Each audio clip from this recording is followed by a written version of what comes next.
welcome to the live stream Hawks Nest show, day 3 of the draft. You can hear my voice is definitely starting to fail, but I'm here for you guys. It's early in the morning for me on a Saturday, that is for sure.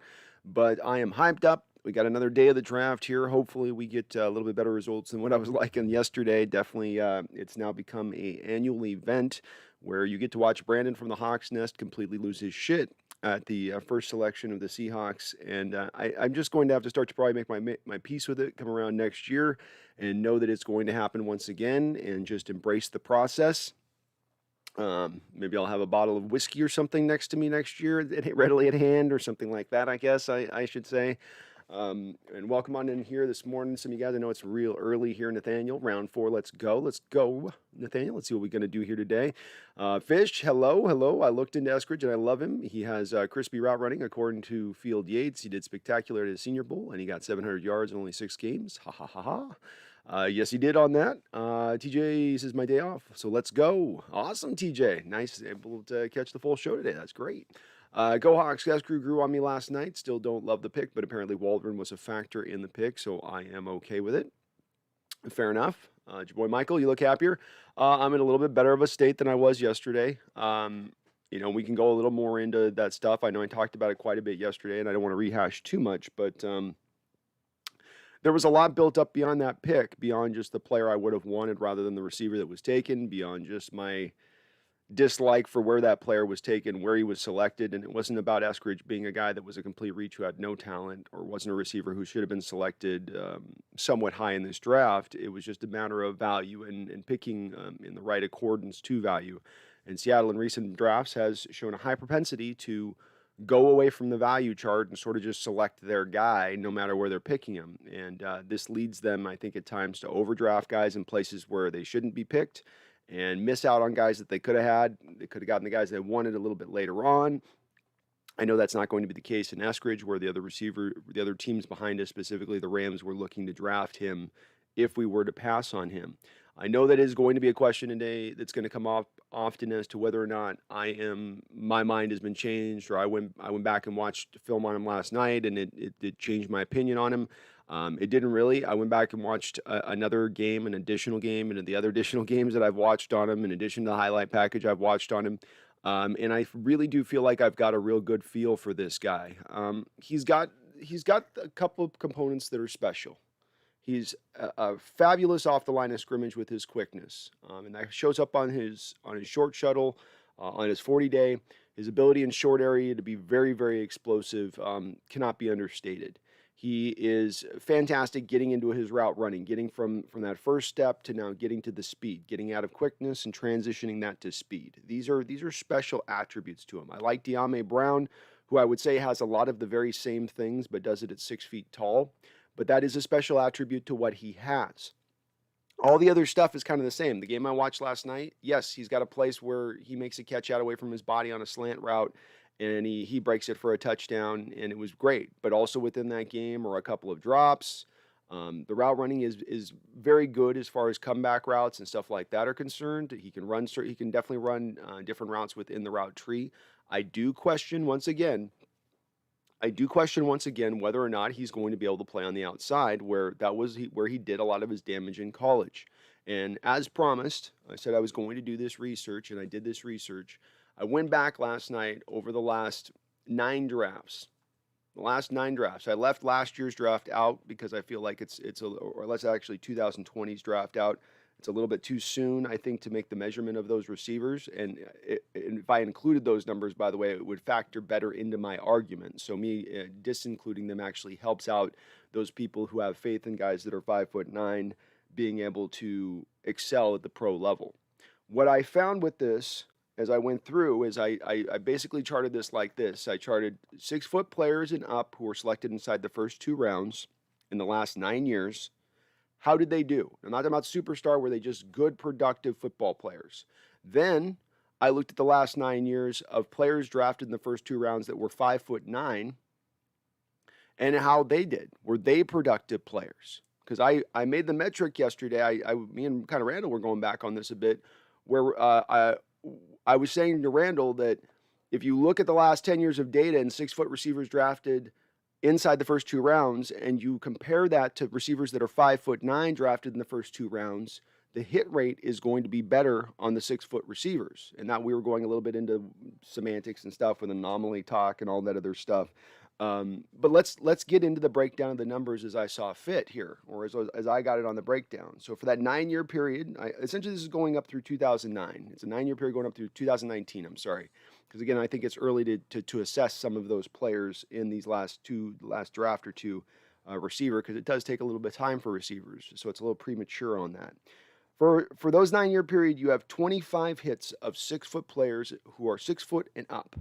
25 hits of guys that were solid NFL players as a baseline at the very minimum. You had 22 misses of 6-foot plus receivers drafted in the first 2 rounds in the last 9 years. Okay, so that's a better than 50-50 hit rate on 6+ foot receivers when you're selecting them inside the first 2 rounds. This is in recent historical data. Now let's go to 5'9". Okay. 2010, not a receiver drafted that was 5. There was one drafted receiver in 2010 that was 5'9". There was 0 in 2011, 0 in and this is the first 2 rounds. 2012 there was 0. In 2013 there was 1. 2014 there was 1. 15 0, 16 0, 17 0, 18 0, 19 1. So in the last 9 years, there have been 4 receivers who were 5'9" and under selected inside the first 2 rounds. In the first 9 years, there were 4 receivers selected inside the first 2 rounds. 2 of those were misses. 1 of those was a hit, and one of the other people is Hollywood Brown. That is your 4 in total. We don't include the 2019, so I left him off. But if we still take that hit rate, and it's a small sample size, but it's a small sample size because teams don't draft 5'9" receivers in the first 2 rounds.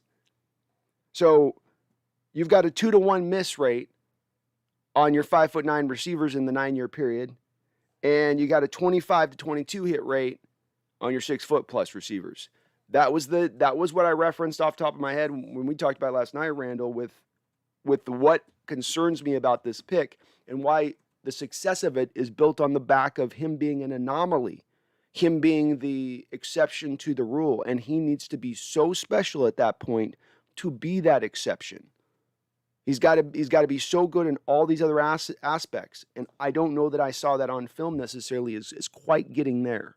But I thought that was pretty interesting data. It's just raw kind of blank data, but it's interesting data to me nonetheless to kind of look over.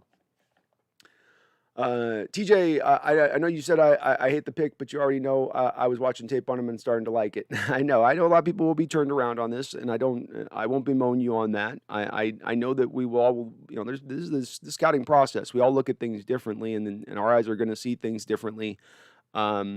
And again, as I kind of said last night, I don't expect everybody in my chat to agree with me or anything like this. It's just a matter of when I go and I look at film on a player, I'm really going to try as much as I can to not bring in outside opinions. I'll look a little bit at what people are saying to a degree, but I'm really going to look through a tunnel vision as to what I see the player as to where he is from my assessment. Because I'm looking at his tape and I'm looking at him close. I'm watching him. And so when I come away with that assessment of yesterday and I'd looked at a couple games and I'd watched this kid fairly closely, I feel like I got a pretty good feel on him as a player. He's got some outstanding traits. He does. There's a reason he's to people on the tape. But are they, with the little some of the detractions he has, with the ability, can he play on the outside? Those kind of questions I don't like having looming on a pick that you take in the second round on your only pick in the top 3 rounds. Your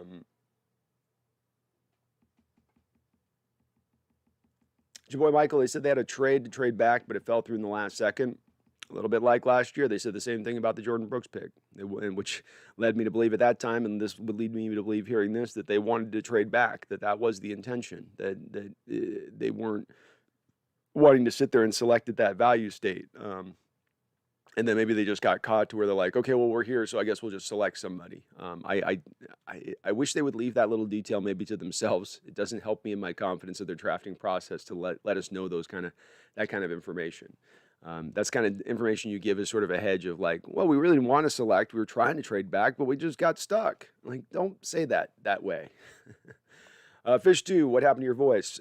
This is early for me. I'm a night owl, so I wasn't going to bed early last night, and I was kind of up anyway because of the pick and the frustration and all that. So, yeah, baby. Yeah, baby. I'm coming in with that Barry White voice. We're going to talk some Seahawks today, baby. Yeah.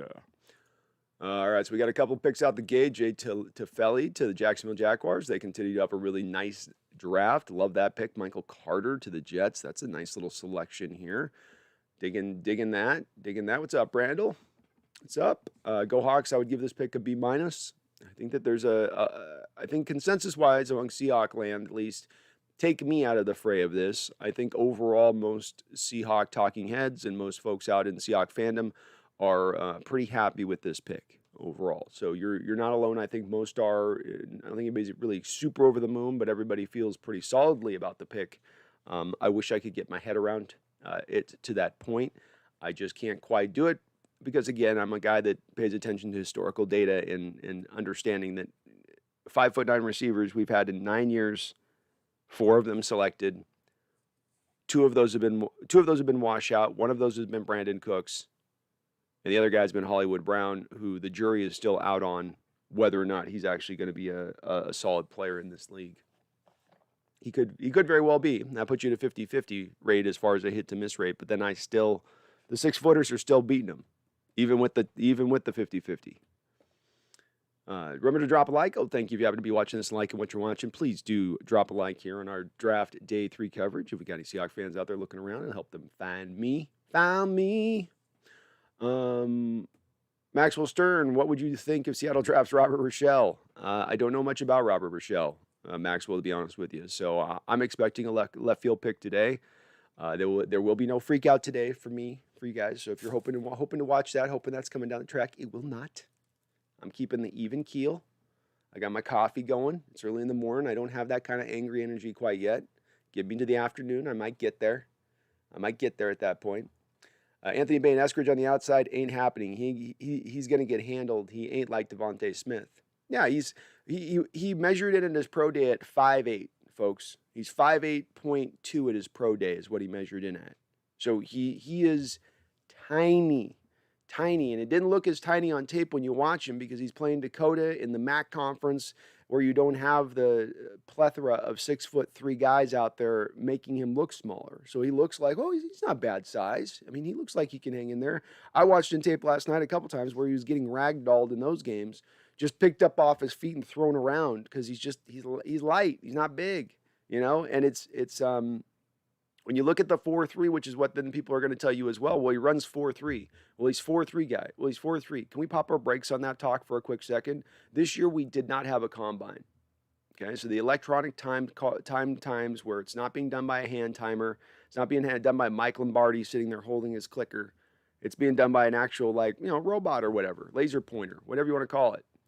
So what that means is that when you look at the Pro Day 40 numbers this year, you need to take it with a measure of salt and understanding that probably going to be about a seventh of a second slower if we're calculating to what it would have been at the combine. He's probably about a 4.44 guy at the combine, even just a little bit slower. So he's not a 4.38 guy. This isn't John Ross. John Ross ran the literal 4.2 at the combine on the electronic timing. So when we say he's a 4.38 guy, nah, he's not even really 5'9". If he can't play on the outside, now we've got a guy with some limitations. Now we got a guy who can't do everything at wide receiver. And again, you picked out with your second round pick with one of your only pick in the top 3 rounds of this draft. Wayne Wilson Jr. We should trade for one of the Denver's cornerbacks, maybe Ojuda Moody. They have 5 cornerbacks that can start. I think we could possibly get him cheap. You very well could. I think the tough part about that is they run some split safety looks over there at Denver. It's a little bit different than what we do. Yeah, it's a lot more. They do zone stuff with that. But would they be able to, the only problem bringing an outside guy that I have a worry with, Wayne, is you brought in 2 essentially outside guys in 10 years, Kerry Williams and the kid out of Washington last year, whose name's escaping me because it's way too early in the morning. You've only gotten 2 and they haven't worked out. It seems like with your scheme and what you teach your corners to do, specifically the kick step technique into bail, into the cover three, and the way that you specifically teach it with the patience on the first step. There's a little bit to learn when you walk in the door as a cornerback. And if you have bad habits, you got to unlearn them, or habits that are built to a different system, you have to unlearn them. And I think this is why sometimes cornerbacks struggle coming from the outside in. It still is a very deep cornerback draft right now, Wayne. There are still some very good names out there and available on the board Seattle could reach for. Get some fresh pups that you can teach, all the tricks of the trade, who would be pure scheme fits, pure size fits for what we look at in the position. Anthony Bain says Denver's not trading their corners. They like to have shut down secondary like the Super Bowl team versus the Panthers. They do seem to have a predilection towards cornerbacks. Maxwell, I do think he could be a good wide receiver 3. I just wish we picked Creed. Me as well.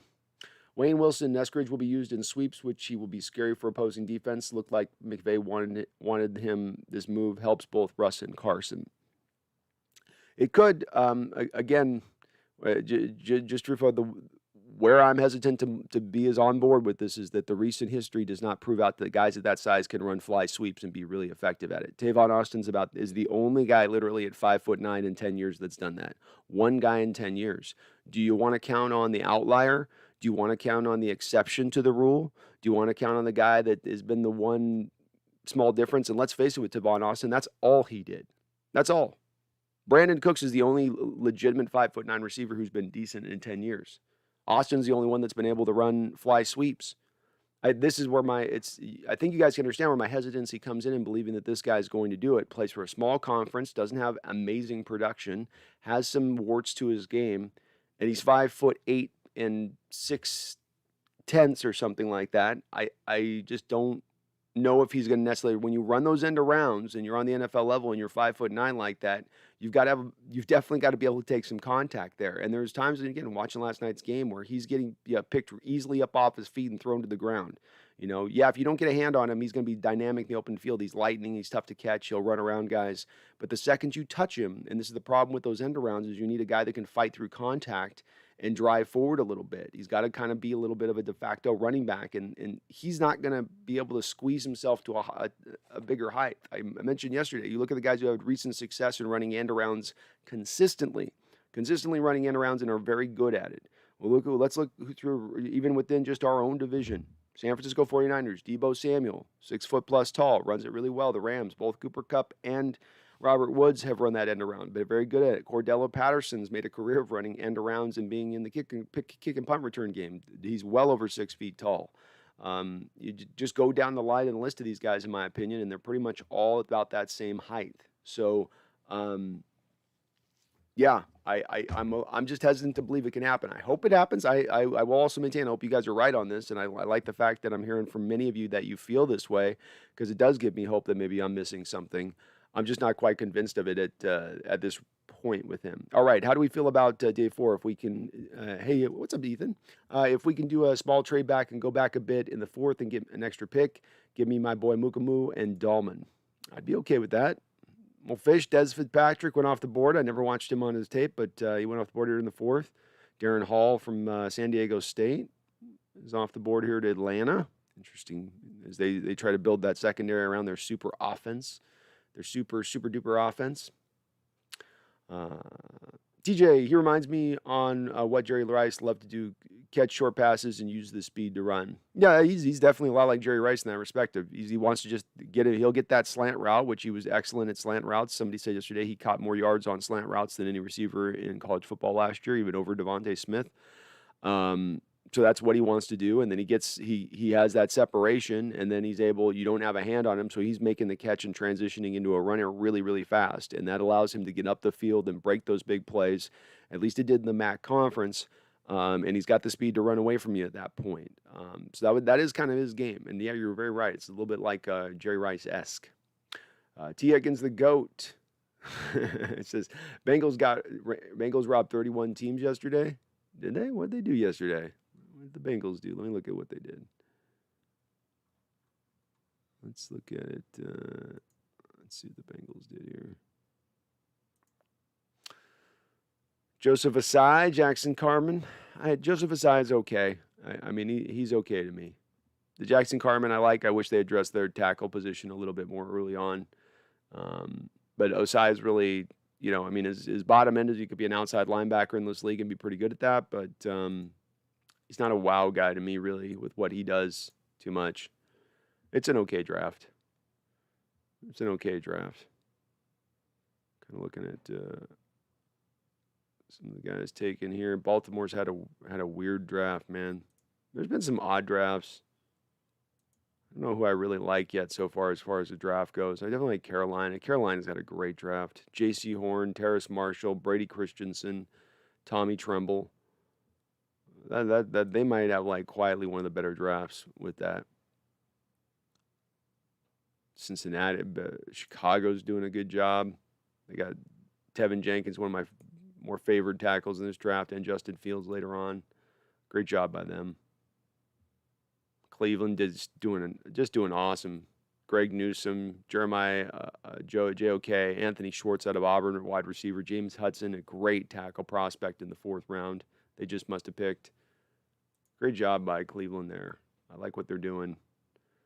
Only God knows what the Cowboys are doing. Denver's solid. Patrick Surtain, Javonte Williams, Quinn Miners, Baron Browning. All solid picks by the Broncos. All solid selections. Hell, even the Lions are coming in strong, man. Penny Sewell, Levi Owuzike, Washington, Aleem McNeil. The inside of their defensive line is set now. Afante Melifonwu in the 3rd round to get a cornerback. Good job, Detroit. That away, Detroit. That'll get it done.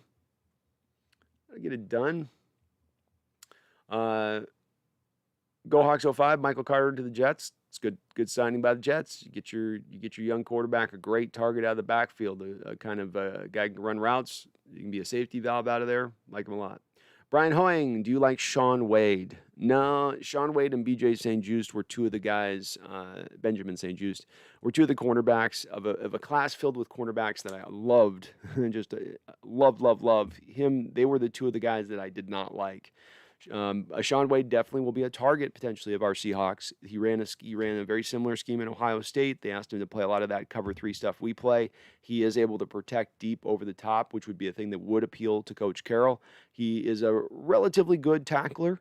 The problem for me is that he just doesn't have a lot of natural instincts at the position. He doesn't know when he can jump a route. He's just always going to stay in his safe place. It's a little bit like Shaquille Griffin to me. And I don't think Shaun Wade's got Griffin's long speed. I just don't. I'm not as big on him, Brian. But he could be going to Seattle. So, Randall McDaniel, should we trade the 22nd, 3rd for a 4th this year? We have like a comp pick or 2. Might have just one comp pick. As we look at best available right now and who's on the board that Seattle really could look out that jumps out to me here. Quite frankly, there's really not a guy worth selecting this spot. So if you can select back, you're going to get probably a similar player type at that point. The linemen are gone. The linemen are basically gone. Yes, Trey Smith is sitting there as the 11th rated player on the board. He is out on an island. There's no other linemen around him. If you look at the big board on ESPN, he is it. I did not like the tape of Trey Smith. He played a lot of left tackle. People are saying if you move him into left guard, that's going to be a better situation for him, and that maybe he can excel at that point. Certainly looks like secondary is where the value is right now. When I look at the best player available on the board, we go down this list. You do have a guy like Demetric Felton. If Seattle was interested in getting that 3rd down back specialist that they've talked about. Sad to see Marquise Stevenson here and available, where you could have had him here and gone with the lineman instead. I think that would have been a better way to go, is get Creed Humphrey and then take a guy right now like Marquise Stevenson or any of a couple of other probably wide receivers that are available here in this spot. Marvin Wilson would be interesting as a 3-tech. He's fun knifing 3-tech type. Like him a bit. The Food Gamer, how do you feel about Jabril Cox? And if we would get him, what role would he have on our team? I believe that he would be probably pretty specialized in that role. It would be one of two things. I would hope it would be actually a little bit of the second thing, which is the first would be you would bring him out on nickel situations as your will linebacker. That would be his role, essentially. Jordan Brooks would come off the field, and you sort of take an amalgamation between Jordan Brooks and Jabril Cox in creating the ultimate player on a 3-down scenario. Jordan's your run-stuffing linebacker. Jabril comes in now as your coverage linebacker. That is his forte. It's really kind of his only forte. He's got some other holes really kind of hit to his game, but that would be how you'd work it. You go that route with it. He's not going to be a Sam. I don't think he's big enough to really do that, but he could excel in that role. He could do that. Maxwell says Seattle is better at drafting after their first pick. It does seem that way. Mark Arbercorn, after the Hawks pressure last night, it seems they were hopping on the UDFA, and that scares me as Doug Bede was the only great one I can remember. I hope they take a center next, or me will be pissed. I got all my pissed out of the way, and it's way too early for me this morning to be pissed. But unfortunately, they're not going to take a center. I mean, just go look at the big board by ESPN right now, and center's got to be like about the 79th rated thing here on the board. And Amon St. Ra goes to the Detroit Lions. Good pick by them. Like that quite a bit. Lions having a really good draft. First time in many different years they're actually doing some decent stuff there.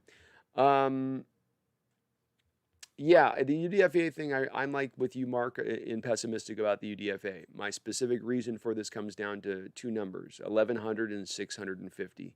Last year, there were 1,150 players who declared for the NFL draft.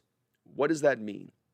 That means that there's only so many rounds and so many picks, so there's going to be that many more guys available out there in the undrafted free agent pool once the draft ends. 650 is the amount of players that entered the draft this year, so nearly a 50% discounted rate of amount of players that have entered the draft, which means that pool of undrafted free agents, because the 7 rounds are always the same number of picks, there will always be that many guys selected in 7 rounds every single year, right? That's locked in. But that the guys left over, what's left on the dish, what's left in that buffet, you're going to have a few like sad looking shrimp, the salad, you're going to have a couple leaves of salad. You'll have like one little spoonful of cheese in there on your buffet, maybe a chicken leg. So it ain't going to be a lot to think that you're going to go that route with it, Mark, and capture those guys. I'm pessimistic like that with you. I normally have a lot of faith with Schneider to unearth those diamonds in the rough, a la a Puna Ford or a Baldwin, like you mentioned. It's going to be hard to pull that off this year, though. This ain't going to be the same year to be easy. The one thing maybe that works in their favor is they only have 3 picks, and they can talk one of these guys into you'll be able to make the roster because the competition you're going up against ain't going to be the same as other teams that had 7 picks, and maybe they drafted to the position as well. D Nugget coming in with another donation. That's like your 3rd donation in 2 days. D Nugget, man, thank you so much, sir. I salute you and I appreciate you. And thanks for everybody last night keeping me trying to get me back off the edge of the cliff that I was looking to jump off of. I do appreciate you, Randall. You too, man. Thanks for being there, guys, and trying to brighten my spirits on some of that stuff. I do appreciate it. And thank you for the donation, D Nugget. Fun 801. It's 50-50 between Swain and Eskridge at wide receiver 3. What I think will happen with that Fun 801 is what you're going to get is you'll get Eskridge out there as your slot specialist, and Swain will be essentially your 4th wide receiver or an outside guy when you need him to come in for DK or Tyler Lockett. That'll be kind of the way the role will go. I'm going to be very pessimistic that Eskridge is going to be able to play on the outside.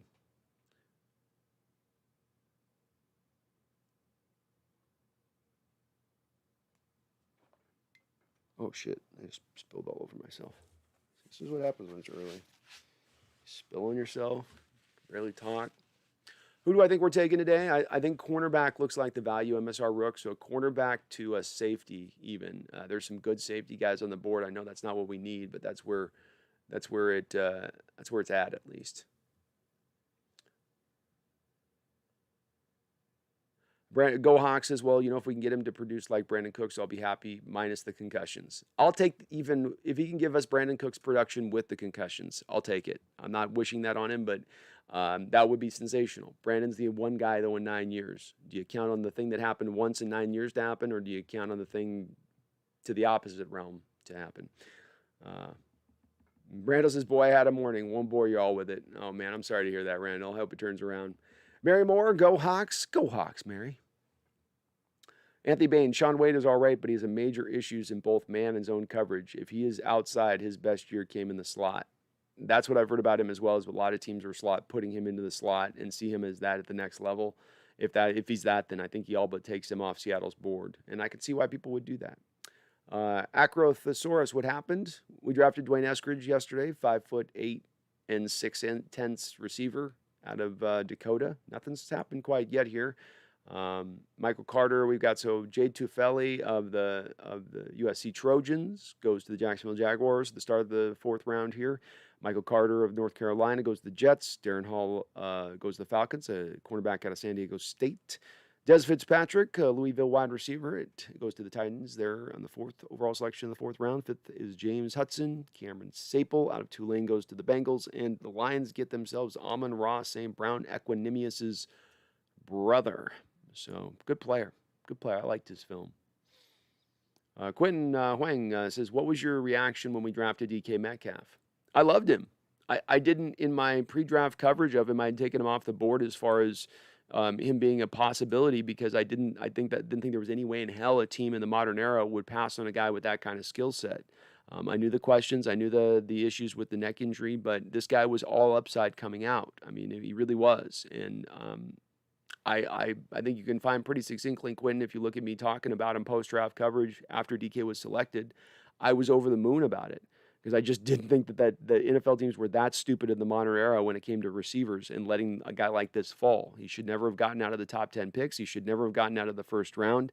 NFL teams were silly with that situation. But I love DK. Loved him. There's not that many guys that come along built like that who have, at that point in time, he set a combine record, I believe, with his not his arm length, but his just reach. Was I think a combine record like 82 inches, jumped through the roof, 5.43 speed. Yeah, you can toss that 3-cone out there, but when the guy's that big, he's never going to have a good 3-cone, even if he's a super dynamic athlete. So I was very high on him. Very, very high. AB Eskridge can play both outside and inside. How can you not be happy when one of our needs was a legit wide receiver 3? Obviously, not a lot of teams were high on Humphrey. He fell quite a bit. So I guess I disagree with pretty much most of what you said there. You said, okay, Humphrey fell quite a bit. Humphrey was selected 1, 2, 3, 4, 5, 6, 7 slots after Dwayne Eskridge was selected. That's not what I would term a long fall. As well, AB, I've been pretty, I just broke down a list here on this. I'll give it to you again. If you take the last 9 years, okay, this is my issue with folks. I'm happy to be positive, and I'm happy folks that are positive about a player. But when you're talking about a player who's going to break all the rules, there's rules set for the last 10 years, and that this guy's going to be that rule breaker. He's going to be the one to take the table and throw it up on its face. Okay, if he's going to be that, then you've got to show me some recent data to back some of that up. And when I look at the recent data here, there's been in totality in 9 years, okay, there's been 4 receivers that were 5'9" and under selected in the top 2 rounds. One of those was successful. One. So teams don't tend to select guys this high that are that small, and then when they do get selected at that size, they don't tend to work out. It's a small sample size, but it's a sample size because most smart NFL evaluators are going to realize that a 5'9" receiver can only play on the inside for the most part on the next level at his best. Hence, that then limits his overall value as a player.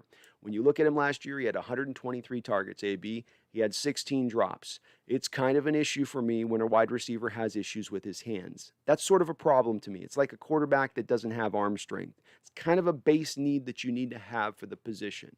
So, AB, maybe you can walk me through, past throwing a coin in a well and wishing, what is it tangibly about this guy that makes you think he's going to be that rule breaker? He's going to be the number 2 guy in 10 years behind Brandon Cooks, who's going to be such a separator in his talent that he can overcome this lack of height, the short arms, the small hands, the inability to catch consistently. I am fully game to hear why. I've yet to hear a real succinct argument as to how it works that way. His production was not amazing at Dakota. He's kind of a one-year guy off as far as his one-year production. And it happened to also come in the year of COVID when half the get players opting out. The league's a little weird. Training's a little weird with these players. And again, he's playing in the MAC. This isn't the SEC. You're not watching Jamar Chase going out there and smoking guys who are going to play on NFL on Sunday. This guy's out there smoking accountants and doctors and lawyers. That's who he's doing. Guys that are going to be doing other professions in a couple of years. These are the things that give me hesitancy with the guy. These are the tangible items that I can point to and say, you ask Edridge, how can you not be happy? That's how I cannot be happy. Those things I just mentioned. James, I was looking at Eskridge's tape. I wouldn't be surprised if he gets a shot at free safety. I know it sounds crazy. We were talking about the Seahawks. What do you think of that take? I know it's crazy. I can't. God, I hope they don't do that. I don't think they would, though. I think he'll stay at receiver. I think we can say that at least. Randall says next 3 rounds is where we can really hit. We should have a comp or 2 next year, so I'm okay if we roll the dice on our other 22 picks.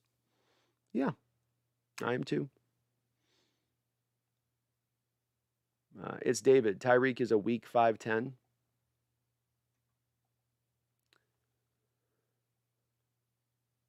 Randomly, yeah, Tyreek random fly sweeps. Yeah, Tyreek's bigger than this guy. Let's look at Tyreek Hill here. Tyreek's 5'10". So my metrics on then again, this guy isn't like 5'9 plus. He's 5'8 and change. Tyreek's 5'10". So yeah, Tyreek's a small guy. This is a small guy. At 5'10", if we take that 10 years of data and look at guys that are 5'10 selected in the first 2 rounds, there's a history of those guys being somewhat successful. I would argue that those guys are less successful at 5'10 than the guys at 6 foot plus, or the De'Ami Brown type that was available, or the Terrace Marshall type that was available at that same selection. That there's more of a history of that. But we can't make comparisons with 5'10 guys to 5'8 guys. I think let's get a little more specific here. Let's not try to widen out our mark in order to hit something in a comparison that's really not a comparison. And I just can't with a guy like Tyreek Hill in that. Yeah, you wrote one slide sweep, 5'10". 5'10 guys can probably run it. 5'8 guy, I don't know if he can run that. And I'm going off history here. Eskridge can play outside nearly as well in the NFL. Eskridge can't play outside nearly as well in the NFL as he did in college due to his conference and the corner's lack of skill. Thank you, Anthony Bain. Speaking some logic into the realm here. James Tomlinson, thank you for the $4 donation, James. I appreciate you, sir, and I do salute you. Thank you so much, man. Very kind. Very kind. Yeah, let's get some coffee going here. Let's get that juice. Austin Gilbreth, biggest need with our 4th round pick, or do the Hawks trade down for additional selections? I would have to think that they are going to want to trade down here for selections because you only have, after this point, one pick here. So I would think that they would probably move down at that point. The need is really center, guard, left tackle. The value is really at this point probably going to be cornerback or safety. You got Shakir Brown, cornerbacks there. Jamar Johnson, an interesting safety out of Indiana. You've got Hamza Nizraladeen, one of my favorite safeties in this draft. He's on the board. He would be interesting. So there's a couple corners there that I think that they might look at. Somebody mentioned Robert Rochelle. He'd probably be a guy they would potentially take a look at. There's a lot of those guys, a lot of safeties, a lot of corners right now on this board. But yeah, I would think that they would want to try to trade back if they can. Acrothosaurus, return the Sherm. I'm in favor of. Let's get Sherman back. Why not? I'd love it. Maxwell Stern, what if we picked Jordan Brooks at 129? That would be better value. That would have been better value, Maxwell. That would have been that's the thing with this, is when you pick for value and you slot guys in the appropriate places in the draft, not only do you still get the guy that you want to target, but now you have that earlier round pick that you didn't waste on by overdrafting because you had targeted the guy, deciding that he was the guy you must have. So that's the benefit upshot of doing that.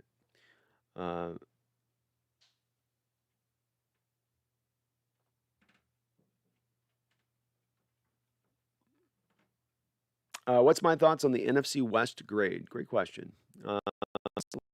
where they've been at. Arizona's been okay. They're minus the third round pick because of the trade with Rodney Hudson. Zaven Collins will be a good fit for them. 6'5", 270, legit big guy that can move. Like his game quite a bit. Rondell Moore is a little bit of I'm not sure on. I don't know if Kyler Murray's going to be able to see him. It's going to be dependent on how they really utilize that guy as a weapon and get the ball in his hands correctly, because he's not just a guy you put out there and have him go run routes. And he's going to get the job done. So they've got to be a little bit outside the box with him in what they do as far as their consideration of him goes. But he is a dynamic player. The Rams, I'm not really feeling their draft so far. Tutu Atwell weighed in 148 pounds at his pro day. I mentioned guys at 5'9", haven't been a lot of them selected in the top 2 rounds. Rams went this route as well. They were reportedly going to take Eskridge if we didn't take him. They went after Tutu Atwell right after we took Eskridge. To me, Atwell is a lesser player than Eskridge. Eskridge is better off the line of scrimmage, consistently getting into his routes better. But at 150 pounds, that's not going to scare me for Los Angeles. That doesn't freak me out with that. I don't know. We don't see receivers at 150 pounds succeed. So I'm not freaked out much by at least those guys draft. The Niners have been probably the best of the bunch. Trey Lance, love the pick. Aaron Banks, I don't love the pick, but he should at least be a high floor guard that you bring in. Trey Sermon is going to work out really, really well with that scheme. I think they're going to get him, and he'll be productive within it. And Aubrey Thomas is a solid third round cornerback that they got. So I think they did a good job. I think they've done probably the best job of any of the teams right now in the NFC West would be San Francisco. And Jabril Cox goes to the Cowboys. Outstanding selection by them. I guess the Cowboys are going to have 1 million linebackers. I guess they're going to have 1 million linebackers now. So Jalen Smith, Leighton Vander Esch, Jabril Cox, Micah Parsons. Who needs a defensive line? Who needs a pass rush? Obi-Wan, do you think trading future picks for this draft is off the table? I don't think it's off the table at all. I think Schneider does not want to come away with a draft with only having 3 selections. I think that bothers him at his mortal coiled core.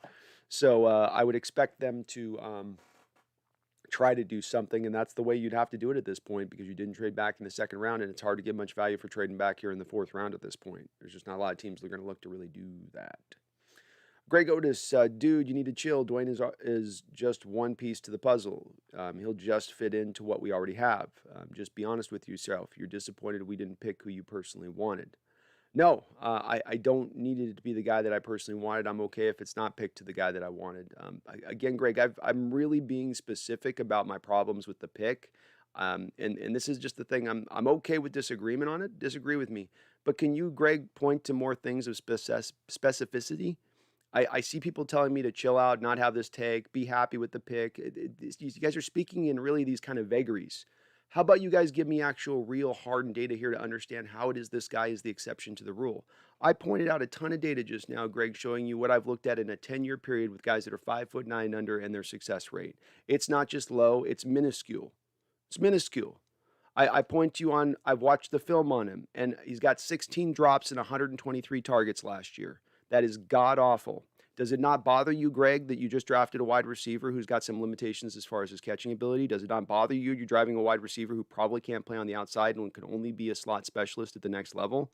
Does it bother you at all that there's no real recent history of taking 5'9" guys this high in the draft and seeing any kind of success story for him?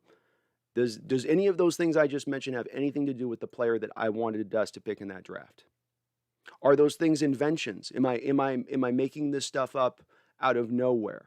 Or are these good, honest critiques of the player? Let's deal with the substance, Greg, rather than the overview. Let's get to the substance value of this player, who he is and what he is. So please, Greg, do address those points if you could for me, please. Ethan's Tech World, if you use Eskridge similarly how the Chiefs use Tyreek Hill, I think that can be scary. Tyreek Hill's 5'10", probably outweighs this guy by about 15 pounds. I just don't think that they're the same player. Anthony Bain, James Tomlinson, find it 808, 801. It's a 50-50 between Swain and Eskridge at wide receiver 3. There'll be a competition there, fun. You know, Swain's got a year head start on him. He's 6 feet tall. He runs 4.4. He's got some of the traditional size that they look for in the position at the wide receiver position. Swain's going to have an uphill battle necessarily in that respect. It's not just going to be, I would not think it's going to be given to him. Maxwell, he had like 200 all-purpose yards per game. We need someone with yak potential. We do need someone with yak potential within this offense. I agree there, and that's one place, and that is a place that he provides a nice component. I sell a little bit more on the kick and punt return aspect of things because of the fact that it's been more limited in the modern NFL game. You don't see a lot of dynamic returners. I think a lot of that has to do with the fact that they've legislated by way of the rules, kind of taking those down. I think the punters have gotten better about the hang time stuff, so you just don't get many returns anymore. That aspect of the special teams has been removed. So all-purpose yards is just not as meaningful, I think, as it once was even 5 years ago. And AB, he's physical. Yeah, he is physical in his route running, but that is, again, against MAC conference talent. In college football, there's different levels of different talent you're playing against. You know, when you're playing in North Dakota, South Dakota, it's not going up against Patrick Surtain. You're not going against J.C. Horn. You know, like I said, you're going against guys that aren't going to be playing football in a couple of years. So when you're making assessments about that lesser competition, that's why you got to factor those assessments in. Show me the guy that he burned that's going to be playing on NFL Sundays. Show me that guy. You won't find him on the game film. He didn't play up against those guys. He went up against a little bit lesser competition.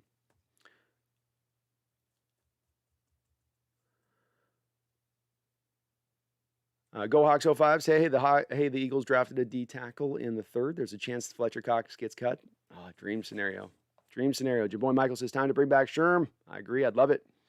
Crazy Loner, Jets have killed the draft. I love what they're doing along with the Chiefs. Yeah, I do too. I like what they're doing. Both those two teams are solid right now with the draft. Thank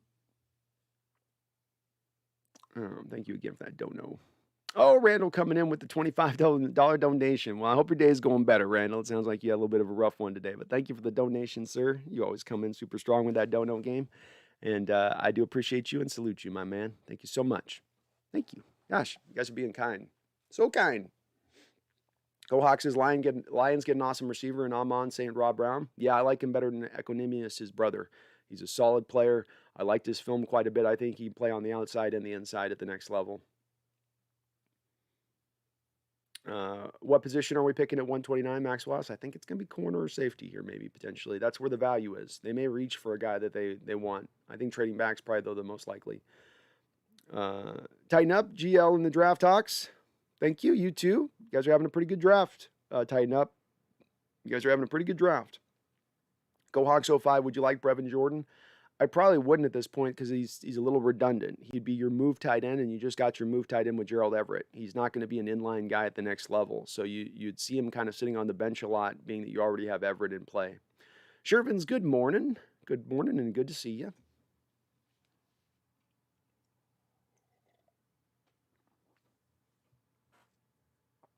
Rainy Taco says, interesting report out there. McVay alluded to the fact that the Seahawks may have taken their guys, so they went with Tutu, who had a similar skill set. I have heard that as well. That very well may be the truth on things. I don't think teams should ever pick or draft towards if another team is interested in that player. It should be whether or not he's just assessed as being a valuable player who's the guy they want to get. But that does seem to be the case. Shervins, what are your thoughts on the post-draft interview from Eskridge and Pete and John?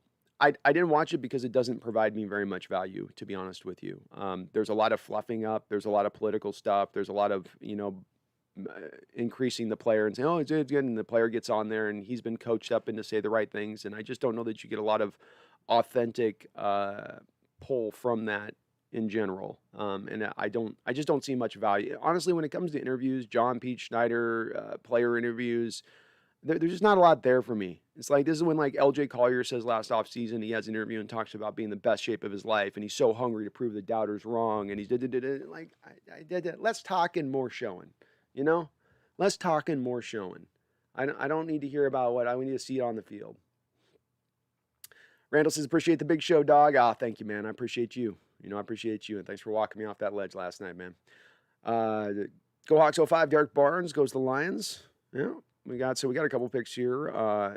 Ellerson Smith from Northern Iowa, outside linebacker, went to the Giants. Bobby Brown, good defensive tackle out of Texas A&M, went to the Rams. I like that pick for them quite a bit there. Chris Rump out of Duke, outside linebacker, went to the Chargers. Kenny Wangu of Iowa State, a running back. That's an odd pick there. Went to the Vikings. Ramondre Stevenson goes to New England. I love that pick for New England. Ramondre, one of my favorite running backs in this draft. I love his skill set. And Jordan Smith out of UAB is going to the Jacksonville Jaguars. Interesting. Adrian D, is the only way you can digest the Eskridge pick is if he puts on 200 pounds and grows to 6'5" and switches to center? No, if he can come in and he can be successful as that outlier at 5'9" and be the guy that we haven't seen really come along in 9 to 10 years in this sport, as the game has continued to transition over a 10-year period to bigger players, I would be happy with that. I'm perfectly happy to eventually be proven wrong if that turns out to be the case here. I very much hope I am wrong on this, just like I hope I was wrong on my Jordan Brooks pick, just like I hope I'm wrong on my assessment of LJ Collier. I haven't been so far in those two players that were the first picks as well, but maybe I eventually will be. Ethan's Tech World, I got to disagree with needing a high round center. Creed is a good blocker, but I don't think he fits with our mobile scheme. This is very true. And again, I wasn't stuck on it having to be Creed. It could have been Quinn Miners. It could have been Kendrick Green out of Illinois. It could have been a few different offensive linemen would have fit the bill at that position and would have been better value. Yes, we need another center, says Ethan, but Waldron needs to get Russ to throw faster. Yeah, he does need to throw faster, and getting a guy that gets quick separation should help that. That should aid that, and we do need more mobile linemen. That's a good point as well. But again, I think we need more linemen, and I think right now you're on path. And part of what bothers me about this pick is not that we didn't go out and get our guy. The problem with this pick is right now your offensive line is paper thin, and the talent backing up your starters is not that good, and there is a very high chance that your starters are to get injured. And once that happens, we're going to see what's played out the last couple of years, which is the offense starts to go backwards. Russell starts to get under more pressure, gets very frenetic, gets very frantic. And the effectiveness of our offense goes completely in the toilet at that point, and the potential of our team is lost for another year. I hope it doesn't play out that way, but unfortunately that's the way I do see it playing out, with them having passed now on an offensive lineman here early on. And I don't think there's going to be one now here that's at the same talent level. Whereas when you look at the wide receivers that are available and we look in this round and some of the interesting names and cats that are there are guys that are on a relatively basis. It's again just about value. You could get the wide receiver here now. You can get a Shi Smith who can play in the slot for you right now. You can get a Sage Surratt who can play on the outside for you. A Cade Johnson who can play in the slot out of South Dakota. There's receivers here you could have gotten. There's not really going to be a lineman here at the same kind of value that you could have gotten in the second round. That's where my issue comes into play. But you are right about Ethan Creed. The mobility factor was the one big question to his game. That was. Randall is coming in strong with the dono game, D-Nugget. Both him and you, man. Nathaniel says, Brando, your dono game is the best I've seen. I got some loyal folks here in the chat, man. I appreciate you guys. Seahawks Primo, I love our pick from yesterday. Let's see where it goes. Seahawks Primo. And thanks for jumping on in. Yami7947. So finally in the draft day chat, how are you doing? Are you people doing? I think we're doing pretty good today. It's a nice little morning. Sun's going to be out and shining today. It's going to be a beautiful day. Rainy Tacos doesn't have the physical traits necessarily, but Kerry Vincent Jr. may be a hawk target due to a position versatility, a smart former wide receiver too. I haven't seen a lot on Kerry Vincent, so I don't know much about him on that guy. I'm sorry I didn't get a chance to catch his tape. Kay, how do you feel about drafting Russell Wilson all those years ago? I liked Russell Wilson when he was drafted in the third round. It was a great pick. This was sort of in the beginning era of some of the analytics really taking hold, and there were some advanced statistics that did some extrapolation numbers off of what Russell Wilson had done in that final year of college, and he was projected and graded out as their highest graded out projection of any quarterback to come out of the draft at that time, which was I thought a pretty stark stat at that moment, and something that was pretty telling about Russell Wilson in his future. I didn't know that he was going to be what he's been, that you were getting a Hall of Fame player in round 3, but that was tremendous value, and he was a player that you thought when he walked in was going to have a high floor, was going to come in and be able to really compete at the quarterback position for starting. So I liked him a lot coming out. Again, didn't know that he was going to be a star, but certainly saw him as a guy who could play in this league as a starter with some potential. Yami, very fine, thank you. Exams finally sleeping for more than 6 hours a night since the exams are done. Well, that's good, Yami. Get that rest, man. That's how you get that brain. That's why my brain's gonna be in a fog today because I didn't get it last night. Van Park says bold prediction, another linebacker. Could be. Could be on that one. You're not necessarily off. It is a need. You have a need at Sam. You have a need at Will. Um, the big board doesn't show a lot of guys here available, and we're about 5 or 6 picks out from Seattle here at this point. But there's some guys there. Luckily, the big board doesn't have a lot of guys on an outside linebacker, and that's where you're looking. There's a couple of inside linebackers, but your top outside linebacker is not. It's like Hamilcar Rashad would be like your number one outside linebacker. God, Terry Tammarion's on the board. Scary Terry, Tammarion Terry. Would like Tim more than Eskridge. Oh, goodness. Rain Tacos, Israel Mukamu may also be the guy. He could be. It'd be interesting. Quentin, do you think we can get Sherman back? Yeah, absolutely. And they've not yet drafted a cornerback, so it still does remain a need, and they've been playing footsies with him throughout the whole offseason. Jay just woke up. What's up, Jay? It's good to see you on in here. Michael Parker says John Snyder said having only 3 draft picks makes the Seahawks more attractive to you undrafted free agents. It would theoretically, because if you're a guy and you're trying to bring in undrafted free agents, and let's say you've already drafted a wide receiver, but you're trying to deepen out your receiver core, and you got a guy you like, and he's looking at that and he's going, well, wait, you're already 3 deep, and you drafted a wide receiver, and now you want to bring me in? There's a really good chance I get cut, and then I'm out of the league. Because if I get cut once, the chances of getting out of the league are that much more increased.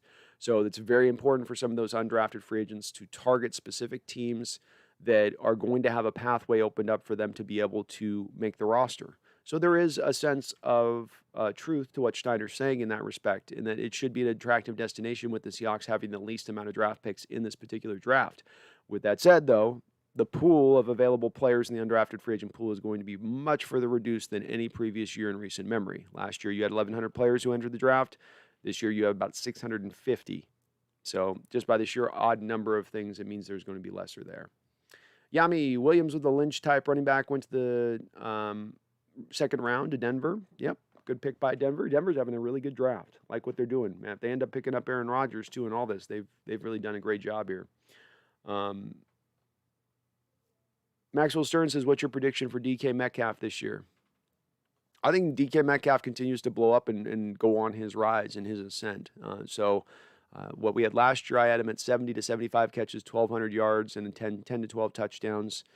Pretty close to that mark, didn't I? Landed pretty close. So let's go this year. I'm going to go at 80 catches and 1,500 yards and 14 touchdowns. Going to have a true, really breakout year this year. Let's bring some positivity to the chat. Raining Tacos, Michael Minute may be our next pick at center. Maybe. And if he is, I will not know anything about him. So pretty much can guarantee you guys at this point that if they go that route, it'll be a guy that I did not necessarily scout. Miners is not available. Miners is off the board. Bobby Brown to Los Angeles Rams. Good pick by them. Yeah, he went there. Ethan's Tech World. I don't think San Francisco has done good outside of their first 2 picks. Shanahan should go super cheap at running back because pretty much any running back can work with Shanahan. Yeah, I mean, no NFC West team has killed the draft yet. I wouldn't say, oh, wow, they've just taken it and they've knocked the ball not out of the park. They put it up in the second deck. No, it hasn't been that way. I mean, all the teams are kind of, meh. But I think the San Francisco has been just a little bit better than the other teams in this division, in this draft. Anthony Bain, why do the Rams need to add a pass rusher? Like, is Aaron Donald and Brockers not enough? Michael Brockers is gone. Anthony Bain, he's been traded to the Detroit Lions. So they drafted right now a defensive lineman probably to fill back in for that. They need some help. They've had a few losses this offseason. Mark says, if I may ask what your name is, as I hope to lean on you for advice when I start my channel. I hope to have some guest talker and some regular co-hosts a lot to learn. Yeah, for sure, Mark. My name is Brandon Kane. So, you can reach out to me on Twitter or reach out to me on Facebook, whatever, but CAIN, Brandon Kane. But yeah, absolutely. I'll give you any feedback you need, man. It helps having some folks when you're starting this stuff out kind of as a general game plan.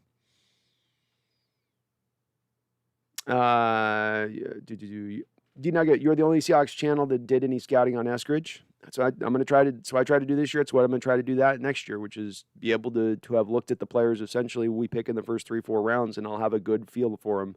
I'm not going to be standing there and scrambling. I want to do that for this channel and for you guys to make sure that I can have a little bit of something to talk about, and not just be going, well, I think he's good. I mean, he's really fast. Rating Taco says solid critique on Little Dwayne, but as a fan, I hope you're wrong. I hope I'm wrong here too. I hope I'm wrong. I join with you, chorus of folks that are backers of Dwayne Eskridge. I am right along there with you. I hope I am completely 100% factually incorrect on this one. Not even.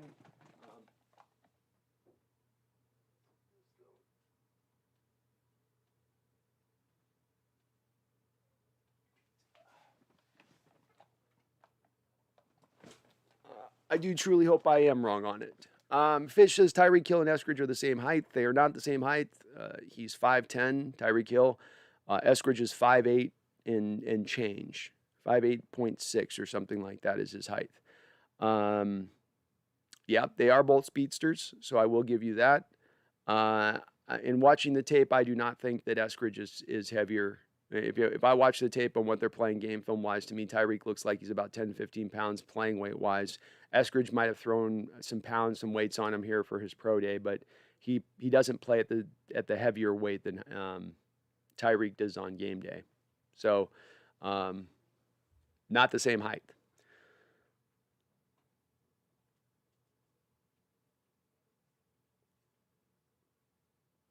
Fisher says, I would love Hamza Nisraladeen. We can move him to a sort of a will linebacker role. I love the idea there, Fish, and I would be in favor of that. I love Hamza as well. One of my favorite safeties in this draft, actually. Boom shakalaka. How's it, brother? I'm doing good. About you, man? Hope you're doing well. Sorry we didn't get to meet up there in Hawaii as I was leaving. Just too much going on, too much moving stuff going on. Go Hawks 05, man. Kyle Pitts reminds me of another killer tight end from Florida. I see what you did there. Yami says, honestly, Lions seem to have made a lot of good moves this offseason. Yeah, I feel pretty solidly about the Lions and what they've done. They got great value for offloading Stafford, considering his age, considering everybody knew he was going to be moved at that point. I look at his draft, and I think it's pretty solid down the line. All right, so we're 3 picks away from Seattle selecting here in the 4th round. Rating Tacos, I just can't get behind a Zach Wilson pick. I'm just not feeling the BYU Golden Boy. Looks like he just farted in church all the time. I can't see a group of grown men following that guy. Solid comment, Rating. Solid comment, man. Yeah, I struggled to get on the Zach Wilson train too. I did. I mean, he can definitely sling it. He's got that sort of Aaron Rodgers slingshot delivery where he just creates a lot of torque with his lower half and sort of that spin, and it looks really nice coming out of his hand because of that. Helps him to also throw from off-platform type throws. But level of competition, having a fantastic offensive line that kept him clean quite a bit of the time. You have to me, factor that into the evaluation a little bit. And I don't know if he's going to be able to hold up. He's got a Johnny Manziel type body out there. Is that going to be able to sustain contact in the NFL over a long period of time? I remain a little bit skeptical in that respect. Adrian D, I kind of feel like the fact we didn't pick a center yesterday. I kind of like the fact we didn't pick a center yesterday. If Creed or Myers comes in and don't really compete for a center, then it's kind of a waste of a second, and should have been a later round, and should have been a later rounder. I don't know what you quite mean at the end of that, Adrian, what you meant at the end of the thing. Yeah, Creed and Myers could have come in and been bust, just like Eskridge could come in and be a bust. That's the crapshoot, and frankly, that's the nature of the draft in general. So what was true for Creed or Myers is just as true for Eskridge. There's no guarantee the kid who played in South Dakota State with limited production is going to come jump on the stage here and become fantastic for us either. Boom Shakalaka says, I see good things for this jitterbug wide receiver we got yesterday. You're not alone, Boom Shakalaka. There's a lot of folks in the chat who have been big time up on him.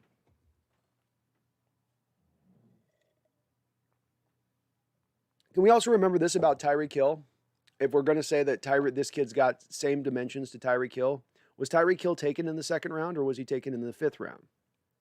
That's the thing about this too, is there's people that can point to they're with 5'9" guys that have been success stories in the NFL, that have been good players in the NFL. You can find 5'9" guys. The difference is you don't find the 5'9" guys selected in the first 2 rounds. That's kind of the key on that one. And maybe there's a reason for that. Maybe there's a reason 31 NFL teams don't do that. Maybe they kind of know something in regards to that data. Maybe. Or maybe they're all crazy. They're all insane. They don't know what they're doing, and it's our Seahawks that are the smartest of the bunch. They're the true trendsetters. They're the true innovators here as it comes to talent evaluation in the draft. And that's certainly what their recent 5-6 years of draft history have borne out, right? That's certainly what we've gotten to see, is them just knocking pick after pick out of the park, and they've absolutely earned the benefit of the doubt.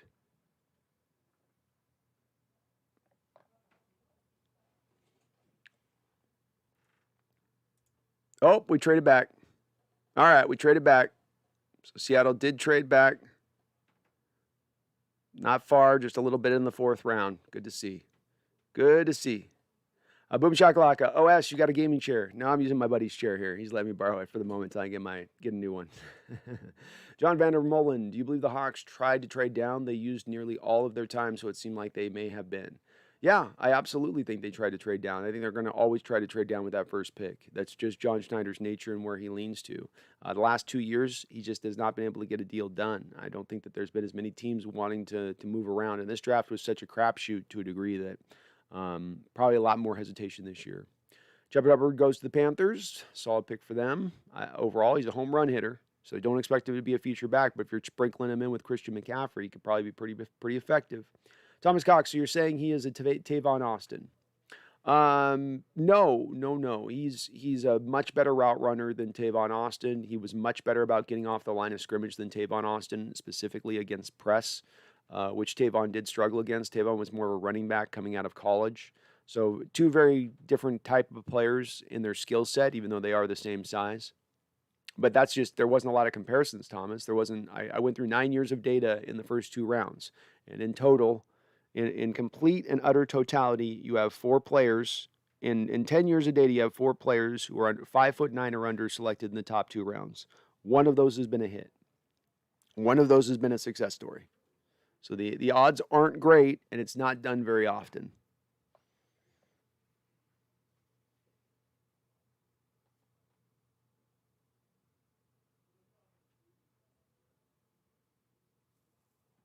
I think you're talking about Ethan's talking about. Yes, Ethan, you're right. There is a struggle with him mobility wise, but this is a little bit of why too. In this sense, with Creed Humphrey, you got to look a little bit beyond the testing numbers and go and watch the tape. And because Creed Humphrey is such a technician, he's able to get around his mobility limitations. And you saw him time and time again get not only down to the second level and arrive at a player, and there's a lot of players that are in this offensive line draft that are athletic freaks who will quickly get down to a guy at the second level, but then just completely whiff time and time and time again.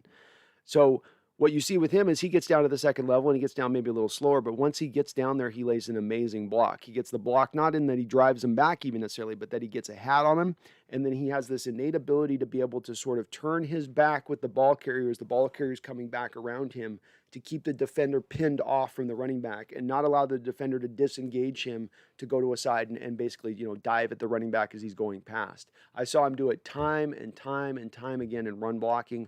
This is what provided me with some confidence with Creed in his ability to still do that despite the athletic limitations. He's a very good football player. He's a very smart football player. And at the center position, there's a long history of them being able to get around, not being physical freaks, if they are highly intelligent. And he's strong as hell. There's nobody that's going to overpower him at the sport. I just don't think it would have been a problem. Yep, not on the clock quite yet. We traded back. We'll have to see. Let me know in chat what we got as far as a trade back.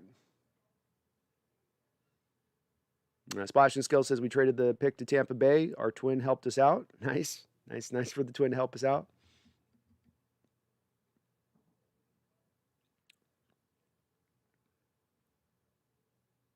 How tall was Doug Baldwin? 5'11", 5'10"? And I think that there's a difference between 5'11" and 5'8" and a half. Because again, I'm going off data, right? So if I take 5-10 and I put it into the same compilation of taking the 10 years of recent draft data, and we take players that are selected at 5-10 in the top 2 rounds, and we find how many successes have there been, how many failures have there been. Well, there have been probably about 10 times the amount of players selected at that height versus what's been selected at 5'9" or under. And I would imagine that there's a lot more of a success hit rate on players at that size. Jarl says we should trade Flowers for a pick and sign Sherm. I'd be okay with that. Andre Riles, Sherm said we're one of the 4 he's talking to, the Saints, the 49ers, the Raiders, and us. Come to us. We're much better than those other teams. Do you think the old Sherm will be back? I hope so. I think we're in play, but Andre, I don't think that he has a favored place on this. I think it's probably the highest bidder is going to be the one that wins out in this case from those 4. We now have, Ethan says we now have pick 137, 217, and 250. Okay, so they picked up another one. I like it. We got another pick. It's smart. It's good. It's good. Smart. I like it. I like it a bit. Quite a bit. Here we go, boys. 3 picks left. Yep. And we still could move back here again. That is for sure, as you guys pointed out. So, see who the Buccaneers went with Jalen Darden, out of wide receiver out of North Texas. A lot of Dwayne Eskridge's game is in Jalen Darden's game. A lot. Darden's a lot smaller. He's even a couple inches, I think, shorter, or at least about an inch short, but very similar spots to their game. Dwayne runs with a lot more power, but Jalen's a little more jukey. But I love the move for Tampa Bay. It just gives them another weapon in there who's really tough in short area to bring down. Man, he is sudden. Very sudden. Cameron Bynum goes to Minnesota. They go get a nice cornerback. They always draft cornerbacks there. That's a good selection for them. Tyler Sullivan goes to the Cincinnati. They continue to have a pretty solid draft overall. I like what they're doing.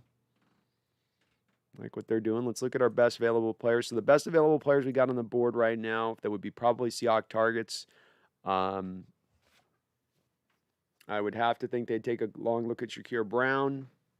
Jamar Johnson out of Indiana as a safety they'd look at. Trey Smith is an offensive lineman who they might be interested in. Sean Wade fits the scheme. Hamza Nizrul Adin's a good safety out of Florida State's there. Davion Nix is a solid defensive tackle I scouted. I liked his tape quite a bit coming out of Iowa. Marvin Wilson, a good 3-tech. Sage Surratt, one of the best contested catchers in this whole draft out of Wake Forest, is sitting there. Some interesting names there. Trill Williams out of Syracuse, a cornerback. Deontay Brown out of Alabama, a big old man mountain. You talk about a lack of mobility there, buddy, but boy, is he big and strong. That's for sure. Demetric Felton, you can get your third down back specialist. Tommy Togai out of Ohio State, an interesting defensive tackle. Trey Hill's a center out of Georgia. Doesn't do a lot for me, but maybe a guy that they take a look at. There's some interesting names here. We got some interesting names here on the board, that's for sure. George Brady, you still crying about Dwayne Eskridge? I am. But I'm crying inside now, The outer tears have exhausted. They've dried out. I can't cry no more. So now it's just all happening inside. Just one sob after another inside. Go Hawks says, let's get Mukamua. I'm with you, Go Hawks. Let's go do it. Raining Tacos, Darden is 5'8", so little Dwayne is a big guy. Darden had his 6th round grade. Yep. And I will give this the special trait Dwayne has in getting off the line of scrimmage with his release, getting to his speed quick. I mean, he's got that Darden's very quick and sudden, but I don't know if he has the speed that Eskridge has. Andra, I believe if we get Sherman and get a serviceable center in this draft, I think we're the biggest challengers to the Bucs in the NFC. Could be. I'm a little bit pessimistic here at this point to a degree with some of the stuff I'm seeing, but we're certainly dancing in there. We're certainly a playoff team. Boom Shakalaka, too bad you can't stream draft in the background. But copyrights, right? Yeah. if I stream the draft, I'll get not just copyrights, they'll just take the stream down. Can't do that. Sherman to Tampa Bay would be too much. Yes, please, let's not make that happen. I don't want to see Sherman in Tampa Bay. No, I don't think Durden's going to start in Tampa Bay as receiver. They're just going to use him as a weapon, though. And he'll be a good weapon. He's got some skill to him and what he brings to the table. He brings some interesting traits. So he's a good little player. He's a good little player. Tylan Wallace going to Baltimore. Love that pick for them. He's a nice little wide receiver. I think he's got some upside to him.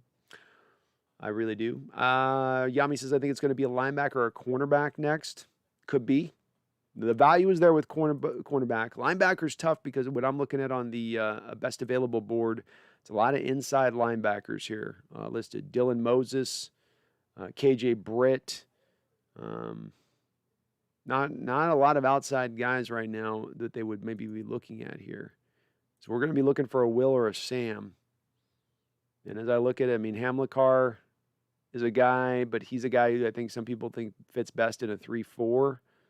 So there's not really a guy in this draft remaining that would fit towards that. They would certainly be selecting towards need if they go with a linebacker. Cornerback is really good still. A couple guys on the board here at corner. I still maintain with this corner situation and you having a couple of picks right now, and it's more even the deeper guys here on this draft board. Israel Mukamu, Rondale Williams, Thomas Graham, Keith Taylor, Demondre Lenore. All those guys would fit within our scheme. All those guys have some interesting potential to them as far as cornerbacks go.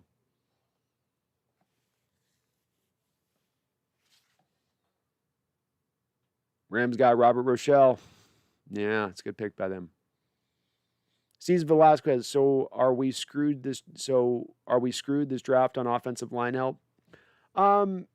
I think yes. We're not going to be able to probably get sufficient offensive line help that can help us next year if something happens. If you lose your left guard to an injury, if 35-year-old Dwayne Brown goes down, if Ethan Posick, who's been injured every year of his career, goes down next year, if Brandon Shell, who was just injured this last year, goes down, the options at backup across the board are not good right now.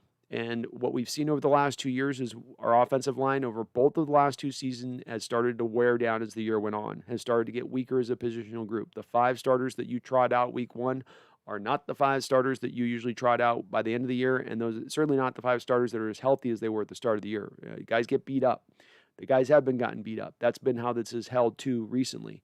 I'm very worried right now it's going to hold to again for a third straight year, in which case we have once again see Russ beat up. We once again see the offense get kind of pulled apart because it's lack of talent and lack of good backups at the guard position. If we're watching Jordan Simmons go out there and start another 5-6 games this year, if we're watching Cedric Abuja go out there and start another 7 or 8 games this year, I think that that's a little bit of a recipe for maybe not disaster, but capping our top end and as far as we potentially really could go at the end of the day in the next NFL season.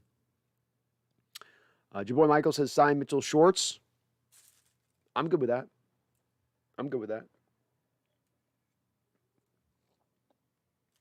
Yeah, boom shakalaka, the inner tiers are strong. It's just a stream running right now. It's watery eyes on the inside, but I'm putting a strong face on for you guys, okay? I'm trying to be brave.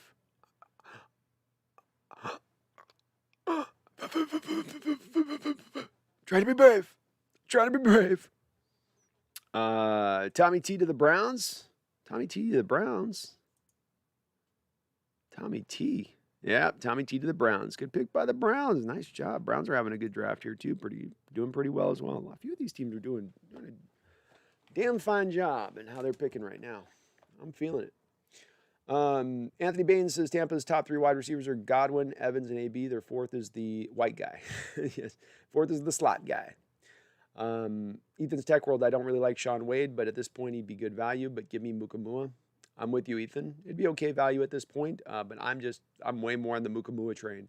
God, Brandon Browner 2.0, minus the ferocity. Raining Taco says Nick Nyman at linebacker may be a fit for Sam. Tall, has range.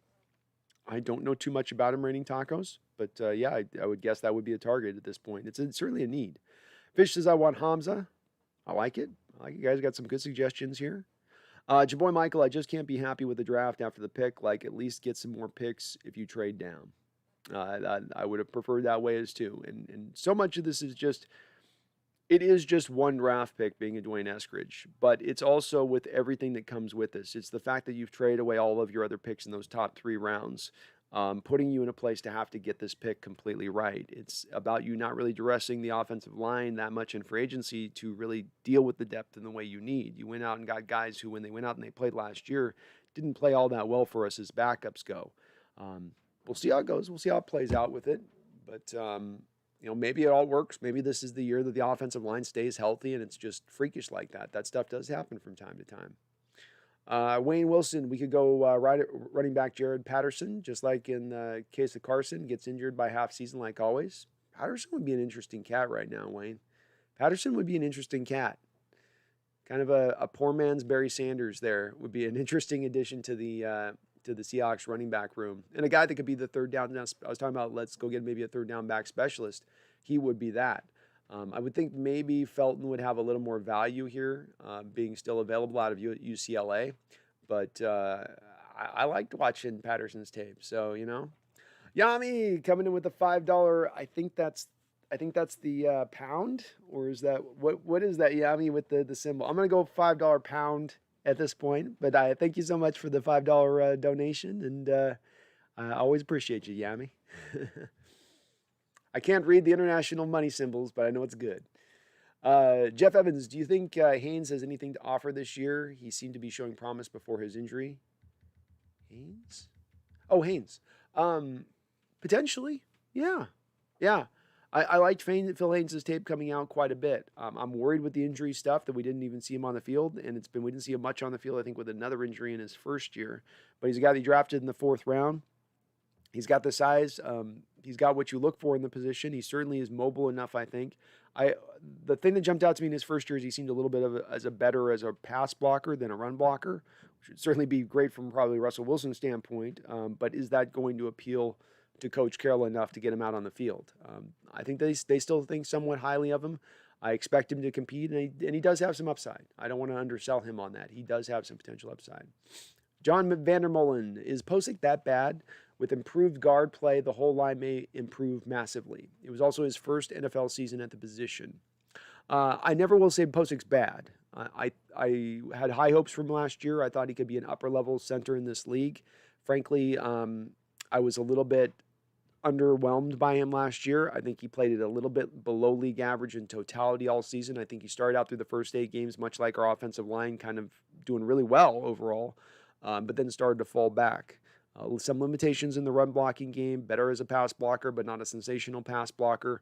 Yes, he does still have some upside in Europe for the very reason that you point to, John. It's 1 year as a starter at that position. This is why I rail so hard against Seattle having a player who plays one set given position in college, and specifically in reference to the offensive line in this regard, and that they will then turn around and move him to a position he's never played or move him off what is his natural position. This gets annoying to me because I think that it does stilt a little bit of the development of a player at that point, which is, I think, what it's done with Posick. With that said, yeah, there still is a little bit of room here for him to have some upside still to his game, and he is not necessarily a complete finished product as of yet. And Wayne Wilson, I know you meant Patterson. Yeah, it's good little back, man. He's small, 5'6", but we're talking about a third down specialist with a guy with maybe some potential who can actually give you some legitimate carries over the course of a game. I like him from that standpoint. Fish says, our pick is close, and I love Patterson. I told you about my dude. I know, you did, Fish. You did, man. I'd just be happy enough with one of us to be able to have a pick selected to make one of us happy at this point. So if it makes a couple of you guys happy, I'll be there with you. I'd love Jared Patterson here. I actually really would. It would be an outside-the-box pick with the corner and safety talent that's there. But this kid's got a lot of juice to him, and I think he'll be a fun player to watch at the next level. I think he'll be a productive guy. Saints took Ian Book, quarterback out of Notre Dame. They did. I don't think he's going to be their quarterback of the future by any measure, but they love quarterbacks in New Orleans, They like to go 3 deep. 3 deep. The moves by 81 on the TV sick. Yeah, that's Golden Tate, man.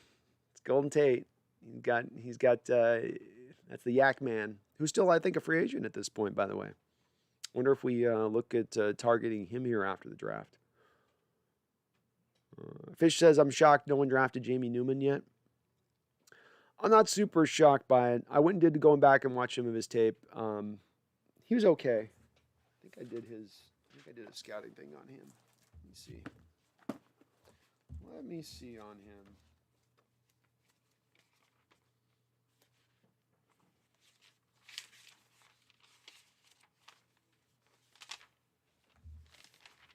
Yeah, or no, did I? Boy, I thought I did, but I don't have my notes here on him. But he's got some physical stuff to him that makes him interesting as a quarterback. He can make a lot of the throws, very inconsistent, really rough in his mechanics and his delivery, mobile, relatively mobile. And we are now, by the way, 3 picks away here from Seattle selecting. So we will see. We'll stay here kind of on point and pay attention to what they might be doing here. 2 picks away now, which is so interesting. A lot of good guys on the board here. A lot of guys that could be interesting. Thomas, it's obvious Wilson didn't like Posick. That's why center was a good idea, but Carroll isn't what he was 10 years ago. Maybe sore. GoHawks05, would you like David Moore out of Grambling? That would be, I didn't realize he was still available, GoHawks, but if he's available, that would be probably my favorite pick if we were to select him. I would love that pick. Love that pick. We got David Moore. I would love it. Love it. I want Rodgers out of Green Bay. He has been a thorn for the Hawks. I'd love him out of Green Bay as well. And I don't know where that story's going. Because now you got Rodgers saying, maybe I'll retire if you guys don't make the situation right, i.e. pay me a Brinks truck full of cash or move me on. Don't know what they're going to do with that, but I would be perfectly happy to see Aaron Rodgers go, let's say, to the AFC West. That'd be great. That would be great to see. Rodgers backing up Wilson would be nice insurance. It would be nice insurance. Jim Boy Michael, how do you feel about signing Sheldon Richardson? Bring him back, please. Yeah, I thought that they jumped a little fast on Al Woods at the time that they did and giving him the money that they did. It's because now you sort of hitched your cart to the Al Woods train as opposed to waiting and being patient this offseason for the players that could be cut who might be better fits. So I would love to bring him back at this, Jaboy Michael, but the team doesn't tend to carry more than 3 defensive tackles on the roster at any one given set time. So they probably are done at this point with the defensive tackle position, I would estimate. And the Tennessee Titans continue a very solid draft with Rashad Weaver out to Pittsburgh. Well done by them on that part. Good, solid player. Some limitations to his game, but this is just good value and where you're getting him at that point. Again, Seattle's going to continue to have some very good corners and safeties here dropping in this round to them. They're 2 picks away now. We've got the Cardinals sitting just 1 up ahead of us here on the selection board. A lot of good guys available. Seahawks, Aaron Rodgers wants the Packers general manager fired or he's out. Maybe Russ does the same if these guys don't pan out. I think Russ will be at the point if these guys don't pan out this year of him being out. I think this is a one-off year. They're going to make this work or try to make this work for 1 more year. And if it does, then he has a good potential to remaining. If it doesn't work out, he's going to move on and call it probably a day and go to a different team. And Seattle will be able to swallow the cap hit at that point because it goes down to, I think, only about $26 million.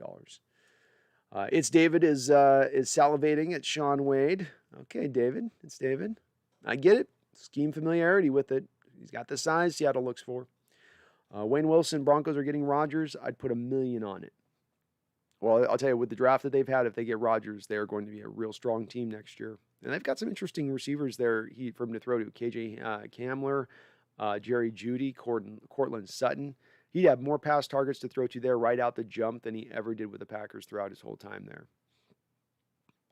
Cards just jumped us as Go Hawks. Damn those Cards. Damn this NFC West. You know they're going to grab a player we want. Just don't be Israel Mukamua, Cardinals. Don't be Israel Mukamua. Don't be Israel Mukamua. They probably go. I could see him going corner here.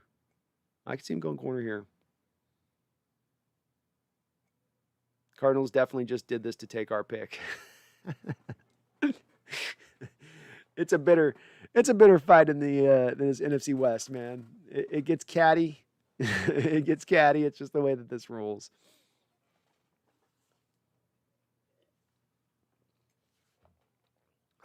Nathaniel says 7th round corners look more appealing to me. Like, oh, there's a lot of corners looking appealing right now. That is for sure. That is for sure. I wonder who the Cardinals are taking here. I don't have a good read on this one for the Cardinals. They like somebody, I guess. Somebody they're liking. Someone they're digging. Anthony Bain says Seattle could take another wide receiver for competition. It wouldn't surprise me. No, and there is value there right now when you look at the best available on the board. There are some receivers. Shi Smith doesn't do a lot for me, but he is interesting as a slot guy. Sage Surratt would be an outside guy, interesting. Tyler Vaughn's out of USC, okay. Osiris Mitchell, Mississippi State. There's a couple guys there that might appeal to him. I can see Sage Surratt appealing to him. You went and got the small guy, then you go get the big guy. Dimitri Felton's another guy that can play both outside and Marquise Stevenson even is a guy who I think is very interesting as a player. I definitely missed the boat on Stevenson as far as his value. I did not expect him to last to this stage of things.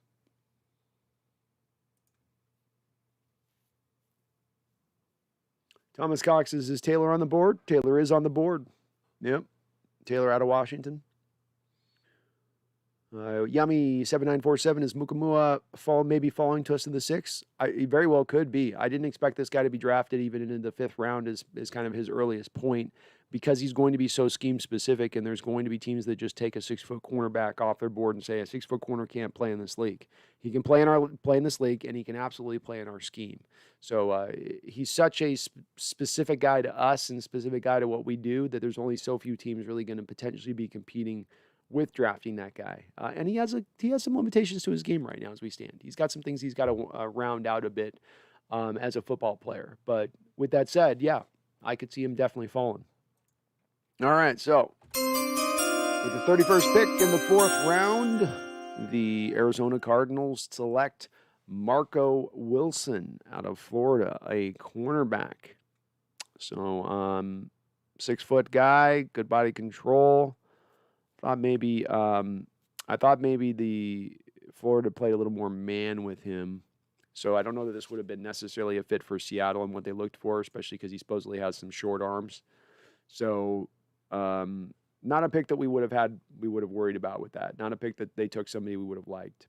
Carl says, I feel like whoever we pick won't make the team. 4th round curse. Big time 4th round curse, isn't there, Carl? You've had Chris Harper out of Kansas State back in the day, selected in the 4th round, didn't even make the roster opening day.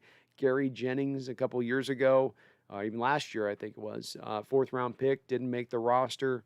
Who else do we have? There's one other guy I'm not thinking of. Amara Darbo. He was, I think, late 3rd, that guy was. But, yeah, there's been some bad 4th round picks.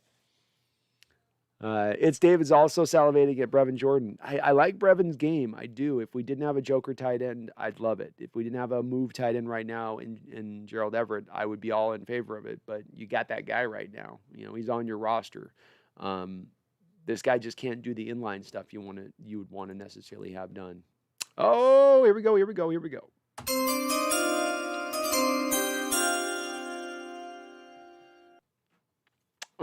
So with the 32nd pick in the 4th round, the Seattle Seahawks select Trey Brown out of Oklahoma. Brown is a shorter corner with short arms but outstanding top speeds as the pre-draft analysis. He's smooth turning and running. Brown played the vast majority of his snaps on the perimeter, and he's far more physical in coverage than his frame indicates, but he's built like a slot corner and may be a better fit on the inside at the NFL level. I don't think that I looked at Brown because this draft was so deep with guys that weren't 5'10". Let me see if I did look at him. I looked at even Shakir Brown, but not Trey Brown. Because I think with this guy, his short arms, I think scared me off on him just a little bit. Let's see what his pro day numbers were here. Trey Brown pro day. So he ran a 4.4 on his pro day, which is exactly what Seattle is going to look for in their cornerbacks. Vertical leap, 38 inches, 10.3 broad jump, bench 13 reps, 5'9" and 3/4 and 185 pounds. So what we could be seeing with this selection is the DJ Reed effect, where Seattle for years when it came to outside cornerbacks had been very almost a fundamentalist approach to it, and that you have to be 6 foot to be on the outside and play cornerback for us. Last year, DJ Reed became the outlier guy at 5'9" to go out there and play potentially last year the best at the cornerback role than anybody else that played in that secondary last year, and he did it at 5'9". I think Coach Carroll did reference having sort of changed a little bit of maybe some of his methodology or thought process as it concerned a little bit of the smaller cornerbacks. I liked other cornerbacks on the board at this point that were available right now in this draft over this guy, but I also have to admit, with this potential pick, I didn't look at this guy very much because I thought, being that he's got 5'10" short arms, not the size component that they look towards, I just didn't lean into looking at him very much. But they obviously love his speed. They love what they saw him on tape. We're gonna have to dig into this guy and see what we like about him or don't like about him. See what you guys think here. Seahawks Gaming says, "What the F, a 5'9" corner." Yeah, I'm not going to be as down as I was on the pick yesterday with this pick. You're picking later on. It is what it is with these kind of selections. I will say that I'm more in favor of this with going rather than probably Shaun Wade. I think this guy's got at least some upside to him that I don't think Shaun Wade has. So I will say that much. Shakir Brown would have been interesting out of Michigan State to me. Kind of odd. Trill Williams, another guy. I can understand why they didn't have him maybe as high. As we're talking about Israel Mukamua, Rondale Williams would have been an interesting cat to me. I like him. I liked his tape quite a bit. But again, I haven't watched tape on this guy, so I think it's presumptuous of me to say that I'm not that this is a miss or that I don't like this pick. From the size dimension standpoint, I guess I'm not super concerned because we saw it at least last year with DJ Reed, but it's going to worry me a little bit. There's a reason why they've gravitated towards the past for guys that are 6 feet tall that have the 33-inch long arms, because that fits well to what they do with their zone coverage stuff. But see what you guys think here. Pretty much nobody knows this guy. It's David says, "Bro, I swear Hawks love choosing 5'9" players." I guess it's the year of the 5'9" guy. I guess size doesn't. Bigger, stronger, faster is now being removed for faster. Obi-Wan says DJ Reed 2.0 could be here. Could be. Maybe they're changing philosophies as far as cornerbacks that they're looking for. And they want some smaller guys that can stay with some of the jitterbug types that everyone's telling us that this game's going to with the smaller wide receivers. Daniel Jeremiah called Trey Brown his highest available corner. I'll be looking deep into his tape tonight. So what I have been missing raining tacos, I'll pick up on this guy, and we'll dive deep into him and see what we think. Yami says, "I really like DJ Reed, though." I do, too. I think he's a Seahawks cornerback. He's got the mentality that we had grown to become familiar with a couple of years ago with those guys that just kept coming through from Shermans to Browners. He's got that feel to him. But I'm open to this guy being okay. Raining Tacos, I see the coverage stats for him, and it looks good until you realize how many of the incompletions are going to turn into penalties in the NFL. Well, it's a legitimate critique. The cornerbacks in college are allowed to be a lot more grabby than you're going to be allowed to be grabby at the NFL level. That is absolutely true. And you see it. This is one of the things that people knock J.C. Horn on and think that is going to limit J.C. Horn's upside, is the fact that he's so grabby at the college level, and he's just not going to be able to get away with that, which very well may be the case. Jay says, "I would have wanted Israel Mukamua, but I'm still very happy with the pick." I'm okay with it. If the guy can play on the outside, then it's fine. If the guy can't play on the outside and we just drop to the slot corner when we already have two slot cornerbacks, then I don't like it. So it's kind of built on that. Muku brew. I like the picks as Obi-Wan. Awesome. Your boy Michael, I wanted Mukamua. Me too. Thomas Cox says, "I have to watch his highlights." I think we're all going to have to try to watch the highlights to get a feel for this guy. It's David, I swear, bro. How can they just pick just so weird? I don't know, David. They're a weird drafting team, man. They make it weird every single year. They make it weird. You could just count on it. Alex Lasky, what do you think about the pick? There were higher cornerbacks that I had on my board. Admittedly, I didn't look at this guy. So, and the reason I didn't look at him is because Seattle has had their set. You're in a draft that's stacked with 6-foot cornerbacks who have 33-inch long arms, who played zones in zone-based schemes that would be ideal fits for Seattle. I would have thought that they would have been better targets as opposed to going for the undersized guy with short arms. But Seattle, I guess, fell in love with the dude. And again, I haven't watched his tape, so I can't make an assessment on the player and what I think of him exactly, but just on the peripherals, that does give me a little bit of concern with the size. Thankfully, as I said, though, too, we do have at least a baseline with the guy in DJ Reed being the one baseline we have here in 10 years with Coach Carroll of a guy that's under 5'10" and able to play out on the outside and be successful at doing that. Go Hawks 05 says drafting dwarfs this year, I guess. Yeah, I don't know. Maybe they're gonna bring Snow White to the stadium.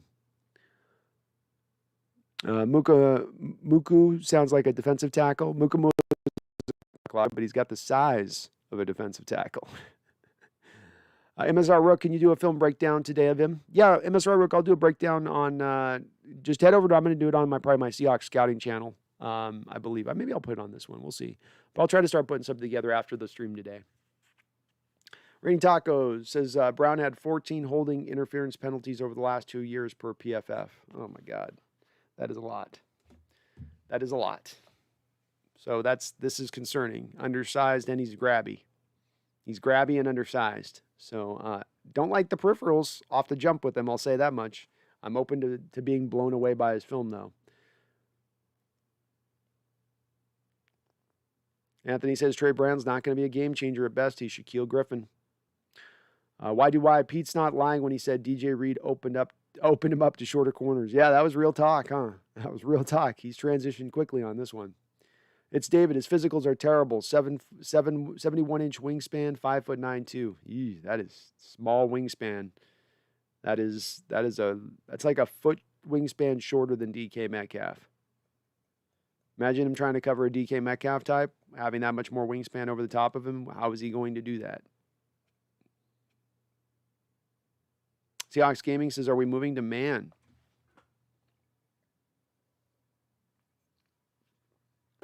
My God, I mean, maybe. Are we going to go to an attacking 4-3 scheme, which is going to be man-based? I don't know. I can't think Carroll would be willing to make that kind of transition at this point in time in his career.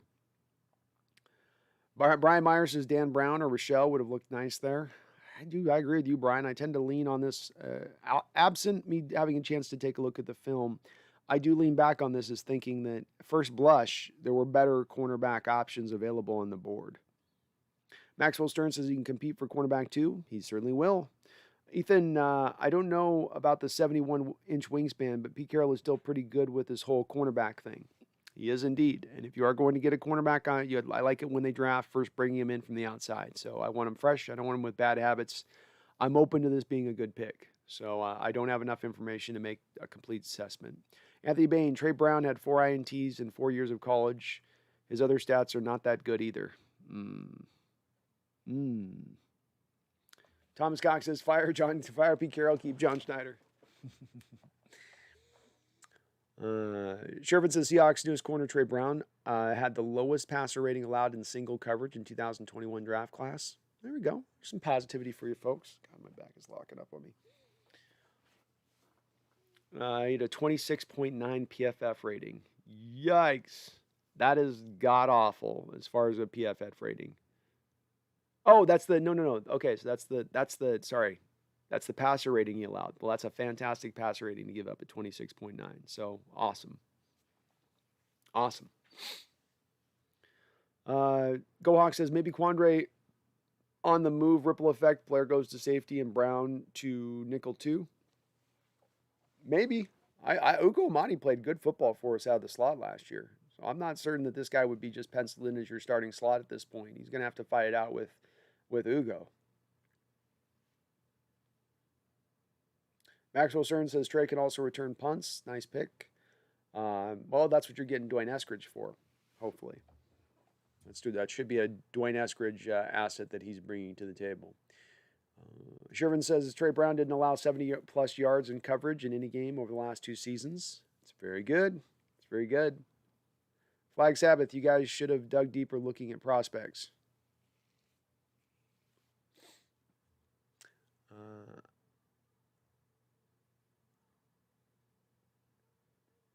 Thomas Cox says it's the Big Ten. They don't play defense. It's very true. It's usually a place they don't play defense in. So a guy playing defense in it should stand out. Tony LG scared me.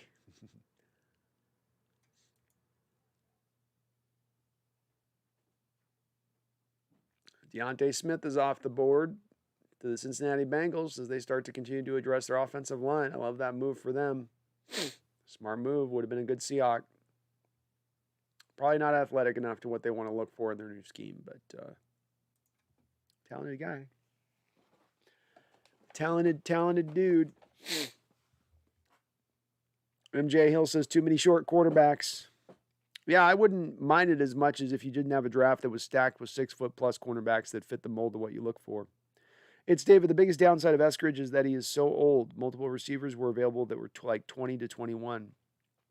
It's got to factor into your assessment. Because what we've known about 24-year-old prospects across the board in general is that they tend to be pretty much finished products by the time they reach the NFL level. You won't see the guy take that step in development at the age of 25, 26, 27 that the kid at 21 to 22 to 23 is going to be taking. That just tends to be how the development goes. Doesn't mean that he can't take some of those steps further. It's possible. Just means it just doesn't in general happen. Seahawks Gaming says, laughing my ass off. Ugo Amadi 5'9", DJ Reed 5'9", Trey Brown 5'9". They have definitely made a very fast transition to short quarterbacks in short order. No pun intended. TJ, I went to high school with Trey. He's really good. Trust me on this, man. I will trust you on it. Thank you for the inside info, TJ. So he's a good player. Can you give us a little more of a scouting breakdown? Give us a breakdown, man. Is he all in? Is he all ball? Is he all ball? Shervin says Brown played mostly outside with 14% of his snaps in the slot, but many analysts have felt his best fit is on the inside. Yeah, I think Seattle's going to try him on the outside first and foremost and try to replicate what they did with DJ Reed here. That would be my first that'd be my first guess here on him, is that it's sort of like if all else fails that you can kick him onto the inside. UE2K, we just arrived. We traded down for what? With whom? We picked up another 6th-round pick, trading back about 10 spots or so. UE2K just took Trey Brown, a little bit of an undersized guy out of Oklahoma at cornerback, who we're discussing here. Seems like he can play on the outside, which is interesting. So, yeah, we're just kind of discussing that right now. Pick just kind of came through. Thomas Cox, I can see Seattle get another receiver. There's definitely some value there at receiver as we move through this draft. PFF says we got a steal. Ooh, I love it. Well, I love when Paul Blue, I love it when PFF backs us on stuff. So that's good to hear. It's good to hear. I think we can say in totality with this guy, he's got shorter guys, shorter arms, which is a concern. Held up really well on the outside, as Flag Sabbath was pointing out. He had the lowest passer rating of any cornerback in football, in college football last year at 26, which is really low, which is just minuscule type numbers. Nobody was catching anything on him. I think on the downside of it, though, we go, okay, the size, and then it looks like he's very, very grabby. A lot of penalties on him over the last couple of years. This ain't going to be something that scares, of course, Coach Carroll away, of course. Our secondary was at its best when it was maybe one of the most grabby secondaries in the entire NFL. Being grabby is not necessarily the worst, most horrible thing. He's going to have to clean it up. I need to watch his tape, though, to see what scheme he played in there with Oklahoma. If they did the off-ball stuff with him or how they asked him to line up across the guy.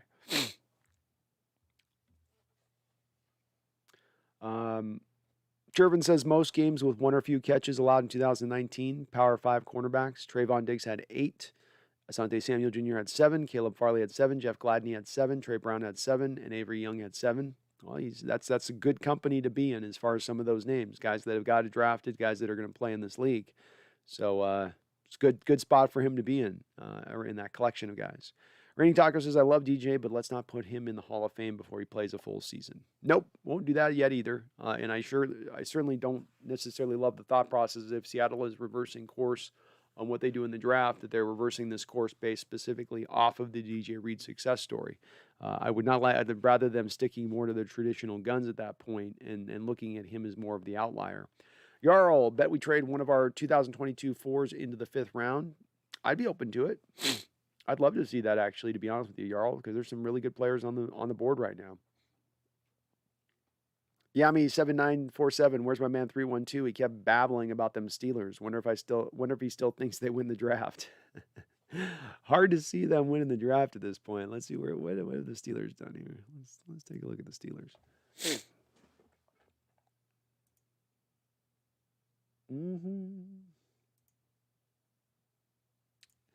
So the Steelers, Najee Harris in the first round, taking a running back. Ouch.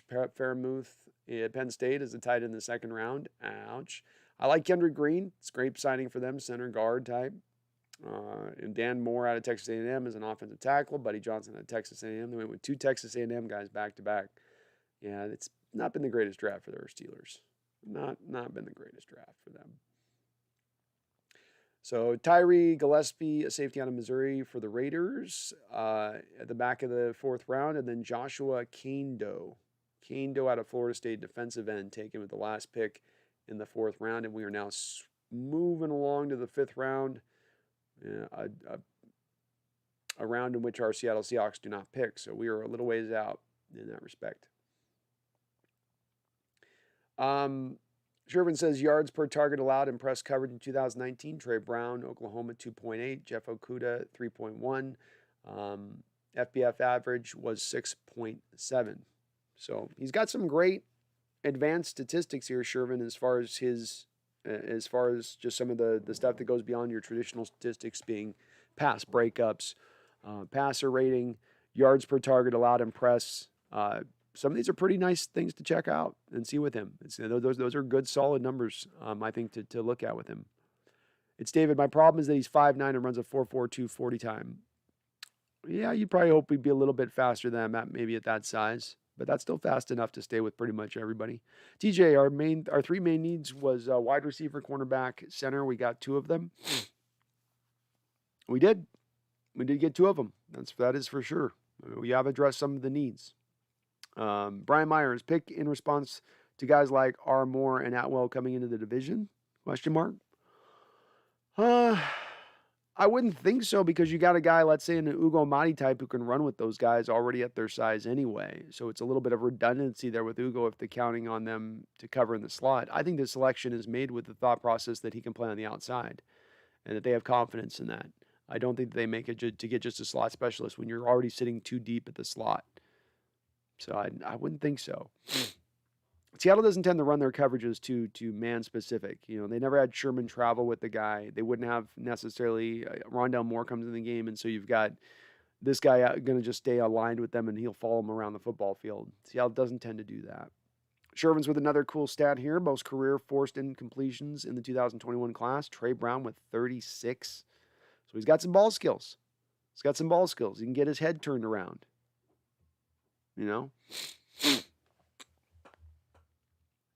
Flag Sabbath says, thank you, Shervin. I really like this pick. I'm warming up to it. I did not hate it either. I just need to see some film on it before I can make an assessment. Thomas Cox, I can't see him covering the top wide receivers like DeAndre Hopkins and Kupp. Well, certainly guys that are those contested catch guys. Be interesting to see if you take away his ability to be physical down the field and really be as grabby as they allow in college football if he is able to hold up. Bash Jim says we need to get alignment before the draft is over. I certainly would feel a lot more warm and fuzzy inside if we were to do that, Bash. I certainly would. Brendan Eichrick says steal. Could be there, Brendan. Could be. Flag Sabbath, I don't care, man. I still hope we get David Moore. I'd feel really, really a lot better with David Moore. I really would. Brendan Eichrick, how do you think the corner room will shake out? DJ Reed's going to be your one starter. I don't think Trey Brown comes in and starts over Akilio Witherspoon, but I think he's going to play some snaps at some point. Brendan Eichrick says he's literally a DJ Reed clone. A lot of the same kind of measurables to it, isn't it? DJ was fast coming out, 5'9", very similar. It would seem like this is an indication that maybe they're not going to sign Sherman, though.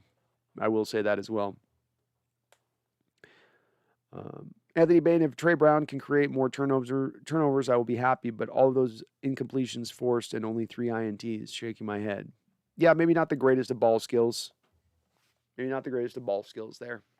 So we mentioned you might be getting a Shaquille Griffin type, but if you get Shaquille Griffin type in late in the 4th round as opposed to where you selected Shaquille originally in late in the 3rd round, that's not bad value. Apparently, Trey Brown made Tylan Wallace look like a fool in their matchup. Love it. Go Hawks 05. I like the pick. B plus for me, all overall grade of a B for this draft. I've got to see tape on this guy before I can grade him, so I need to look at him deeper than that. MS Rook, Tyree Gillespie, steal. He's going to be a stud for the Raiders. He destroyed Najee at the goal line last year. They needed some safety help, so it's good to see the Raiders addressing that, changing now to Seattle's scheme. That's important for them. TJ, now we get Chris Evans, halfback out of Michigan. I'll be happy. He should be there. He should be there. Seahawks Gaming is Jermaine Ifedi, the defensive penalties. He said is Trey Brown the Jermaine Ifedi of penalties? Yeah, maybe, but maybe he's a better player than Jermaine Ifedi. So he gives you the penalties, but he gets you the good level of play in addition to it. Seahawks, both starting offensive tackles and our center are free agents next year. They need offensive linemen.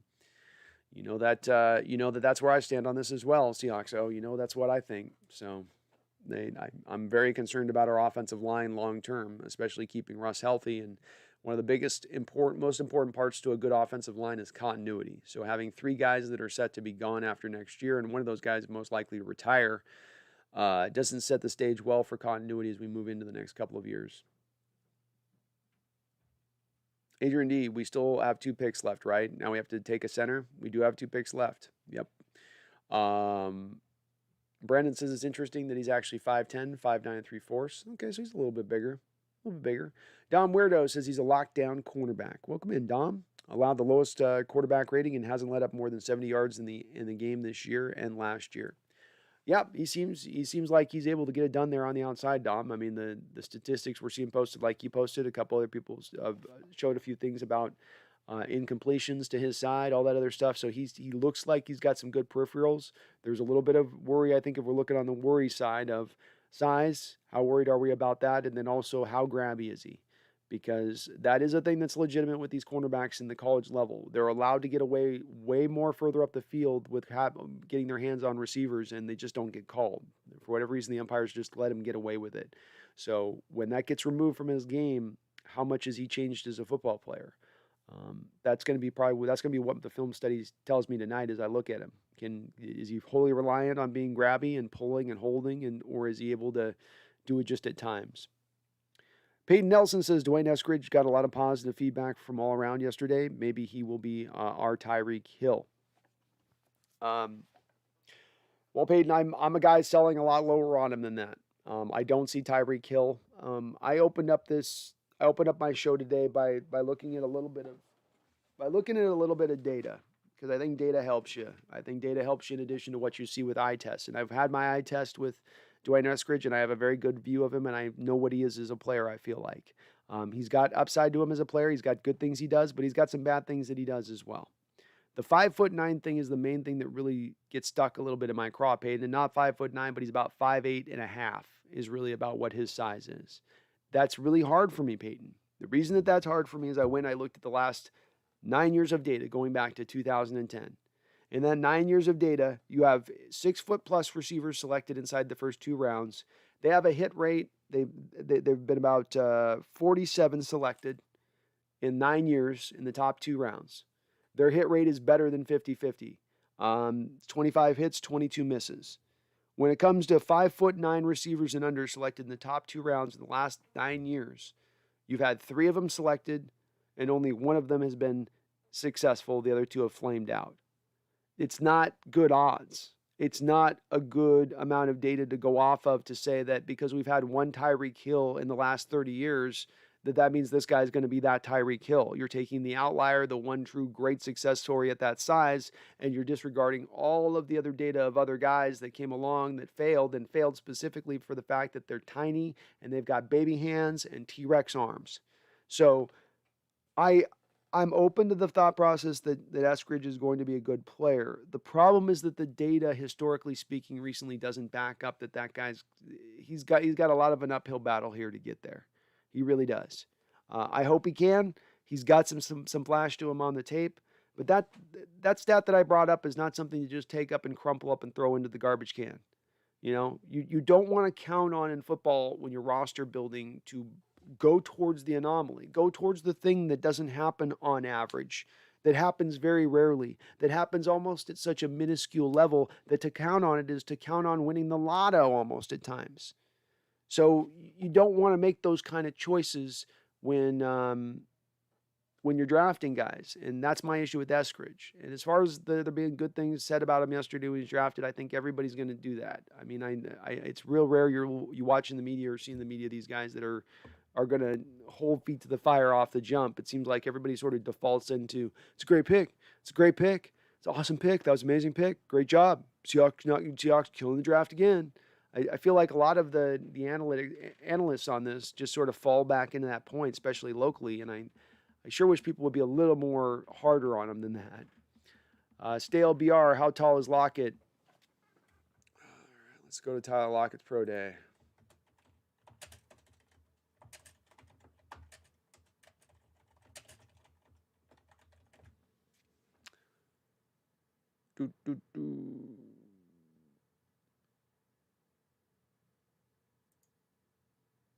All right, so when Tyler Lockett was drafted, he was 22 years old.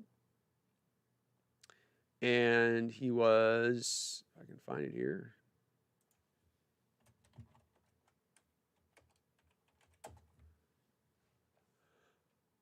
So very similar in height at 5'8", 22 years old.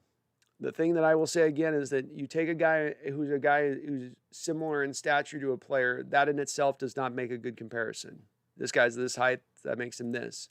I thought Tyler was bigger than the 5'8" thing. I thought he was like 5'9", 5'10". But the thing that I liked with Tyler Lockett's game coming out is I thought he was a lot more of a refined route runner on the outside than this guy. This guy's not a horrible route runner, but he's not quite as good as Tyler. The other thing was Tyler didn't have any questions with his hands.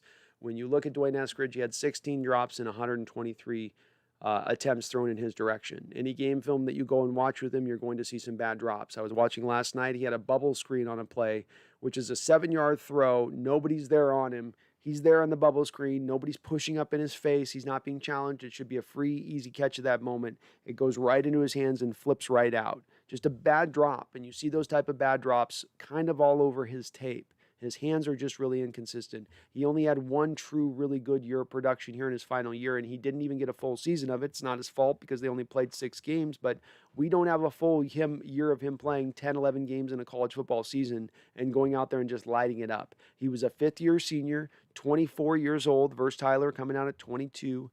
The development's going to be kind of set with this guy. I could be wrong on him, but I think there's plenty of reason to have some issues with this guy as a player and to worry about him as a player, especially selected all the way up there in the second round where Seattle took him. Maxwell says, PFF says Trey Brown's a steal. He's a dog. I love it. That's what you need. You need to be we saw this with DJ Reed. If you're 5'9", you need to be a dog. You need to have that competitiveness. You need to just have that almost will within you to say no one's going to be catching the ball on me today. I'm going to fight with every inch of my being to stop it. AI says, I didn't realize this was going on this early. Yeah, I realized it about 2 in the morning last night. I was like, oh, damn, it's going to be an early morning tomorrow. Ed Brennan, is asking about centers through free agency a stupid question or something? No. Did I miss your deal on that, Ed? I'm sorry. Right now, there's not really any free agent centers that are available out there. There's nobody sitting on the market. There could be somebody that does get cut, Ed, but I don't have anybody that I can target on my list. I mean, maybe Kelsey of the Eagles at this point because they did just go draft a center. So maybe the Eagles look at moving on from Kelsey and you could maybe target him. But there's not a lot of centers that I think are going to be released or available on the market, unfortunately. They would have to get very creative with that in that respect. Let's see what there is available.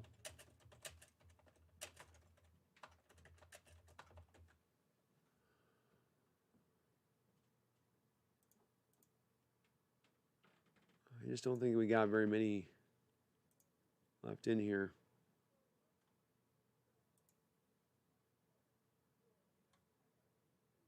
Connor McGovern, Matt Skira, Ted Karras.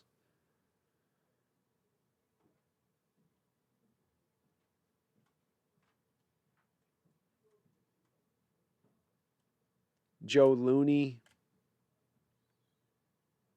Austin Riders out there. I mean, there's a couple guys that are just guys. I don't think they're going to be better than what you're going to get in Posick, though. Just kind of guys. They would be depth. Peyton Nelson, I do agree. Eskridge probably wasn't the best second-round pick. I still wanted to see a better corner or O-line pick. Thanks for your insight. Well, thank you for jumping on in here, Peyton. I do appreciate you checking out the show and watching it. And I hope 100%, I hope I am wrong on this Eskridge take. I hope I'm wrong with where I see him at the next level as being just a slot specialist only. I hope I'm wrong and that I think he's limited in the end-around stuff everybody thinks he's going to be able to do, and I don't think he's necessarily going to be able to do as well as others think he's going to. And if I am wrong, you can count on I stream twice a week, and I will be standing up and down saying I eat crow, and I'm happy to eat crow because we will have a successful, productive player on our hand, not to mention one of the better wide receiver cores in the league if he is successful. So I hope I'm not, but I also don't ignore some of these things that are pretty telling to me for him as a player. Kicker at 149 for the Bengals. That's not bad for them. If you're getting the best kicker in the draft, I mean, we did this with Dickerson a couple years ago in the 5th round. If you're getting the best kicker in the draft, and it's truly that, then that's not the worst value, getting upper level kicker. The Houston Texans got Brevin Jordan at the top of the 5th round. It's a good pick for them. Jamin Sherwood of Auburn went to the Jets out of safety for them. Luke Farrell out of Ohio State at a tight end went to the Jaguars. And Kenneth Gainwell, very good running back out of Memphis, guy that kept Antonio Gibson at wide receiver the previous year. Opted out. Not a lot of film on him, some question marks, but that's an upside move for the Eagles, that guy. I mean, he could really be an outstanding running back, one of the better running backs in this draft potentially. You just didn't have a lot of film to go off of with that guy. AI asked, what do I think about this cornerback, Trey Brown, that just got selected? In all honesty, I scouted probably 16 or 17 cornerbacks in this particular draft for our Seahawks. Trey Brown was not one of the guys that I did. I was gravitating away from the 5'9" corners because historically that's where Seattle's been. There's one DJ Reed and there's nobody else at 5'9" that's played on the outside for Seattle. And with a lot of pundits believing that his best position is going to be at the slot role and at the next level, we don't need slots. So I just I've only got so much time with so many prospects, so I just put him down my list and didn't look at him. Should have probably. But I will take a long, hard look at him tonight, AI, on my Seahawks scouting channel. I'll try to get a video up, posted of what I think about him and what I see with him. But I'm open to it. I'm open to being a good player. He certainly sounds feisty. He certainly got some great statistical stuff. People have been posting AI that he had the lowest quarterback rating last year, most incompletions he caused. I like quite a bit of what I'm hearing about him as far as some of those raw numbers are concerned. We just need to see the tape on him as a guy now. And Maxwell, he's a return threat, but I think Eskridge is going to be locked in there as your return guy now. So I don't think you're going to ask him to do much of that. AI says, how did we get a 6th-round comp pick? We traded AI in the 4th round back, about 10 or 11 spots to pick up that extra 6th-rounder. Ethan Tech World, he also played against top competition, which is apparently great, and he doesn't give up many completions. Yeah, the Big 10, though, it doesn't play defense normally. It always usually has really good offenses across the board. So you are playing almost like with the SEC against what you're going up against offensively speaking. It is comparable. It's just the defenses aren't comparable to the SEC. So the fact that he played defense in a conference that's very offensive-laden and offensive-minded, that is another thing that we should look at as another feather in his cap here. And that is, this is not like what I've knocked Eskridge in that he's playing for South Dakota and he's going up against a lot of college programs with guys that are not going to be playing at the NFL level. That is not true here with Trey Brown, and that he did go up against NFL level competition. Pull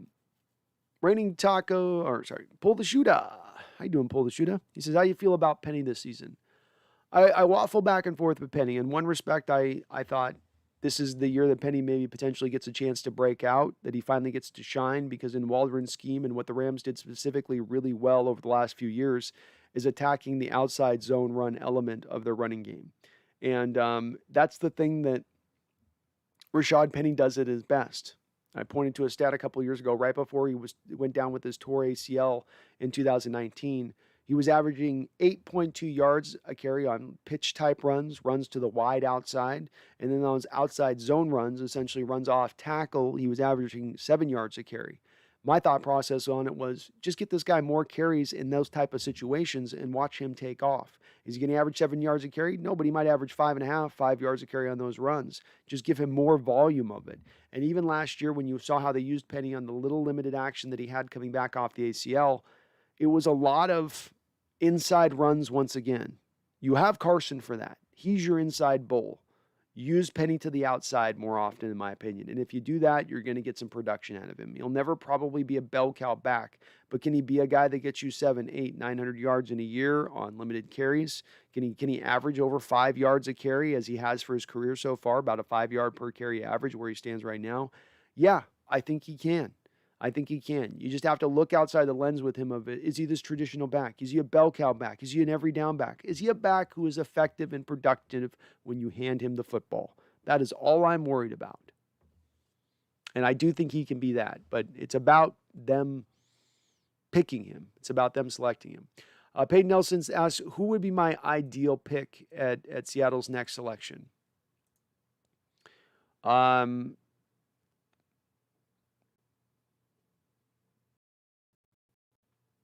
My ideal pick at the next selection,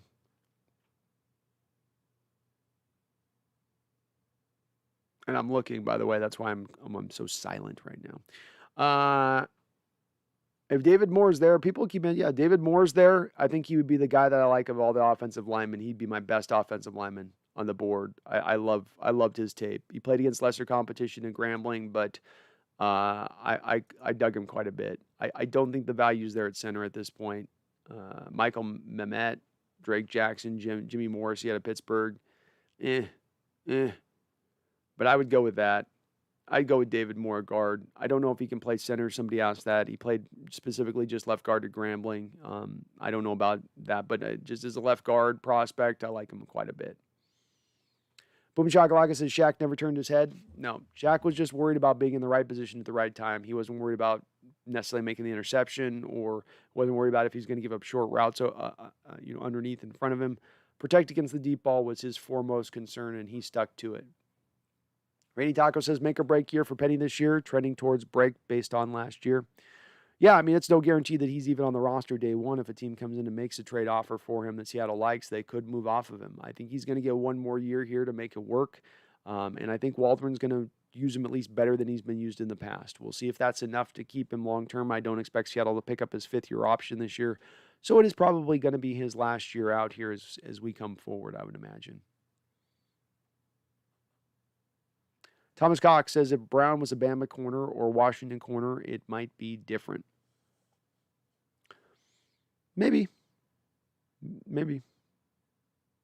Ethan's Tech World, I like some ball hawks. I think DJ Reed has that in him. I don't know about all of you, but I was so tired of having Griffin out there and he just swats it down. Yeah, I tire of guys that don't have ball skills at the cornerback position as well. We got right out the chute here with Seattle and Carroll in his regime with Sherman, with Brandon Browner. Even throw Byron Maxwell in there. There was one interception Byron had against Eli Manning back in the day where the receiver's running a crossing route and is actually open when Manning makes the throw. Byron uses his makeup speed and his long arms to just put one arm in there and sort of twist backwards like this with his hand and one hand and catch the interception. An absolute fantastic play. And so we had all these guys out the jump that were fantastic ball skills with the size that they brought. And then you get a lot more guys as we've gone along that just haven't been as good at that. You know, Deshaun Shedd type, Shaquille Griffin type, that have been guys that might be in the position that they aren't going to do a lot to take the ball away. I like it a lot more as a trait that you look for. I think it's really important to have kind of in your scheme with your corners in our scheme because of the fact that you ask them to play so much of the cover three in the deep edge of the zone and to protect against that deep ball so much. You need the guy with understanding within that who's going to give up the short routes to have the occasional place where he can do a game-changing interception and he can flip the field. You kind of need that knowing that he's going to be a guy who's going to probably give up some yards up in front of him because of the nature of the way you run your scheme.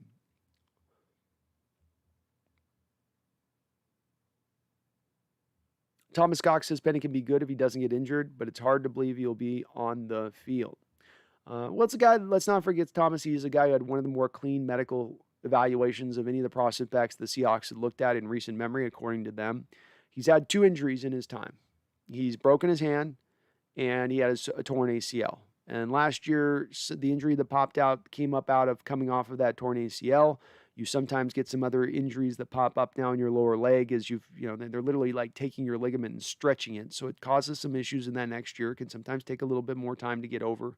But because of these two injuries, I don't know if I call him injury prone, especially if we consider him going back into college being a pretty healthy player. So I'm going to lean back on it being that those are two outlier situations. But if he does get injured, Thomas, his time's going to be done here. This is certainly his prove-it year at this point. Nothing is going to be guaranteed for him as we go forward. Emmett says, I'm at the bar drinking my ass off. Thankfully, I didn't scout. So any pick today is a surprise. What's the story with the cornerback? He's a little undersized, 5'9". Emmett, technically almost 5'10", I guess. So he's a little bit bigger than DJ Reed. He gave up the lowest passer rating in college football last year at 26. That's, of course, minuscule. PFF, Pro Football Focus, absolutely loves him as a player and calls him a steal for us. So they like him quite a bit. He does appear like maybe he can play on the outside, though there are some scouts who feel he's going to be a slot guy only at the next level. He certainly does seem to be really handsy. A lot of penalties as far as holding calls and pass interference calls are concerned, Emmett. So he's going to have to clean up that game of it. He's not going to be allowed to be as handsy at the NFL level. But he's a guy with some talent. He's a guy with some upside, and certainly that's what you're looking for to grab in the fourth round. Interesting in that there looks like a little bit of a DJ Reed effect here on this pick in Seattle being willing to go outside a little of their comfort zone for taller, bigger cornerbacks. Alfred Demby says, why do Pepe and John trying to spoil my day with a 5'9" cornerback? They like to test the fans' patience on draft day, just like they like to test the fans' hearts on game day with the way that they play football games. Nothing can be easy. Nothing can be straightforward. Nothing can be a no-brainer. It's just got to be a little painful through the whole process, but they eventually arrive around at the right end of things, I guess. But that goes to Carson too. That half the reason why the Hawks offense stall. Yeah, injury is definitely a thing with Carson that I think is a reason why when you look at him and not getting more than the kind of the small offer that Seattle ended up bringing him back for, where he's going to be on a low $2.5 million cap hit this year. That comes out of the fact that a lot of teams see that as well. Availability is big for the running back position. And if you're constantly beat up and you're constantly injured, you're going to continue to probably be so. And why should we start giving you big money if you're going to continue to be so? I think Carson always, with his running style, is going to get worn down a little bit and beat up a little bit. That's why it's important to have 2-3 deep at your running back position with this team, so you don't end up in the decimated place that you've been at in recent years. Pull the shooter, how do you feel about our division this year? I was a lot more confident before coming to this draft and before you took Dwayne Eskridge. I'll tell you that. I'd anticipate you're going to do some moves that were going to solidify yourself as a top of the class of the NFC West, and I don't know if you've exactly done that. I think that there's definitely going to be a dogfight in this division. I'm probably see Seattle as we stand right now somewhere around 11 to 12 wins. If Trey Lance can come in and fit to the 18 pass attempt a game thing that he did a couple of years ago in college football, which is what Shanahan's going to ask him to do, I think that he can be pretty effective in that role. And they've got a lot of talent coming back onto that team this offseason. They've got an identity. They know what they're going to do. They know who they are. That team scares me a bit. Getting Stafford in there and Goff out, there's a lot of potential that move has some boom to it in who they are. There's no certainties with those other teams in the division, but there's a lot of talent over there, and there's a lot of reason to believe that they're going to give us a tough fight. But I'm probably about right now 11 or 12 wins as we stand right now, approximately. Thomas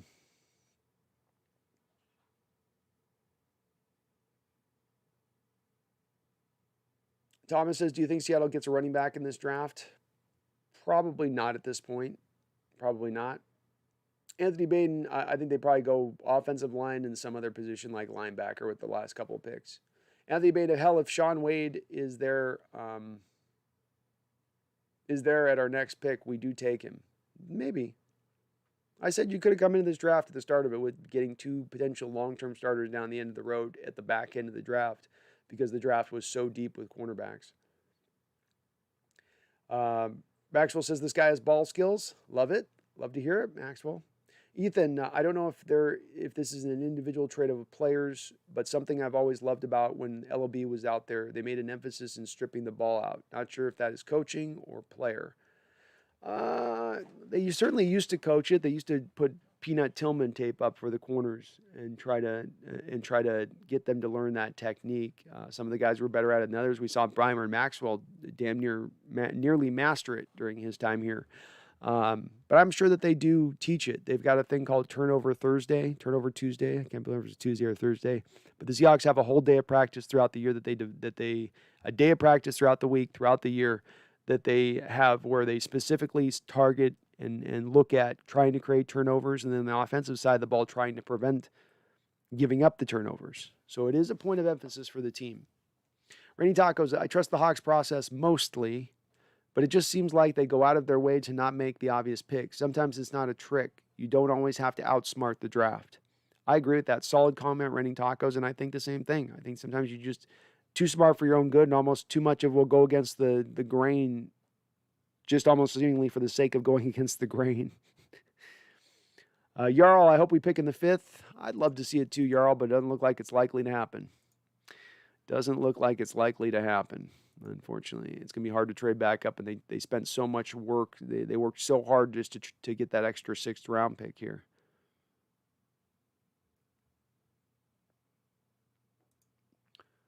Any more running backs from Miami? Asked Boom Shakalaka. Oh, there's one I'm sure they're thinking about. Anthony Bain says, I like the Cards over the Rams. Well, the Rams have taken good 6 or 7 hits in free agencies with what we can call key contributing players in this league. Losing that many guys, it's pretty hard, historically speaking, for a team to lose 6, 7 guys and come back the next year and not miss a beat, get right back to the playoffs. You tend to feel that pain a little bit. Cardinals have been on the rise over the last couple of years. I've liked what they've done in free agency. I'm okay with what they've done in this draft. It's not blown me away. It's been okay, though. It's been fine. I think they've added to their football team. They've gotten at least marginally better here with this crew. I do wonder with Kyler, though. I'm not completely sold on him at the quarterback position, and I wonder with him as far as if he does have it. If he does he have the accuracy down the field consistently? I don't know. I'm not sure on him. GoHawks05 had to watch a little bit of highlights on the Trey Hill. He looks just like DJ Reed 2.0. Excited to see him come and compete.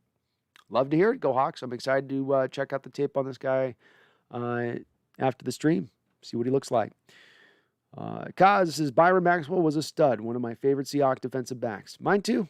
He'd sit number 3 right now of the Coach Carroll era for me. You know, I'd be Sherman, Browner, and then Maxwell would be right there. A really underrated guy. Ball skills. Too bad he couldn't kind of hold up a little bit longer. And man, he got paid the second he had a good year for us. But what a good player he was. What a great find out of Clemson that kid is. Emmett says there's several guys I'm just done with waiting on. Penny, Green, Collier, Disley, Barton, Posick, Jones. I'm sure there's more. Yeah, I'm patient on a couple of those guys. On a couple of the guys, I'm probably at the end of my rope with. I think Carroll in his press conference the other day was speaking about the fact that if you're drafted into a place, competition's going to come back and it's going to reign supreme. And I think that he was specifically targeting and talking about Rasheem Green, specifically targeting and talking about LJ Collier or your Barton types. I think those guys are going to have their feet to the fire a little bit more this year, and it's not just going to be on draft status anymore with them. Collier and Green better come in and show out. It's a lot of depth there, especially if Alden Smith isn't suspended, because both of those guys could find themselves cut. Micah Clark says, isn't Trey Smith available? He's a very solid guard, unless I'm tripping. He's a little bit in the mold, and I do believe he is available. He's a little more in the mold of guys we've talked about in this draft. He's not as good as these guys selected higher, but your Alex Leatherwood type, your kid out of Virginia Tech that was taken in the first round, the left tackle out of there that was taken. These 5-star guys that sort of are leaning on their 5-stardom. You know, they're leaning on their natural traits, their natural gifts to kind of get by and make it work. And with Trey, he was a guy that looks the part at left tackle. That's where he played the majority of his snaps with Tennessee, was over at left tackle. There's not a lot of fire to his game. He moves fine, but he just doesn't look like he's into it out there. He sort of looks like he's checked out of the process a lot of the times, and that's why he's fallen, because he has the talent of the Leatherwoods, of the kid out of Virginia Tech. He's got that same talent level, but he doesn't have any of the tape on that he shows to match what he has naturally, physically. And I think that's what's bringing a lot of teams to a point of hesitancy with him, and why he's going to probably continue to drop even through this fifth round, probably taken at the end of the fifth round here somewhere, because it's just somebody's going to say, okay, he flamed out at left tackle, but I can see him working at left guard. His skill set's just too good at left guard not to jump at that potential. How many more hours till we pick again? We're probably about an hour. We're probably about an hour out or so. Cool Breeze says lots of positives. Watching Trey tape in his press conference seems like a good talent and a good fit for the Hawks. I can't complain. I wanted to come out of this draft, Cool Breeze, with 2 cornerbacks. I was not picky about them because I really felt like this is the deepest cornerback class that we've seen probably in the last 10 years. It's the deepest cornerback class for Seahawks type cornerbacks. So by any means that they do that, I'm going to feel satisfied because that's what I called upon. And I specifically pointed for Seattle to not draft those corners early, not first, not second, not third. Fourth's okay when you're talking about the end of the 4th round. That's fine for me because that's where they picked him. But pick them later on because that's where you can get them, and you can potentially come out of this draft with 2 starting quarterbacks that you take beyond the 4th round because the depth is so deep there at the position this season, Cool Breeze. So I got no problem with the pick right now as I stand without having looked at any tape. I'm very interested to see what his tape does show, though. Thomas Cox says Disley can be good, but it's a proven deal. Yep, I mean, Disley, look, he's got to come around, and he certainly has to bounce back from those 2 lower leg injuries. And it looked like last year maybe he had lost a little juice from that second lower leg injury, from that second Achilles, I think, tear that he had. Could be. We heard from Tyler Lockett recently where he said, yeah, I lost a step at that time when I broke my leg a couple years into my career. And I've never been able to be as fast. Maybe Disley loses some of that short area explosion that helped him burst on the scene in his first couple of years and be so productive. It didn't seem to be there last year. He didn't seem to be as kind of quick up the football field as he was in those first couple of years. But sometimes with that ACL, it can take that extra year to fully come back around and get your athleticism back. And the fact that he had those injuries as a young player gives me a little bit of hope and patience, maybe that he can bounce back in that way. Thomas Cox says Cliff is a Jeff Fisher coach, so they will win 8 games with very good talent. It's the Rams after Fisher. I could see that comparison a little bit. Different type of coaches. One's a defensive coach, one's an offensive coach, but I could see that. I kind of see the same thing. The Cardinals being topped out. 8 to 9 to 10 wins is really where I see them being. I put the Niners and the Rams up ahead of them right now at the moment. But that's a lot just because I do have a lot of a good feeling about Trey Lance, and I think that he's not going to take as long to develop as some people kind of think he will. Micah Clark, Trey Brown has the physicality that our cornerbacks lack. The analysts talked about him. He's very solid for a 4th rounder and a late 4th rounder at that, Micah Clark. I feel pretty good about this pick. So I haven't watched him, so I can't speak to what I saw or didn't see on game film. But I do like the pick overall. Ethan says, this may sound backwards. I've heard that Trey Brown had a bit of an interference penalty problem. But you know what? I love it. I'd rather balance that than have him 5 miles from the wide receiver. He's a competitive guy, and he's going to get a little handsy, and that's an area of concern with him because, as I was speaking about earlier, Ethan, they do allow on the college level those guys to play a little bit more. They let the cornerbacks do a little bit more mauling past the 5-yard rule, past the 5-yard point where you're allowed to touch a guy. They're not going to let him get away with that at the NFL level, and he had a high amount of penalties. I forget who posted it here, but 17, 18 penalties in a couple of years there, which is a lot. But it's not the worst thing in the world. A 5-yard holding penalty is not going to kill me if they're only going to call it once every 10 times that you do it. If you're playing on the line like that, you're making it work for you, then you can make it work for you. Boom Shakalaka says green washed for sure. Wasn't sure where he signed. Which green are you talking about?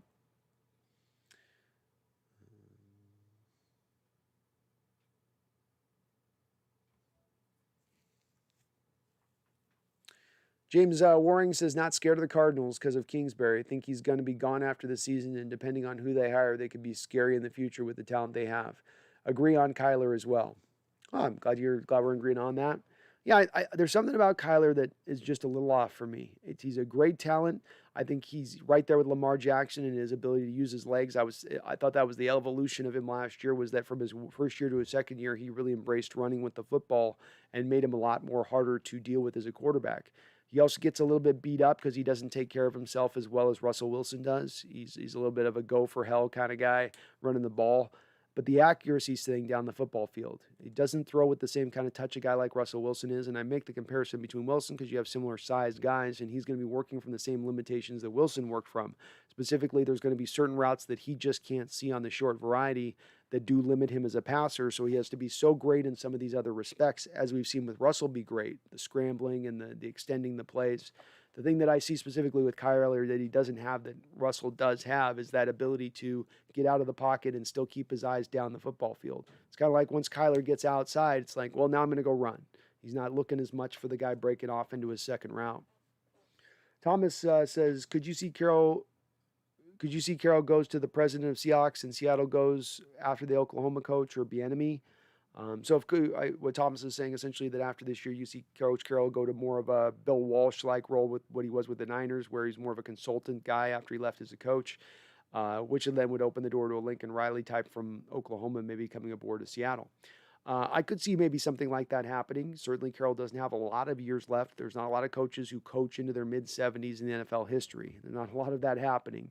So it could happen very well there.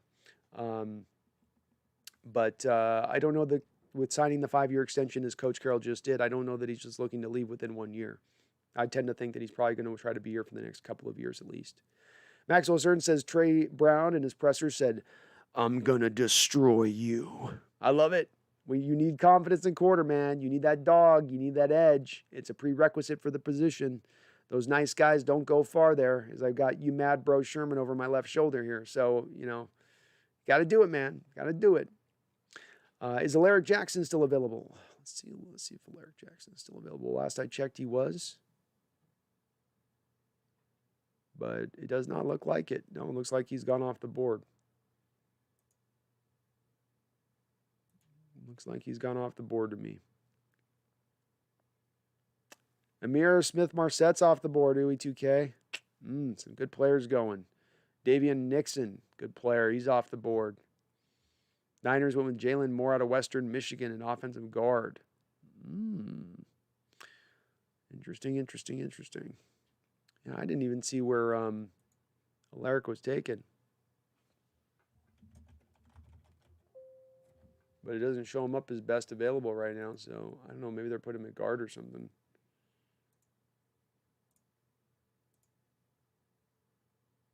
I thought I had just seen him there, but I'm not seeing him. Just not seeing him. Doesn't look like he's available, Nathaniel, but I don't see who selected him either. Thomas, could you see Carroll goes? AI says, I watched his Brown highlights. Tough kid with good ball skills, and he likes to tackle. Looks like an explosive kick returner. I think if he was taller, he would have gone far higher. Yeah, most definitely would have gone higher if he was taller, especially in this draft where there were so many tall cornerbacks that he's sort of competing against. You got a Craig Newsome out of Northwestern who, gives you the same coverage ability, but it's 6'1". It definitely pushed Trey Brown versus where probably he would normally go in a more traditional draft where you aren't just loaded to the hilt with cornerbacks. Seahawks Gaming, we picking running back can't go a year without one or a safety. Very good chance we pick a running back. You're absolutely right there. Some of the value has been taken off the board, but even a guy like Demetric Felton sitting there, he'd be an interesting cat. We know Seattle went after Giovanni Bernard this offseason from the Bengals, specifically targeting him for the role of that third down specialist running back. So he sits there. Chris Evans is there out of Michigan. He'd be a hard running guy that Seattle would gravitate towards. Historically speaking, he would be exactly that type of dude that they would look at in this time frame. Larry Roundtree from Missouri is out there. He's interesting. Jared Patterson, Buffalo, kind of a poor man's Barry Sanders. He could be fun.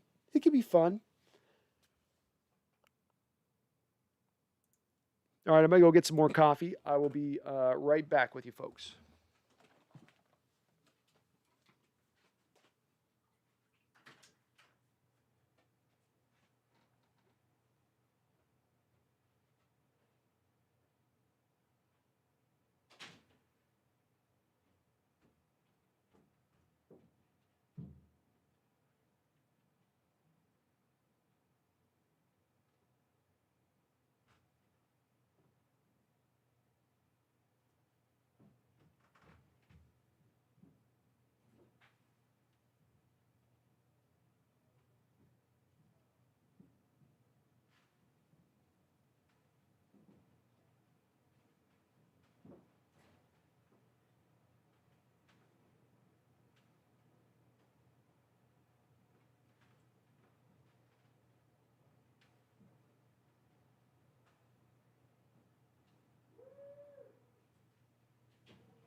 Ba, ba, ba, ba, ba. I'm loving it. All right. Thank you for waiting for me there. I had to get the coffee going. Definitely the early morning bookend off the late night was not a smart choice for yours truly here.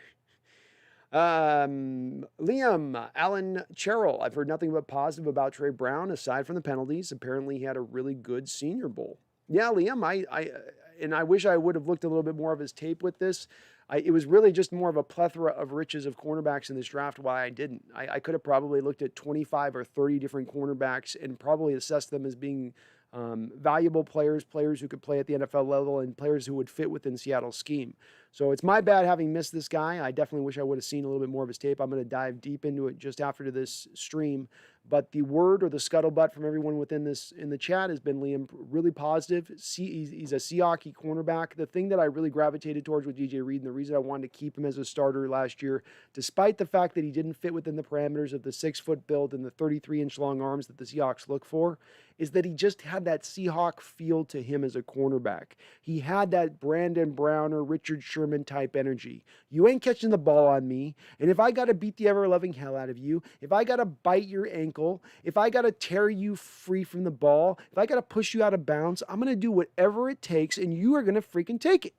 And that dogged mentality, it's one thing to say the players have it, it's another thing to see it. And I think in guys like a Shaquille Griffith that you saw play outside of there recently in recent history, you've seen some nicer guys over at the cornerback position from our Seahawks.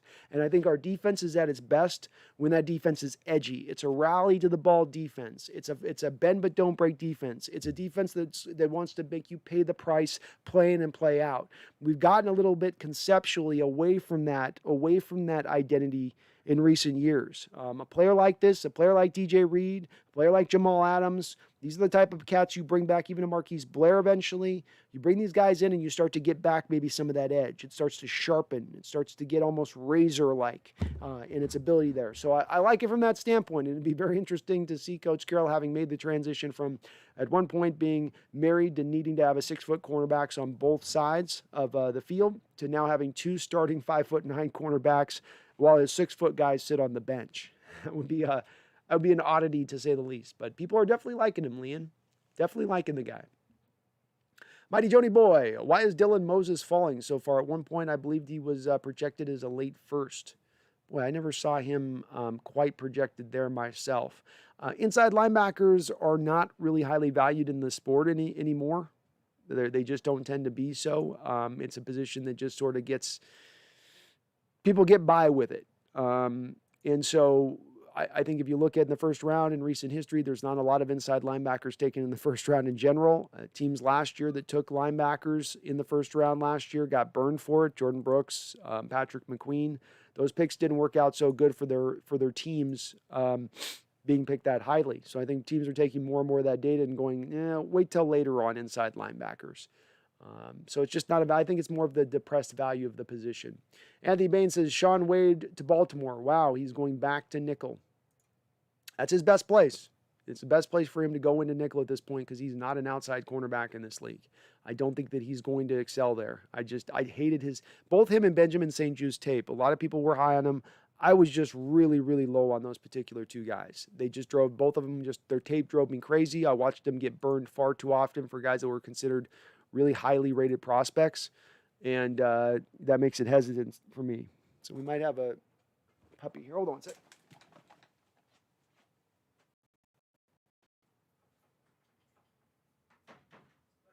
Have a good one, man. Tommy Doyle out of Miami of Ohio goes to Buffalo, an offensive tackle. So good talent continues to drop here through the 5th round. This is encouraging to see. Flag Sabbath, not Cousins. I'll be Mond by midseason. Mond could. I think Cousins will hold the job because he's played pretty solidly well overall with Minnesota over the last few years. But that's a good pick by Minnesota to get Mond because you don't want to get strapped to Cousins for the foreseeable future forever. Cousins does some mind trick with teams where he finds a way to get paid like the top quarterbacks in the sport, and then they also can't really get rid of him. it's weird how he's able to do that. That guy's going to make about $1 billion in contracts before he retires. But a solid pick. Minnesota's having a very, very good draft. I love the fact that they took the offensive line, which was a strength for them. They had times where, like, you go to that first game against the Green Bay Packers, where they just they imposed their will on that Packer front four. And now you went and you got a couple of linemen more in this draft to just reinvigorate that unit and to get it back and keep it in a solid state. And that's going to help them, I think, perform that much better. And that gives them much better upside for that team in general for Minnesota. They're still missing too many parts. I think the defense is getting a little bit too old, but it doesn't mean I don't like what they've done there.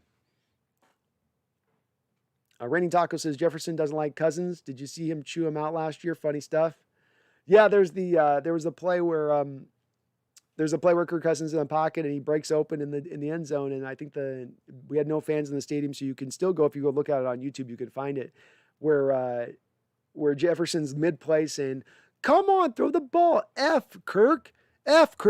And it's clear as a bell. You can hear him say it clear as a bell, just screaming at Kirk mid-play. And he's doing it in the middle of the play, which is what makes it kind of impressive. He's realizing the moment of the bad, like the lateness that Cousins getting the pass out and how bad the throw is. Micah Clark says Alaric Jackson is still available and would be a really nice 6th-round pickup and be our best backup tackle to me. Cedric sucks bad. I think I would at least be open to Alaric being a better option than Cedric, and you select him in the 6th round. And the thing that stands out to me with Alaric is he was the guy that was able to keep Tristan Wirfs at right tackle at Iowa when Wirfs and him were both there. And Wirfs, of course, eventually became a 1st-round pick by Tampa Bay. Now, Wirfs, way more talented player and way more physically imposing and impressive in that standpoint of things. But Iowa is a master at teaching their linemen how to be technically very proficient and not to need to be super athletic to get by, not to have super long arms to be effective. They do just a great job of training those guys up. And when you watch this guy on the field, he's a pure technician at the tackle position. He is definitely limited from a strength and athletic standpoint, and this is why he's going to potentially drop into that 6th-round territory. But from a standpoint of you having to train him how to play the position or know what he needs to do with his hands and leverage and how to, sink in and all that stuff is really well done with him. He's got a great kick step. So there's things he brings, and I would be okay with him in the 6th round too, Micah. That's great value at that point for a guy like Alaric Jackson, who gives you both at that point some good hedge against both your left tackle and your right tackle as far as injury is concerned. And yes, Flag Sabbath, I agree. Kellen Mond definitely has arm talent. I think that the main thing people knock him for is a little bit of playing robotically. I think that there's truth to that. Plays a little bit robotically at times, Must process, go to read 1, go to read 2. Throw football, get mechanics good as you release the ball. The ball has been released, and it is a good throw. Drop back, throw the ball. But he puts the ball like a machine would right where you want the ball, and he throws with great anticipation, and his ball placement is damn near perfect at times. But man, he looks like, we used to call Russell Wilson a robot. Munn can definitely look a lot robotic. He looks like Mr. Roboto. He's like Sticks. He's like Mr. Roboto back there. Seahawks Gaming, did Dalen Hayes kill someone? He might go undrafted. If I have a dream scenario with Dalen Hayes is he goes undrafted in Seattle, he's the number 1 UDFA that Seattle can then go out there and grab. Because the one thing he can do is set the edge as a Sam linebacker, which is something we need right now. And it would be cheap, and he could. That's a skill that he brings into play. I don't think he's got a lot of extra skills beyond that, Seahawks Gaming, but that skill he could bring. So as an undrafted free agent, I'd love that. Love it. Najee Eastwick, I believe Ugo has 1 year left on his contract. Brown is probably his replacement. The way it would work with that is that you've got Ugo he's 1 more year till he can negotiate a new salary, but Seattle would be able to still put the restricted tag on him. So technically Seattle still has 2 more cheap years of club control in the guy. Jace, watching some highlights of Trey Brown right now, he looks like a guy where wherever you're playing against him, he makes a tackle out of nowhere, and you're like, the F no. Sophie, come on, Soph. Come on, girl.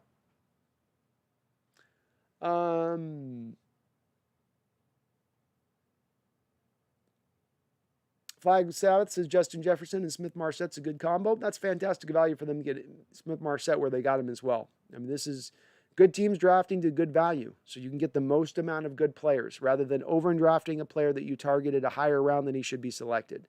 This is what good drafting looks like. This is why I like the Vikings draft, and Smith-Marsette's a good player. I think he's being underrated by a lot of NFL teams in this draft. Rating Taco says, apparently Trey was considered the best gunner in the NCAA last year. Another P+.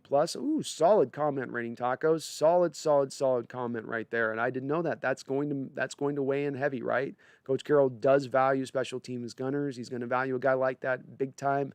So it does make sense why that would have added value for Seattle in this case. Sean Wade to Baltimore. Yep. Baltimore definitely values their cornerbacks, and they'll move him into the slot. He won't play on the outside with the guys that they have on that team already, being they've got Humphrey and Peters. So now they can move this guy into the slot and let him slide in there and compete with Jimmy Smith. Rainy Taco says, love the Marset pick for the Vikes too. Backup Kirk is still throwing the rock. Yep. And they got Munn there, though, so they got a little bit of hope there as well. But their receiving core is looking a lot better now with Marset there. And again, the offensive line's in good shape there. Vikings, you can make the argument, had one of the better top 3 drafts here of any of the teams out there, at least top 5. Can you imagine Trey Brown lining up against A.J. Brown of Tennessee? Isn't even fear. Said Alfred. I can't imagine it. I think he'll hold up well against A.J., though. I think he'd do okay against him. AJ ain't the biggest cat. He's 6 feet tall, but he ain't huge.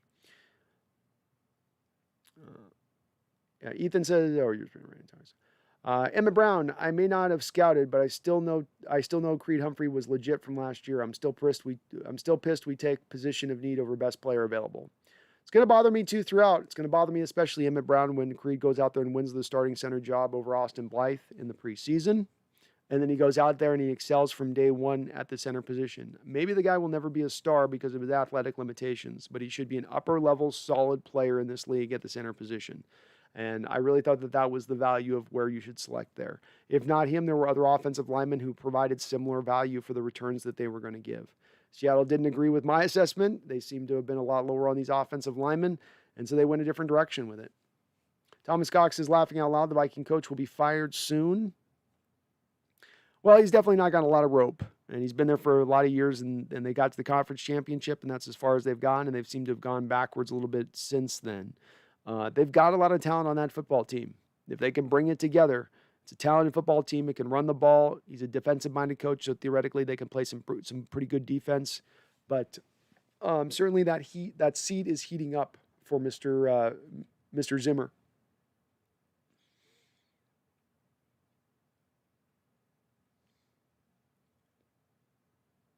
Seahawks Gaming says this dude, Trey Brown, had 2 game-winning picks. My man is clutch. Wow, I love it. You guys got some great data here on the chat with this guy. I love it. So he's clutch. Game's on the line. Ice water in his veins. Steady hands. He's not going to shrink. That's that mentality I'm talking about. That's that mentality. It's a thing that you know it when you see it. And you saw it in DJ Reed last year, and you said, oh, yeah, that's a Seahawk corner. That's a Seahawk mentality at play. And this guy's got that, and that mentality. I mean, isn't that what we saw with Sherman for years too?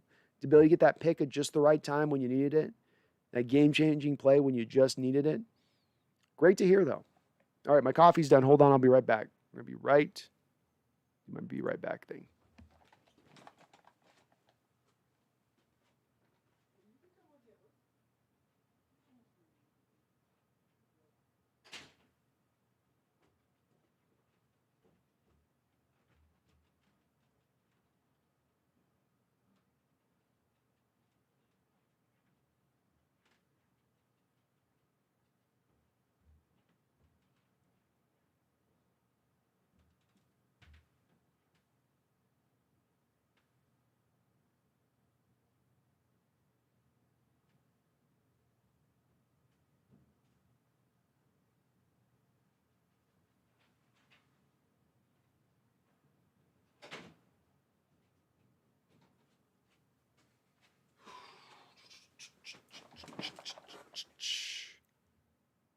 We're back.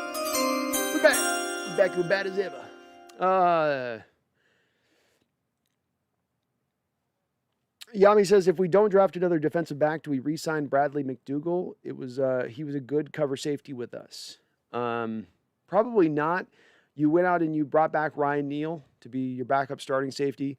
Marquise Blair would be serving as your de facto backup free safety. I think Ugo Madi can play some free safety in a pinch.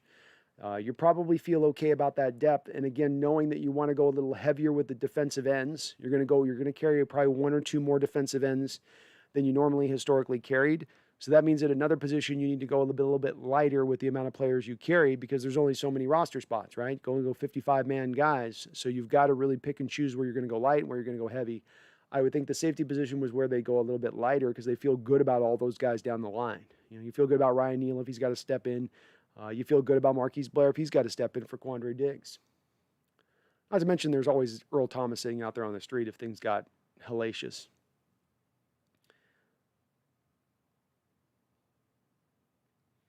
Nathaniel Park says Cedric held up okayish versus Washington football team, but another tackle can't hurt. He wasn't as bad as Jordan Simmons. Jordan Simmons was a complete sieve for us when he came off the bench last year. Cedric had some moments where he was okay. Some of it with this was that I liked the thought process of getting a tackle in the future, getting let's say a Samuel Cosme type, who would be not only a guy that could fill in now if injury came up, but now you've got a developmental guy in place because as we were speaking about, Nathaniel, we're due to go into next season. We'll probably have our left tackle retire. Our center will be a free agent. Our right tackle will be a free agent. And our left guard will be like 33 years old. So we'll have one real offensive line position that's kind of set, and everything else is going to be in a lot of flux going into next year. Gawak says Dylan Moses had a really bad season in coverage. Well, that's what I talked about last year with Jordan Brooks, is if you're a run-stuffing inside linebacker, there is going to be a limited value to you to the league in that respect because the modern NFL is moving towards more of a pass-happy approach league. It's moving towards a league where as a linebacker, you now need to go out there and cover. You got to be able to operate in space. And so makes sense that he would fall because of that reason if that's the case.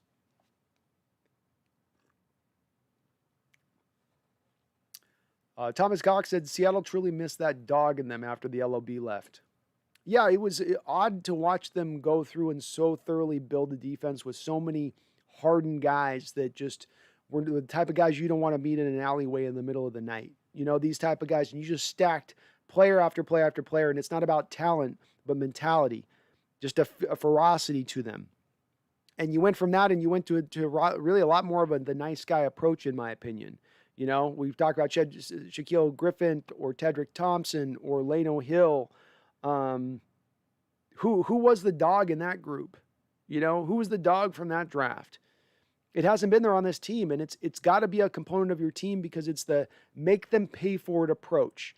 Where the bend but don't break defense, what you're trying to do is you're trying to count on teams to get impatient, and they're going to take a shot down the field, and you'll have the coverage deep down the field when they take that shot. And then the other aspect of what you want to do in rallying to the ball is you want to hit them every time they catch a ball. Every time a running back gets to the second level, you want them to pay the price. So much like on offensively, as you wear down a defense over the course of a game with the run game and they just get tired of holding up against that run, play in and play out, it's the equivalent on defense. Where over the course of the game, because you've smacked receivers so often in the mouth, where you've punished that running back for every time he's going to carry the football, where you're always in the quarterback's face breathing down his throat, and making him pay the price for holding onto the ball a split second too long. Well, what that does is it wears those offenses down. The quarterback starts seeing ghosts. The receivers start to develop alligator arms. The running backs don't seem to attack that hole with the same carefree spirit. That's the benefit of having those kind of dogs on defense. So this Trey Brown kid, if he's got this in him, and DJ Reed's got this in him, and I pointed to, I think Jamal Adams has got this in him, and I think Marquise Blair's got this in him, and I think Jordan Brooks has got this in him. You've got to assemble these kind of players. They don't just come out the box all that way, and they've started to assemble players with this specific target in mind, this specific targeted mindset in mind.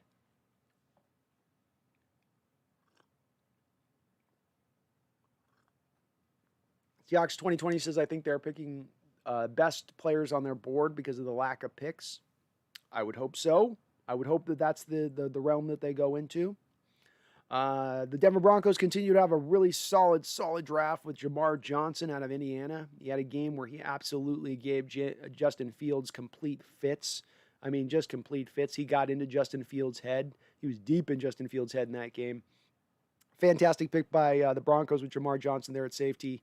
The Carolina Panthers also continue to have a pretty solid draft here. They're doing very well as well. They went and got Keith Taylor out of Washington. He's going to fit them very nice. I like that selection for them. That's very good value there in the 5th round. Maybe a hair early for Taylor on my board. I had him more as a 6th or a 7th round guy, but not bad. Not bad nonetheless. Kind of interested to see what Carolina's done as a team here in this draft.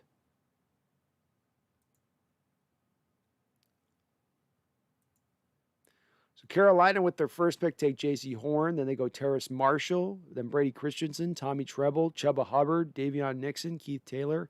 I like all of those picks, and all of those picks are slotted out at appropriate value. Some people had Davion Nixon in the 3rd round. You got him in the 5th. Hubbard's about right at the 4th round. Tommy Treble was probably a 3rd to 4th round, but that's about right. Christensen was probably a late 2nd, early 3rd. That's right where you got him. Marshall was a 1st rounder. I mean, good value by the Carolina Panthers.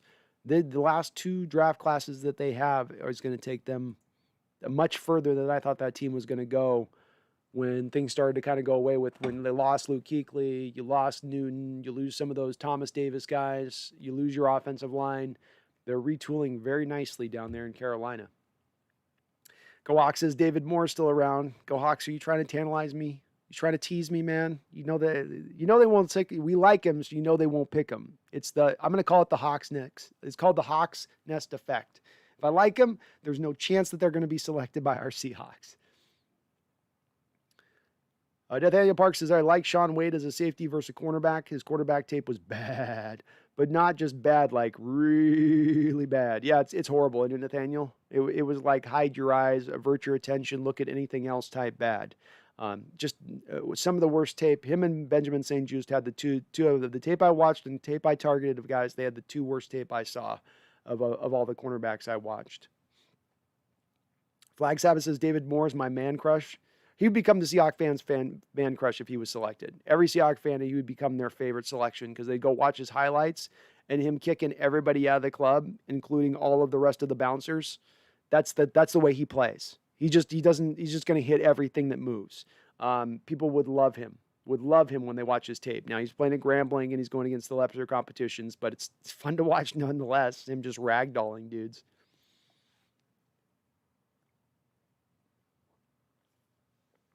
Raining Tacos. Brooks' sample size is small. He didn't really get on the field until after midseason. I wouldn't call it a bust yet by any means, but I feel you on the way it looks so far.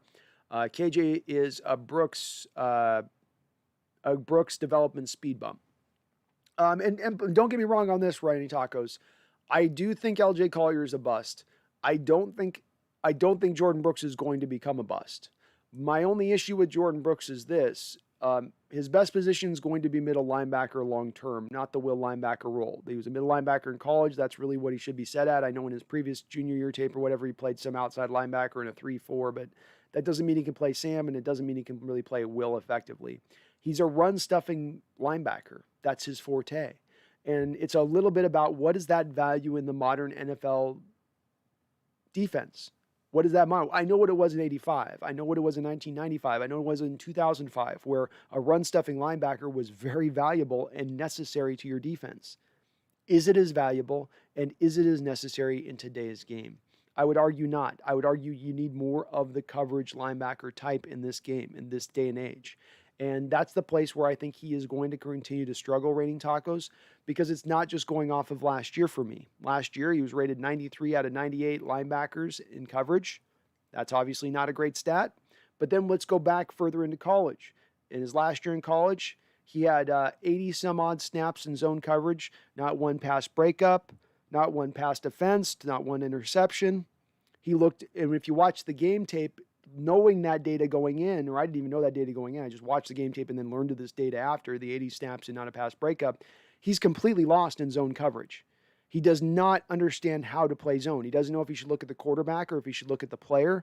He doesn't understand how flood concepts really work. He doesn't get good enough depth very often, and this becomes a problem because he's not a tall, big, long linebacker like KJ Wright. So if you go back and look at, for instance, the West Virginia tape,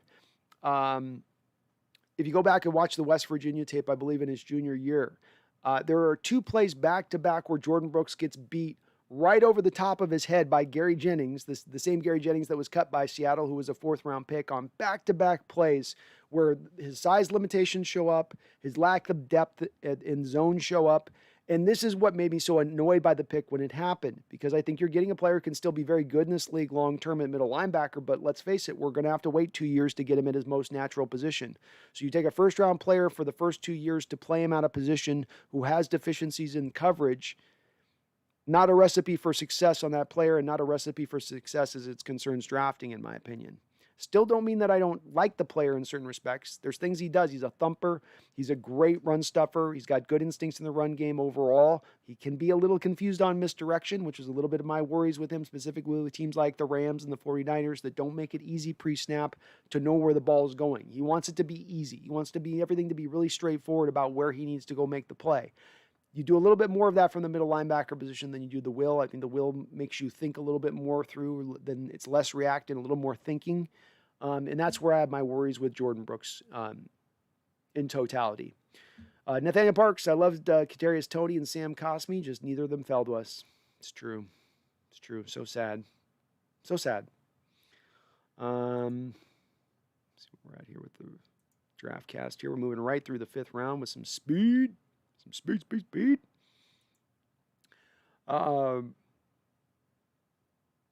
Flag Sabbath says, seriously, I would put David Moore at center just so I could get him on the field. I'd be open to having him compete, man. I'd be open to having him compete with Posick and C and let the best man win. Flag Sabbath, Chiefs Noah Gray pick could very well be very good.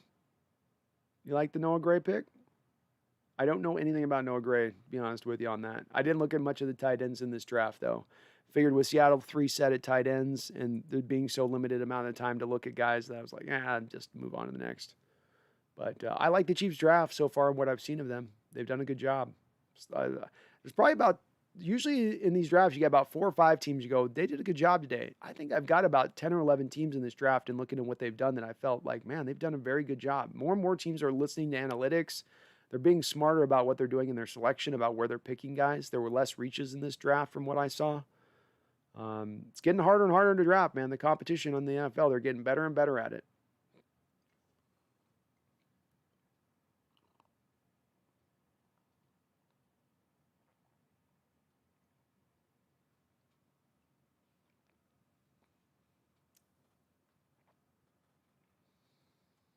Oh, wow, I got behind on the chat here all of a sudden.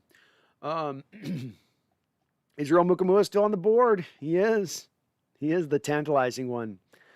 Thomas Cox says, in mock draft, I picked Jackson. I thought he could be a good replacement for Brown or Shell. Yeah, he could. Go Hawks. So would you like to go interior lineman or a tackle with these next 2 picks? But also would love Mukamua in the 6th. If David Moore's there, he'd be my top guy on the board that I'd like to gravitate towards.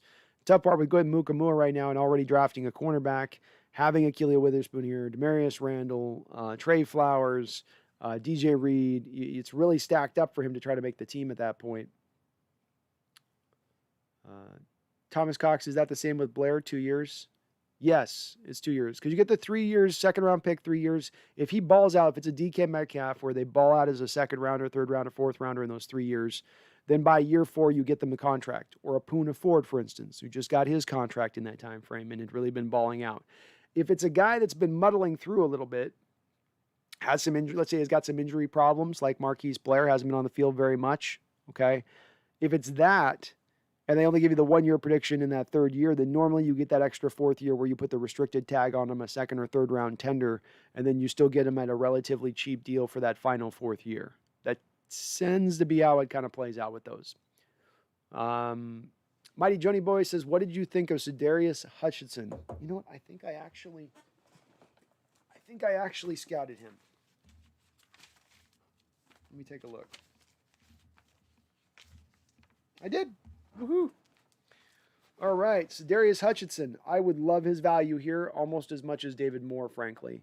I had him with a 3rd round grade. I thought he was an exciting prospect, offering a myriad of skills and ability. He blows people out of the running lanes. He's got upper level strength. He can overpower 3 techs with ease. So he's a pure, he's a pure left guard type, which was what I think we need long term in the future. He's absolutely dangerous at the next level. Not even being quick or fast, he's just a man with a purpose. So athletically, this is why he's dropped, is athletically limited, doesn't move necessarily as great as teams would love him to move. But he gets, like I pointed with Creed, with his tenacity, with his with having a plan, with understanding angles, he gets the block laid. And when he gets the lock, he arrives with force and power. He played some left tackle in 2019 and actually did well with it. So he may even be a guy that could kick out to left tackle if you needed to in a pinch. He's a little bit of that left guard body, but 6'4", 320. He ran a 4.95 40, which at that size is absolutely great. 36 reps on the bench, 220. That is phenomenal for the bench. So I was kind of surprised that he still remains here. And of course, with all these draft prospects, I put a little nickname on all of them, and I called him the gap cleaner, because he just cleans those gaps out, leaves those big, massive running lanes. I think he would appeal to Seattle. Inside counter moves do give him some issues, but you're just as likely to get fertilized, is what I put in my notes. So you'll beat him from time to time, but when you miss on that inside counter move, you're now going to be put in the earth and pressed to the earth by a guy who does 36 reps at 220. My bottom line is he understands how to use the full force of his whole body to lay a block. He works kinetically to build a power output that is less about the punch than gaining a lock and pressing them to a pancake. So you can imagine I actually did like myself Za'Darius Hutchinson quite a bit in this draft. And with him falling, I would love that as a pick for Seattle. Both him and David Moore would probably be my above going with a cornerback, going to linebacker, above going for running back here in the 6th round. I'd love to get one of those two guys. James Hudson, the Cincinnati tackle, go Hawks, went in the 4th round. I think high up in the 4th round. Yeah, he went very high up in the 4th round. The 5th overall selection in the 4th round to the Cleveland Browns. One of my favorite left tackle project guys in this draft. I really liked his tape and what he offered from an athletic standpoint, especially as it concerned what Waldron might be looking for with offensive linemen and being athletic, what he might be gravitating towards now as the new kind of mold of offensive lineman.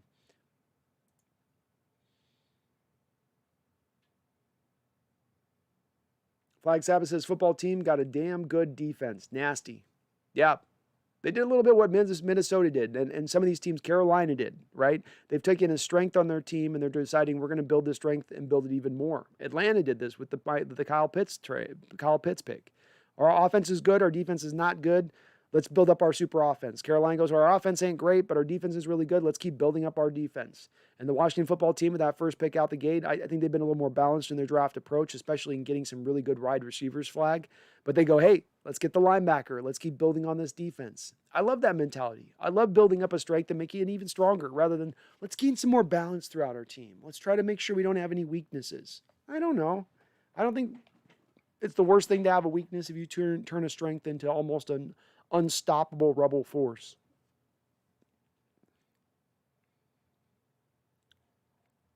Boom Shakalaka says, Riverboat Ron recreating the Bears defense from 1985. That's when we won our national title.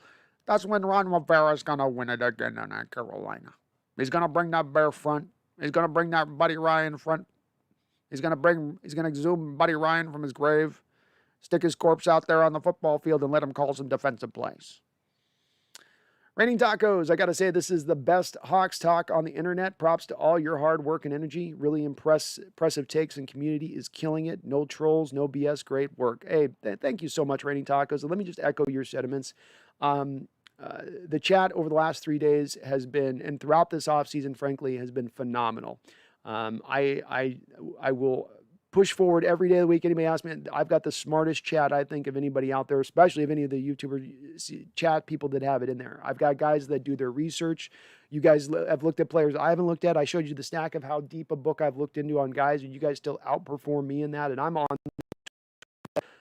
It shows your guys' level of commitment and your love for this team and how in on you are on the process, how much you guys get geeked up about this as I do. And I really love the fact that I got a community like this that's just as much as I am as in on this and really wants to get to the depth of this stuff and get past the surface level on items and try to get into the details of it, because that's where it gets fun for us, I think. So I appreciate the props, but just want to echo your sentiments to the rest of the chat here too. You guys have been phenomenal over the last 3 days, and yesterday I went up into my feelings hard. I got deep in my feelings yesterday. You guys were kind. You guys let me have my emotional outburst and let me just roll through with it. You guys were still cool. You came back here today even after I lost my shit. So I do appreciate that. I really do. You guys keep me going with this channel, and you make this as much, like I said, the funnest part of my week every time I get to hit that go live button is when I get to have my favorite part of my week. So yeah, I think we're building something really awesome here with this. I call it at times, Raining Taco. I think of it like a think tank. You know, you got like the Rand Foundation in Washington. Like we're the Seahawk Foundation. We're basically a think tank here to try to, really drive in and get to the heart of matters here, to get to the real, true truth, the hearty truth. Flag Sabbath says, seriously, Jamin Davis is a freak athlete that's got to develop. That's the one thing about taking a guy like that in the first round is though you cannot deny his physical ability, you got to wonder a little bit about the instincts. And if that's maybe a little high to take a guy that's still got a little bit more development need to his game. But with that said, he's got a lot of guys around him to help him out and let him shine. You know, he ain't going to have a lot of guys getting down onto him in the second level. He's going to have a lot of ability to run free there on that Washington defense. So he probably will be successful with it. He probably will. Flag Sabbath, we picked at 217 because of the trade. That's right. We're not that far. We're far away, but we're not like hellaciously far away. AI says, I hope that Iowa tackle, Alaric Jackson, is still there. He sounds like a good pick. Strength you can always improve. Strength doesn't peak until the 20s. If we're talking about getting a guy that's going to be a better swing tackle backup next year right out the gate, then Alaric Jackson should provide you a better proposition than what you get out of Jamarco Jones or what you get out of Cedric Abuja. He should be better than that. He should be right out the gate because of his technical mastery. His ability to be so good with his hands and his feet, and he's not gonna have bad habits, like he's gonna get caught reaching with like you get with some prospects at this stage of things. And you're right, strength can come along. That's the only worry I have with him though, is it's not quite athletic enough to take on the edge rushers. This was a little bit of like what the deal I had with Liam Eichenberg, where Liam Eichenberg's very technically proficient as a left tackle for Notre Dame, but struggles with the edge rushers who can really bend and get around the corner, but then also doesn't have the power. And what concerns me about this is what you'll take with a left tackle who maybe struggles with bend around the edges. Normally you want to fall back in on a guy that then has some strength so you can flip him to right tackle, because the right tackle guy tends to be more of the mauler because you tend to run more strong side on your running game. You tend to make that where you're going to run the majority of your running plays more often than not as a football team. Every team is going to be right-handed more often than not. They'll run to the left sometimes, but it's more right. He doesn't necessarily have that. That's the only concern I have with him is he's like I mentioned with Liam, he gets left as a man sort of without a position a bit.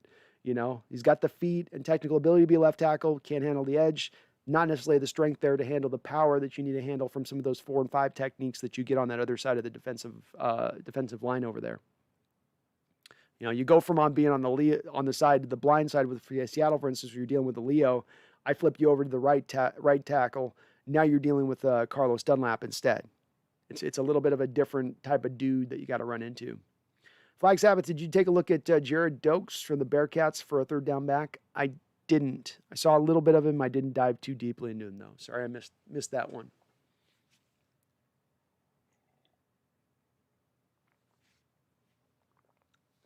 Jaboy Michael says Trey Smith is falling because of blood clots. Blood clots are never good. The blood clots are never good. Boom Shakalaka says this break between picks has felt like 2 hours. Yeah, it has. It's been kind of a slow moving. We're 3 hours in here. It's been a slow moving into the draft here so far. They're kind of just slowly pushing their way through the picks. Looks like Dalen Hayes went to the Ravens. That's a good pick for them. Kind of a Matt Judon potential replacement for them a little bit there. DeMondre Moore of Oregon, good cornerback, went to San Francisco. That's a good selection by the 49ers. I still will maintain so far. I might give them a slight edge right now over the other NFC West teams in this draft so far and what the Niners have done. I like a lot of their moves here. We'll see with Trey Smith, what happens with him. Fish says, did you know Trey Brown allowed the lowest passer rating in single coverage in all of the draft class? I did hear that. Fish. That's an impressive stat. It's again, level of competition matters against this stuff. That's where I ding Eskridge a little bit, but that's where I give Trey Brown the props. because Trey Brown's plays in a conference that's very offensive-minded and specific. A lot of wide passing attacks, high-octane explosive approaches.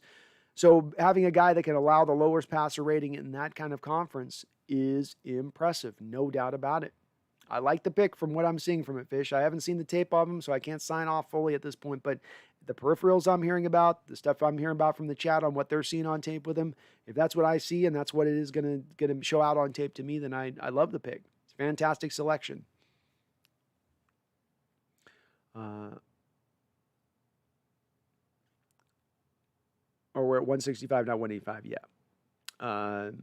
Flag Sabbath Kevin Green tribute on ESPN. Love that guy. Oh, man, he was an awesome dude.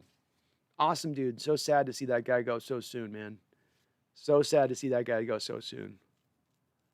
And I hope it was all natural and it wasn't something from NFL days that caused the premature passing. I hope it wasn't, something like, well, he took 9 years of Toradol and it eventually settled in his brain or some weird stuff like that. You know what I mean? But Kevin was a fantastic player. Underrated throughout his career, really was. You look at the all-time sack list, that guy's name's up on there. It's up on there. He's up near the top. Thomas Cox, the Trey Brown pick is good based off of his highlights. He plays bigger than what he is. He kind of reminds me of DJ Reed, Brandon Browner pick. So it could be a steal in this pick. Could be a steal in this draft. Could very well be. Could very well be. And if he falls simply because he doesn't have the height of some of the earlier picked guys, he's not the 6'1" guy that everybody was gravitating towards. But if we're just taking him on pure coverage ability, if we're just taking on his ability to do well in zone, he might be the best if we're taking out that size aspect of things. Flag Sabbath, Carolina with Derek Brown and Davian Nixon is pretty nasty interior duo. Yeah, you're not getting into the second level of those linebackers at this point. Those guys are going to run free and run wild. And Derek Brown is a monster, absolute monster. That guy's chest is as big as I am standing 6 feet tall. He's like 6 feet across with just his chest alone. But that's going to be a good duo for them. You're right. Good duo for them. And they're building something else. They got Yetur Gross-Mastos there, Brian Burns there. That's a hell of a front four. Hell of a front four. And they solidified their cornerback position with this draft. Damn you, Carolina.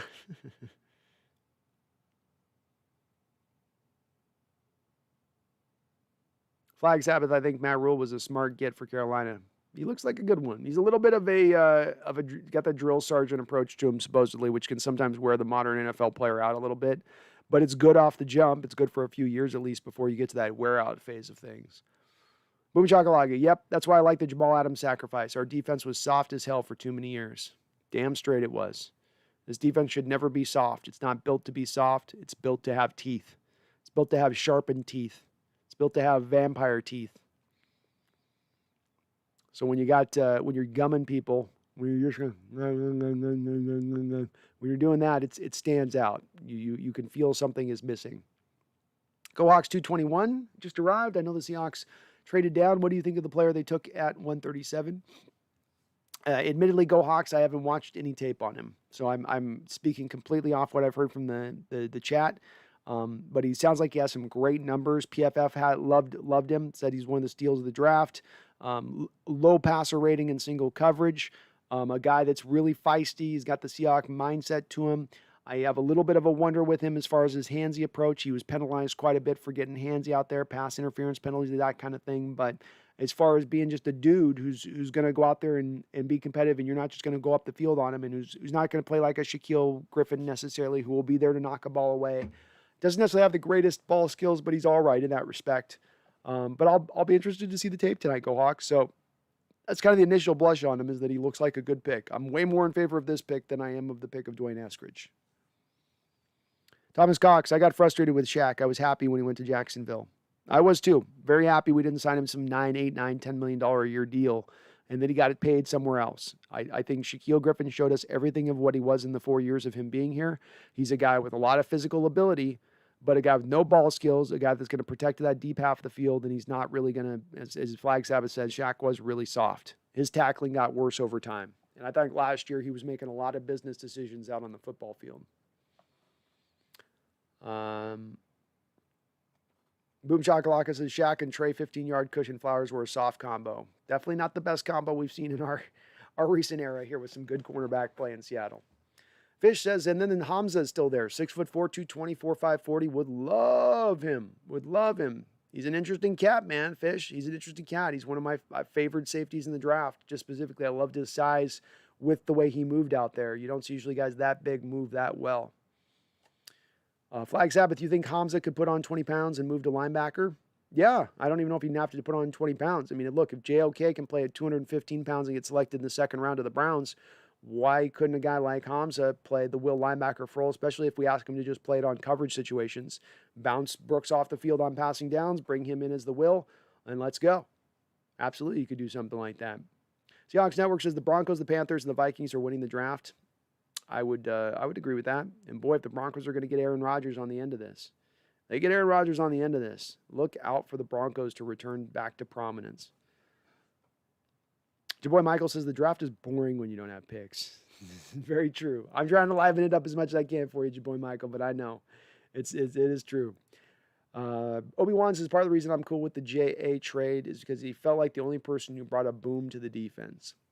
Yeah, I'm okay with it as well. I don't like the thought process behind you are led to draft and select players out of desperation, and that you realize your pass rush isn't what you thought it was, and that Darrell Taylor's rod is still causing him problems in his leg, and so you go, oh shit, we've got to do something now, and then you get desperate and you give too much competition for a player who I still do like a lot.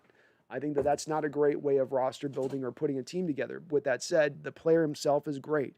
And I was never one of those players throughout this offseason saying, let's call him a sunk cost, because there's what's called the sunk cost fallacy, which is that you come to a place where you go, we're essentially holding on to this asset because of what we've already put into it resource-wise, and we're going to continue to hold on to it because of the resources we put into it, as opposed to realizing the resource doesn't fit, it's not good for us, so let's get what we can back in return for it and move on. I was not that way with Jamal Adams this offseason. What I said from it was, look, you have a Hall of Fame player, guys, on a Hall of Fame trajectory right now, going into his prime, 25 years old. I don't care if his best scheme fit is a 3-4 blitzing scheme or his worst scheme fit is a 4-3 under scheme. Find a way to use that guy. Find a way to get the most out of him, because if you're not, you're the one doing it wrong, not him. You as a coaching staff are. It's their job to get the most out of players. So I hope they will this year. I think they tried as much as they could last year, but they were dealing on a truncated time where there was no offseason, no mini camps, no preseason games. They got Adams in at the very last second. He's going wholly from one scheme to a completely different scheme in Seattle. I think there's a reason to believe that there was going to be a little bit of, a ramping up period where he was going to have to learn the Seahawks, and the Seahawks were going to have to learn him. He's about to kill himself. Amir Smith Marset got taken by the Vikings. Yeah, he was already licking his wounds yesterday with the Niners taking Trey Sermon. He was having a hard time with that one. I could sense that over the chat. I could sense it. Thomas says, "Come on, how many times have we wanted the Seahawks to pick a certain player and they pick a no-name player we never heard of? All the time. Rainy Dogger says Muku is still there since he's being mentioned here. He'll never be a Hawk. I'm forever going to call it the Hawks Nest effect here. We're going to call it the Hawks Nest effect. We want it to happen, so therefore it won't happen. Anthony Bain says Trey Flowers was never meant to play corner. Dude is a safety. Pete was the genius that tried to change him into an outside corner. I'm not as down necessarily on Trey Flowers. I think it's a little bit of context matters with the player, and you look at the totality of his time here, you have to kind of measure that a bit. This is a guy that was transitioning from safety out of college. He was going to take some time to develop. Seattle basically thrust him right into the starting lineup from the jump, and he was sort of baptized by fire. He held up initially, and then over time started to kind of get a little worse. So I think his confidence got dinged a little bit, and especially near the end of the 2 years ago in 2019, that Patriot game when Davante Adams roasted him and he had no safety help over the top. Which he should have had in that point, but he got roasted by the Seahawks fans publicly, thoroughly throughout the offseason, calling him trash, garbage, he ain't shit, we got to move off of him. And I think he entered into the start of the season last year with a little bit, and sorry, my back's hurting me a little bit here, but he entered in the season last year, I think, with a little bit of a confidence shaken approach going on. And I think it took him a lot through a lot of the year last year to kind of get it back. But go look at that Arizona Cardinal game in Arizona. He shut down DeAndre Hopkins in that game. Go to the Buffalo Bill game. And while at the same time the kid we brought over from Washington's getting burned and he's playing off coverage like 40 yards because he can't trust his knee, Flowers is holding up over on the other side. Flowers is playing a pretty damn good game. Now, he spent a lot of time on the bench last year, so he didn't get as much play time. But let's also remember back in 2019, he had 3 interceptions that year. He had as many interceptions as Shaq had in 3 total years of playing up into that point. But for some reason, the fan base would give Shaq a pass, and Trey Flowers is this guy that can't get right. I never quite understood that narrative entirely. I didn't think he's played great for us necessarily, but he's a guy that's going to come along and develop, and his development's going to take a little bit of time because he was being moved from safety. I wouldn't be the least bit surprised to see Trey Flowers come in here and ball out this year, where it all kind of comes together for him this season. I don't expect him to be a star, but I see a guy that's got some talent still to him and still has some potential. Go Hawks says apparently we had a good interview with David Moore a few months ago, so I have hope. I have big time hope, Go Hawks. I will be way more hyped about this draft. Way more hyped about this draft if I see David Moore as our pick. Simi Fayoko out of Stanford. He's a local favorite here in the chat. Has just gone to the Dallas Cowboys. Solid pick for them. Flag Sabbath says he's been my man crush since the Senior Bowl. He's a wall of man. Yeah, that was the one worry with him is he came out from Grambling, and so it's level of competition, level of competition, level of competition. Then he goes to the Senior Bowl, and he's voted by the defensive linemen that week as the best offensive lineman they went up against by the rest of those defensive players at the Senior Bowl. I think that was pretty telling and a good indicator that his skills are legit, that he's not just a guy that's going to dominate the lesser competition, and that's who he is. I think he's actually got some talent as a left guard and even some potential, real good potential there, not just a guy who could be a starter, but actually above that. I love him as much as you do, Flag. He's a great player. Awesome tape. Thomas Cox says Brooks did okay last year. I hope he improves next. I do hope he does as well. And he was good as a run stuffer. He's good as a guy that can get tackles. But that was never the question for me. I knew he was going to be a good run stuffing linebacker. And people, a lot of times at this point, we still are in an age where people will take linebackers and assess their value based on tackles. How is he as tackling? How many tackles did he have? How many tackles? And I would offer that you got to go a little bit outside of tackles anymore, that's not a good indicator necessarily, much in the same way that sacks aren't a good indicator about a pass rusher's effectiveness or efficiency. You know, they can sometimes be based on other things. Charles King says, are we going to draft a center? I wouldn't think so right now. That's not where the value of the draft is sitting as we're going to head into the 6th round. Flag Zappa says, I like Hamza since last draft season, but those injuries are scary. Lots of injuries. He does. He's been beaten up quite a bit. Quite a bit.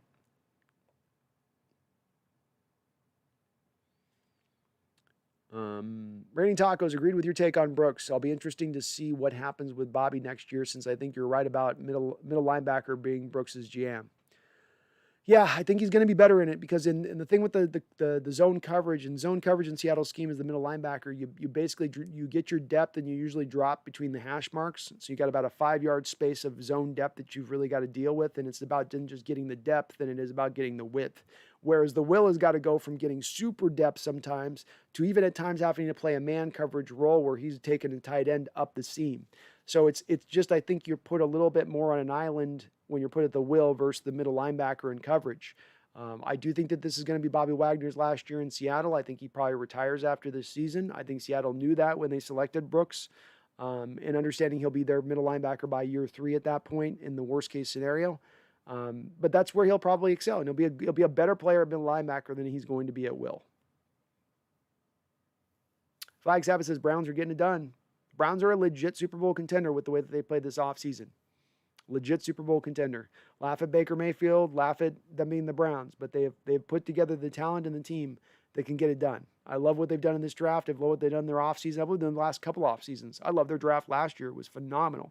Phenomenal draft last year. And they're getting Grant Delpit back this year. Great offensive line. Love it. Thomas Cox says, is Jody Allen planning on selling the Seahawks? We've had no indication that Jody Allen is as of yet selling the Seahawks.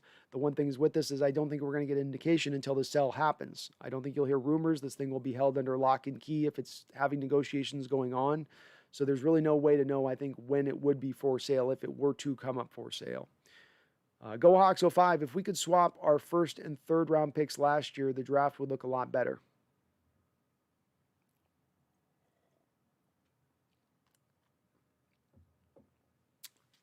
So you're right. It would look better if you could swap them. The one thing that I'm going to, and this is a little bit what gets stuck in my craw with the Dwayne Eskridge pick. Yeah, you could have gotten Dwayne Lewis in the first round, and with the year he had, that would have been a successful pick based on his year, but you knew you could get him in the third round. So instead of taking Brooks there, why not take the better player in the first round and still get Damian Lewis at the end? And then go get your middle linebacker who's a run-stuffing tackle machine later on in the draft. That to me is the smarter approach at that point. San Francisco 49ers get the USC missile, Talona Hufanga, safety out of there. Interesting pick for them. Very interesting pick for them. Can a player be a partial owner of the team house flag? I don't think they can. Never has happened before, and I don't think they can. Charles King, what about the Redskins? The Washington football team's been great, Charles. They built on their strength with their first pick and a linebacker, which I like seeing that. When you look at the rest of their draft, they've really addressed well the wide receiver position, which was one of their biggest needs. This is on top of getting Curtis Samuel this offseason. So, you get Diami Brown, fantastic. Love it. Diami's going to fit really well with Scary Terry there. They went and got Benjamin St. Juste, who I'm not big on at corner, but a lot of other people are. And then Samuel Cosme is just a beautiful meat and potatoes tackle pick for them. Just a nice meat and potatoes tackle pick. He's going to work out perfectly for them. You watch. So I like Washington's draft. I think that they're the team right now that I would put as the team that's going to win that NFC East right now preseason. And that's not a big leap. I think most people are going to make that assessment. But it's something when you say, man, I don't like their quarterback. But Ryan Fitzpatrick's their quarterback, and I've got him as sort of the far and away, the runaway favorite for the NFC East.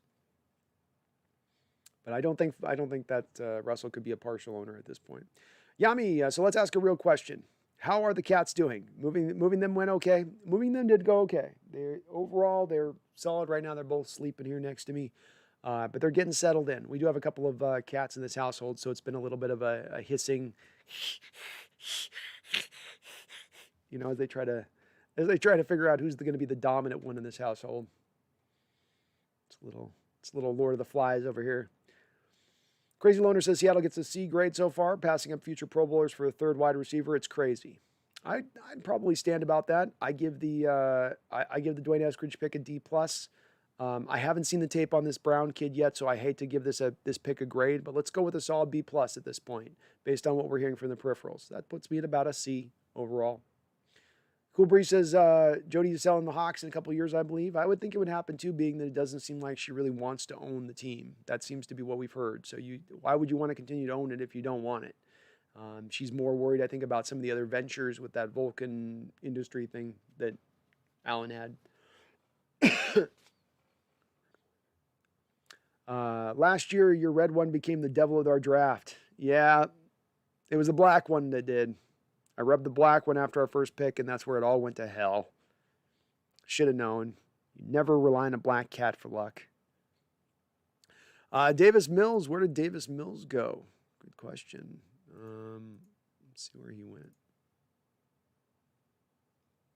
David Mills went to the Houston Texans. So he's going to be your future Deshaun Watson replacement when Deshaun either gets out of jail or pays off all of these plaintiffs. Charles King, I hope we trade Flay Flowers. I think it's unlikely we trade Flowers, but I think the likelihood of what happens here really potentially with Trey Flowers is he just gets outright released. He's carrying a $2.1 million salary next year, which is a little bit high for Seattle and what they're looking at in his production so far in the field. That could get him a cut, especially if you bring back a Richard Sherman. I mean, you could end up getting Richard Sherman back for very much the similar cost of what Trey Flowers is going to cost next year.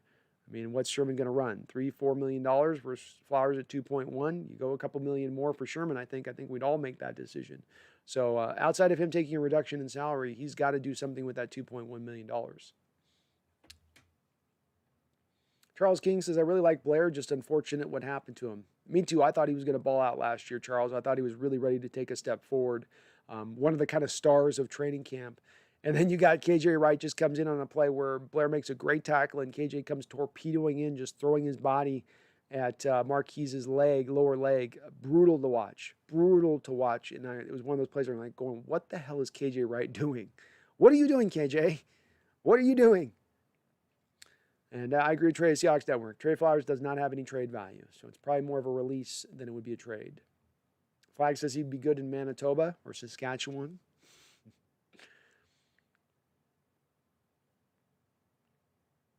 Dalen Hayes went to Baltimore. Yep.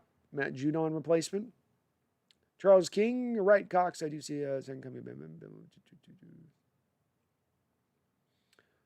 And yes, Trey Flowers can hit, Anthony. You're right there. He's a good hitter from the corner position.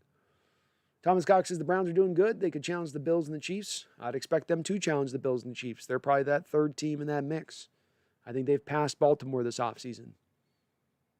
Raining Taco says, I can't stand watching Flowers play corner. I see no potential beyond a number 4 there at best, even though that seems like a stretch sometimes. Hope I'm wrong, but the tape is bad.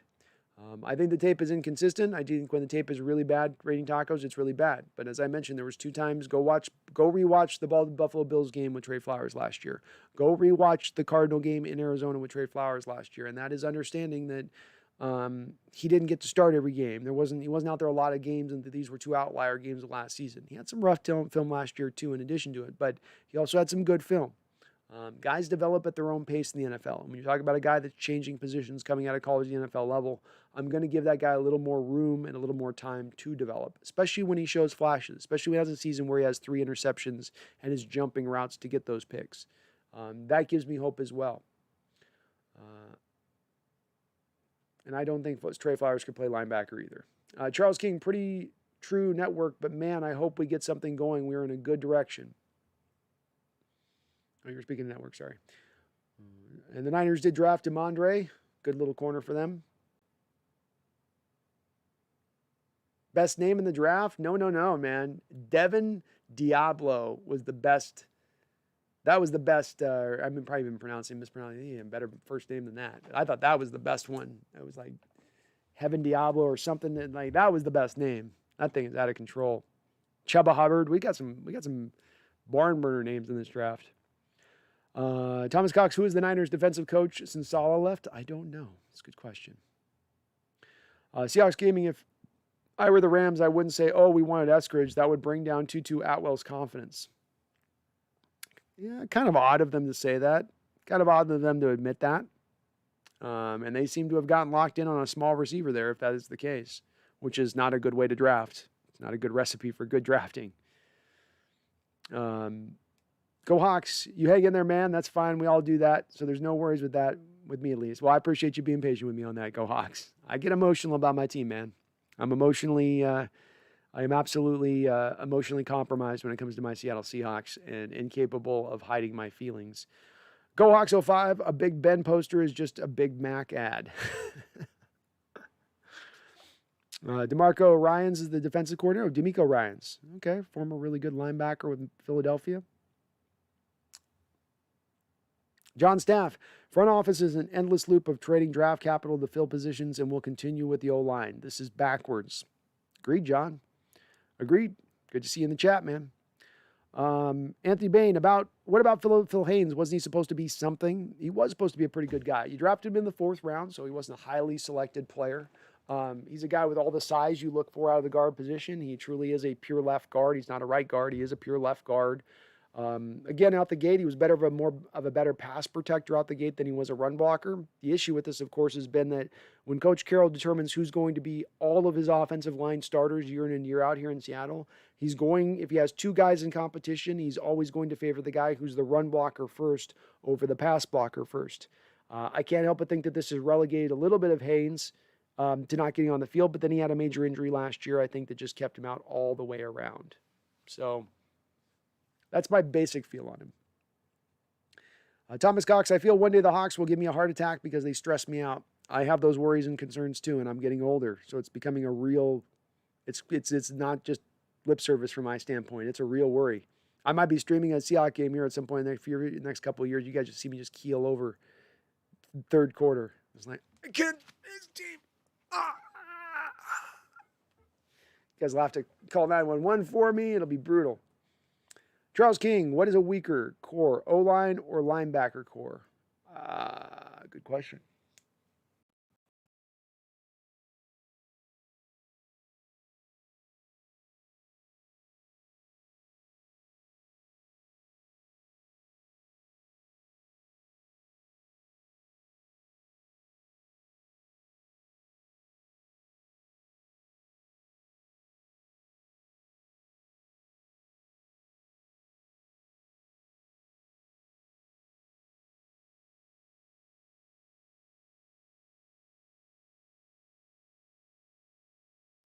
Microphone check. All right, we're back. Sorry about that, guys.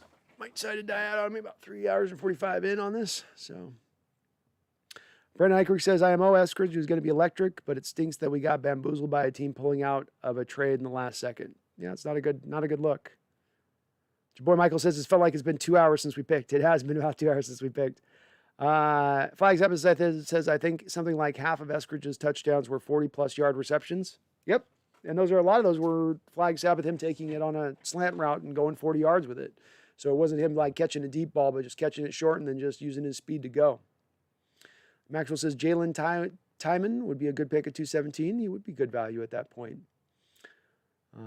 Flag Sabbath says Phil Haynes is the guy I've always wished was healthy. I think he's good, but he's always hurt. He's been hurt. He had two different injuries that have held him back. Brendan Eichert says, no way Blair will be our tallest corner from the slot. Everything's changed, Brendan. It's a new world. It's a new world, man. Flag Sabbath says, Felton fell. There was a lot of buzz after the Senior Bowl. Yeah. And maybe just people are looking at him as he's not good enough to be a running back, not good enough to be a receiver.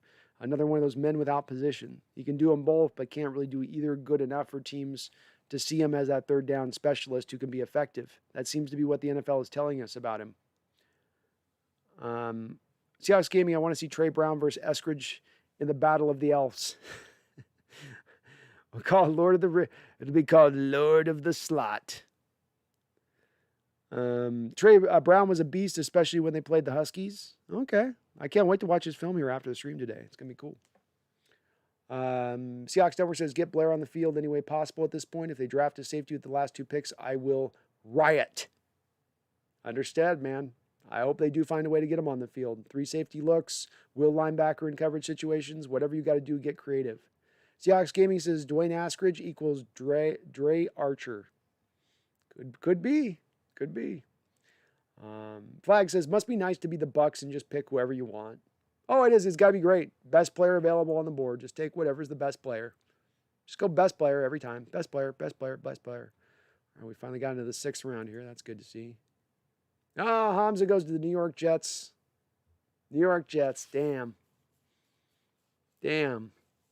Safety. He's gone. Good pick by the Jets. Solid draft. They continue to have a really good draft. Good pick by them.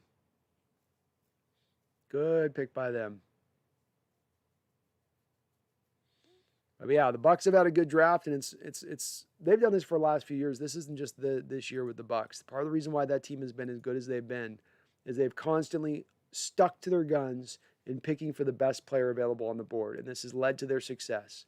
You know, when you had needs at other places like corner, you went and got Devin White. You know, you didn't stretch. You just picked. He's the best guy. This guy's a game-changing linebacker. You're not going to see a linebacker come around like this once every 10 years in the NFL with this kind of skill set.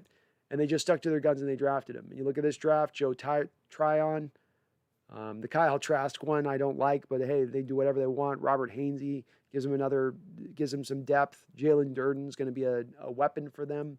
Gives Brady another small little weapon that can get open quick. That certainly pairs well with Brady's skill set, or has in his past with Edelman and Wes Welker types that he's had. Thomas Cox says, that's my frustration with Carroll. He was a secondary coach. He should have been able to grab a great secondary players. He's not been as good about it lately. They don't tend to pick high on players either at the corner. They think they can get by with lesser guys. I think there's a reason for that because they play so much zone and it's less reliant on having real good cover guys at that point and more guys who can stay assignment correct. TJ says Mark Gilbert would be nice if he makes it UDFA. Interesting. Haven't seen him live his tape. Seahawks Network, if David Moore, Trill Williams, and Israel Mukamura are available at 217, who are you picking? David Moore. That's the value right there. Flag Sabbath, do you think Marvin Wilson will make it to UDFA? If he does, I hope Seattle targets him. I loved him. He's a 3 tech, and I loved his tape. Really did like it quite a bit. Michael Parker says Mississippi State had a running back sit out for COVID. A sec leader in 2019 would be a good for UDFA. Yeah, Kylan Hill is who you're talking about. I liked both him and Ramondre Stevenson in this draft were 2 of the running backs who could give you 2 skill sets, being that they were, Najee Harris was this way as well. They give you the finesse and the power. They can juke around a guy or they can run a guy over, whereas most running backs are going to tend to be kind of a one or the other type situation. This guy's legitimately got both of those skill sets to him. But as you mentioned, that opting out, it's going to hurt certain guys. We're seeing it hurting certain guys here already that have dropped down. So that has hurt him a bit. The Seahawks Network, Ravens getting Rashad Bateman and Tylan Wallace is a W for them. Yeah, they came in with a need a wide receiver, and they've addressed it with two guys who should be very good players for them. Be at least, maybe not stars for them, but at least round out a receiving core that has been paper thin for the Baltimore Ravens recently. Thomas Cox says Shaq was a player I was like, he could be a great player, but his potential wasn't as good as what we wanted. Yeah, he just kind of is what he was coming out the gate, I think. You know, a guy could be somewhat solid in coverage, not the greatest of tacklers, no real ball skills. He's going to get really stuck on being assignment correct more often than not. Kind of is what he was throughout his time. You know, he had the one outlier year where he made the Pro Bowl, but that was not representative of his play on the football field in totality with Seattle. That wasn't the norm of what we saw. Flying Seven says Matt Patricia got hired back with the Pats? Question mark. Hope he's only allowed to wash windows. Probably. They tend to bring those guys back to the Pats after they flame out, because there's been a good amount of coaches that have left the Belichick tree that have not made it. So they tend to bring them back into the fold. Seahawks Network, Shaq had an extremely low floor and a really high ceiling week to week. 1 week he'll play like a lockdown corner, and the next he'll play like shit. So weird. A little bit. I don't know if I saw a lot of lockdown to his game. He had some good moments, but I think he was, if you're going to say he's locking down, it would have been once every 4 weeks you see something like that. To me, he was more of a guy that he protects against the deep ball first and foremost, so you never really see him get burnt like toast. He's going to give up the short routes on every game. He's going to give up a couple of short routes in front of him. And then at one point in the game, he's going to flash and give you that wow moment. You know, like there's a Falcon play early on in the season where the guy's running the post route and he jumps throughout at the last second to knock the ball away, and it looks really pretty and spectacular. The problem is that's a one-off every game. That's not what you see consistently throughout the game. And that's what I think he gave you. And it's because he gave those flashes to Seahawks fans, and because he never got beat deep, he got kind of cemented in some of the fans' minds that he was a lot more of a quality cornerback than he really truly was. And he sort of, in my opinion, bamboozled the Jaguars into giving him $14 million, because he's nowhere near a $14 million cornerback. Sherman's HawksNest, do you have a Twitter I can follow? I do have a Twitter you can follow. You can find it in my description section there. I've got the link to it there. Or you can look up, I'm Seahawks Nester, Nester, on Twitter. So either of those two methods, you can find me by that. Anthony Bain, Packers took another corner. I hope this means Josh Jackson gets cut. Somebody's getting cut there. Kevin King, Josh Jackson, somebody. They can't keep them all. Though they do love their cornerbacks.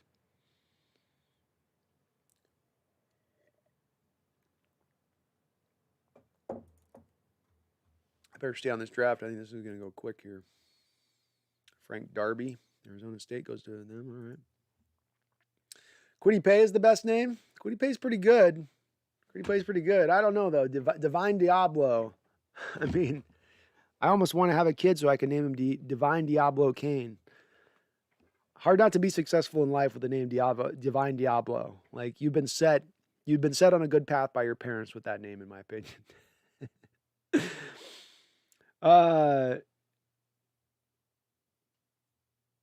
Seahawks Network, the Falcons took a 5'8" corner. Jesus. 5'8". That is tiny. Tiny. Arian smug face, anybody but Tampa Bay. Adrian D said, did you see the energy in the Lions draft room when they got Penny Sewell? And how about Howie Roseman after the second round pick? I got a secondhand embarrassment. I heard that not all the Eagles were on board with the second pick, and Roseman is definitely a de facto Mussolini there with Philadelphia and how he's running that show. A guy who probably should have been fired a couple of years ago is just sort of hung on and hung around somehow or another. They had a guy in Washington, Bruce Allen, for years that was like this with them. It's like he just somehow gets the owner's ear and he doesn't let go. Mighty Joni Boy says, if Marvin Wilson and Deontay Brown and Trey Smith are on the board, who are you taking? Well, I think Deontay Brown. Oh, no, he's on the board.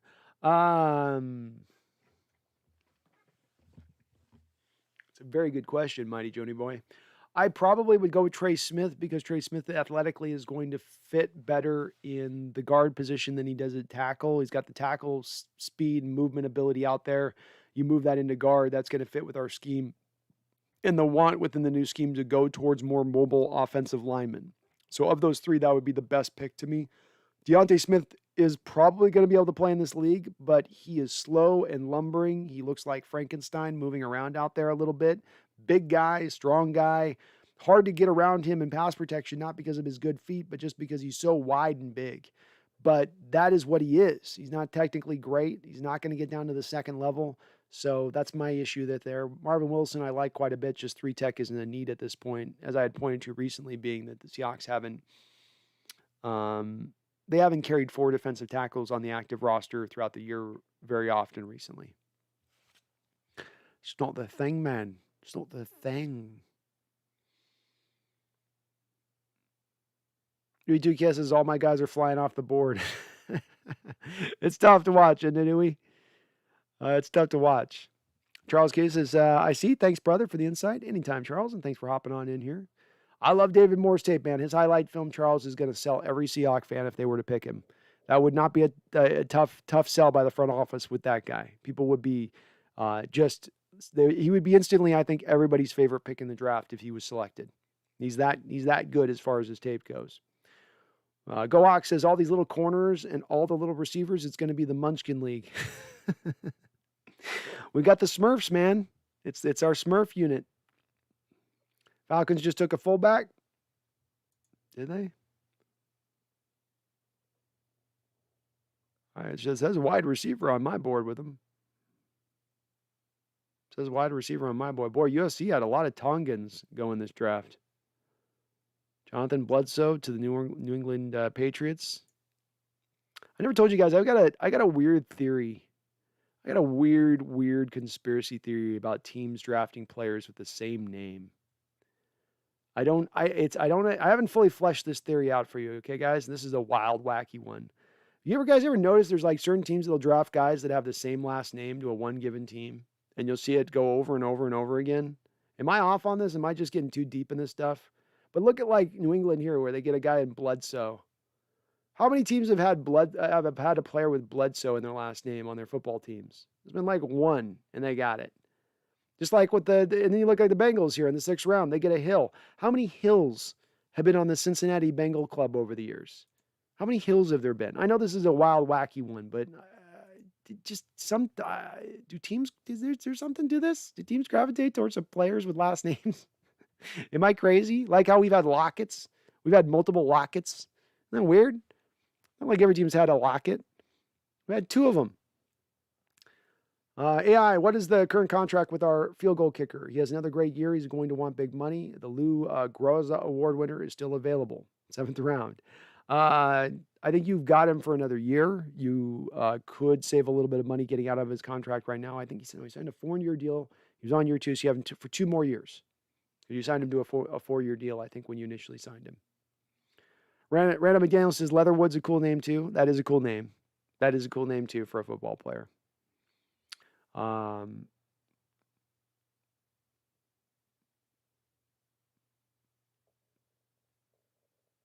Flags up says keep Myers, extend him. $4 million for him is worth it. Don't have to extend him. I think you got him on a two more years of his deal, so you don't have to do anything with him. You can just stand pat, and you're fine with what you're paying him, as you said. Flag. Seahawks Gaming, Ravens drafted a fullback that was going to go undrafted. They must have really liked themselves that fullback, I guess. Yeah, I don't think that anybody past Tommy Tremble was really going to get taken in this draft, the fullback position, in my opinion. A lot of weird name guys coming off. Taron Jackson and Marlon Tuiapulotu and Frank Darby here. We're definitely getting into some of the deep names of the draft. Let's definitely get a little bit deep. What are we picking at here? We're probably the back end of this round, right? Yeah, they're 33rd in this round. Going to be still a little bit of a bit, boys and girls. Little bit of a bit.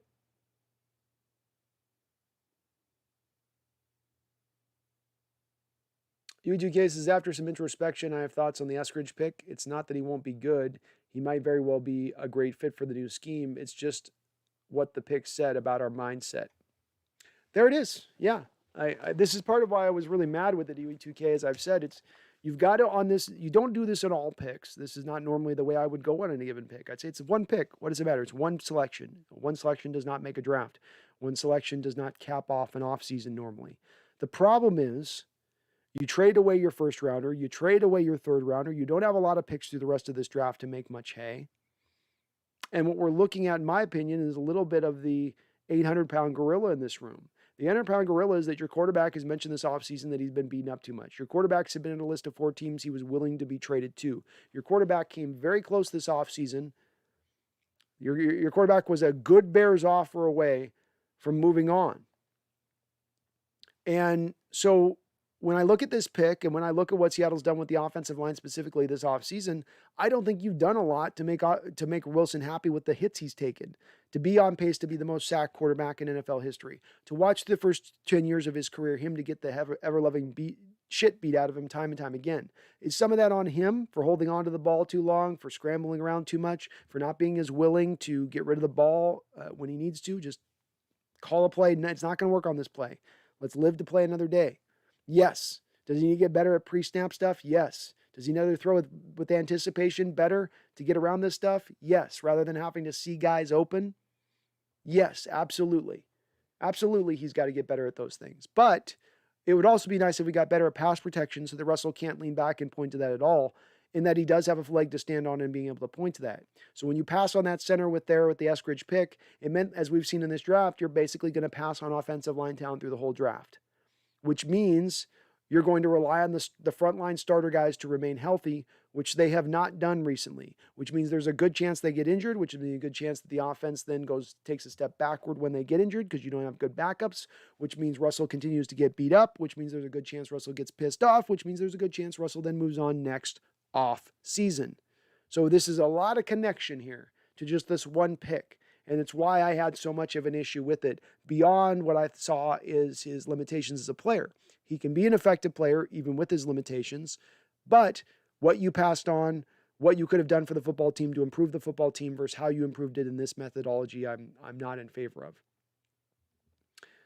of. Flagstaff says, damn Jets, those injuries though. Ethan says, either something is wrong with Mukamua or he's a very specific skill set that doesn't fit most teams. If Mukamua and David Moore are around 2017, or around 217, sorry, I say trade back and get them both. TJ Vasher in the 7th. Ethan, not a big guy on TJ Vasher. He's a guy that's really, really struggles with physicality on the outside. And the second a guy gets a hands on him, it's kind of over with. He's got to rely on being able to run around the guy at 6'6" with his footwork. And he's got good footwork for 6'6", but he's not going to be able to consistently run around guys at 6'6" at the next level in the way that he could kind of get away with doing it in college. Guys are going to get their hands on him. And when they do, he gets neutralized completely. Mukamua is falling for, it's not a surprise Mukamua falls here. This is not a shocker. When we look at Mukamua, he's 6'4", and there's very few NFL teams, even with the evolution of NFL embracing the 6-foot cornerbacks. There's still few teams out there that are going to say, "Oh, he's 6'4". We think he can play in our scheme at that size." They're going to say he can't flip his hips. They're going to look at his tape and see the fact that he got burnt at times by double moves, which is specifically what you worry about in the not flipping your hips, right? You get cemented towards going to one direction, and then you got to go to a different direction, and you can't turn in time to get back to that next direction. Brandon Browner got hit with this at 6'4". There were times people could burn him on double moves. The thing that helps Mukamua is the makeup speed and that long, lengthy arms, ability to jump through the roof. These things allows him to make up for that. But it's understandable why that would allow him to slide a little bit, Ethan. And Anthony Bain says Antonio Brown was drafted in the 6th round, which was crazy. I think there was even back then at that time a few off-the-field things that were concerns with Antonio at that time. Seahawks Network says our mindset feels like a team without a plan. 4 picks is just not acceptable. Well, you made a little bit of your bed with the Seahawks Network prior to this draft and giving up all the picks that you gave up. As I had pointed to prior to the draft, it was going to be very hard. Some people were predicting we'll have 6, 7, 8 picks. And I was saying it's going to be very hard to get to that place because really the one place to trade back of to get those valuable picks and get a lot of extra picks would have been the 2nd round selection. Which they didn't trade back on. At that point, there was only so many selections you were going to get for trading back in the 4th or trading back in the 5th. So it was going to just limit you down to probably being about 5 picks is the most you were going to walk away with on this. That has to do with you giving away your picks earlier on it. I don't love going that route either on it. Sure, it would be nice to have gotten more players out of this draft. MSR Rook says the Chiefs got Cornell Powell from Clemson. He's a stud. Don't know a lot about him. I'll take your word for it on it, though. Seahawks fan, I'm happy with the Trey Brown pick. I am too overall. Need to watch a little bit of tape on him, but what I'm hearing about him, I'm liking. Flying Sabbath, it's hard when Creed Humphrey is sitting in your lap. It's kind of like when dudes cheat on their wives with an uglier chick just because the other uglier chick is a little more freaky. Oh, I love that comparison. I love it. Yeah, we went for the girl who does a few extra things rather than going for the hottie that would be just a good wife type, you know. We went for the one that was going to be buck wild in the bedroom. He's going to whip out the handcuffs and the feathers and the nipple clamps. I love it, man. I love it. If we draft a running back with this pick, I hope we get Khalil Herbert. That'd be a great guy to grab. Great guy to grab. Either him or Jarrett Patterson, I would like. Ethan says Creed's not mobile enough in our offense. Maybe not. I'll tell you this, Ethan. I'll tell you this much about Creed Humphrey. Ethan Posick is not any more mobile than Creed Humphrey. So if you don't believe that Creed Humphrey is a pick with this new offensive scheme as far as not being a mobile offensive lineman, then you probably should be feeling the very same about Ethan Posick, because Ethan Posick isn't a great move guy either. Who is Frank Darby? Only God knows who Frank Darby is. Go Hawk says, can we get a little faster with these picks? Geez, yeah, there's a lot of marketing ad revenue time they got to take advantage of, man. Got to fill out those coffers when you don't have any fans in the stadium. They got to make up that 30% loss of revenue somehow. UE2K says we could have drafted a center at 56 and got a player like Eskridge at 129. If not Eskridge, then Drayden from North Texas or Marset. We're just upset with the poor allocation of limited resources. That's it. You hit the hit. Here's nail of head. Here's UE2K hitting it. That's absolutely spot on. Daniel W., I think Kellen Mond went to a great situation. He looks like Aaron Rodgers in college and can end up sitting behind Kirk for 3 years like Rodgers sat behind Brett Favre and really perfected his craft. I love that comparison, Daniel. I really do, because I see the same thing. If you go back and you watch the Cal tape of Aaron Rodgers, it wasn't the Zach Wilson, Aaron Rodgers of today's slingshot delivery that I talk about. You know, where you see him torquing and whipping his lower hips and his core to generate the velocity and to get such a clean spiral out of his hands. When you're watching him in Cal, the ball would come out a little rough. He held everything up real high up around his head, just like Kellen Mond does. It didn't look really natural. There was a lot more of a robotic look to Rodgers at Cal than when he went to the pros. So I love that comparison, Daniel.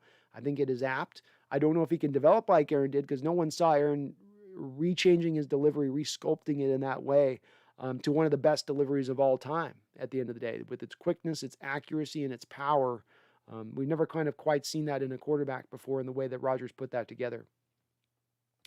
Seahawks Gaming, Deontay Brown is still available. His comparison is Gabe Jackson. I think Gabe Jackson moves way better than Deontay Brown. Size-wise, I can get it. They're both probably very similar in stature, but Brown's probably a little bit bigger, but I think Jackson moves a little bit better. I think if we looked at both of their 2 pro days and matched them up, you're probably seeing a guy in Deontay Brown running like a 4.25 40, and you're probably seeing a guy in Gabe Jackson run like a 4. And same thing will be true down the line with their 3-cone and short area burst. Thomas says, I think that if Seattle would copy the Bucs, rebuild to the studs, grab the best player available, and make the Seattle a lot better. Yeah, if you just stuck to your guns on that. It's hard to do sometimes, because when you're making those selections, at times you're making them going, but we already have 2 starters here. But the Bucs go, hey, we got Jason Pierre-Paul, who's embedded for us on one side, and Shaq Barrett, who's embedded for us on the other side, just signed to a contract extension. No, let's go get Joe Tyron instead. Let's build it even more. Because we're going to grab the best guy. He's the best guy available on our board right now. That's what they did. I love that philosophy, and I think that philosophy, though, sometimes you're going to double up with guys, and you might have to sit and watch a guy on the bench who is really talented because you already have a guy on the field just a little bit better of them. But I'd argue that we've ended up in that approach anyway. Like, even though we've not gone best player available on the board, we've still fallen in that lane. Jordan Brooks can't get to his middle linebacker spot, which is his most natural fit yet.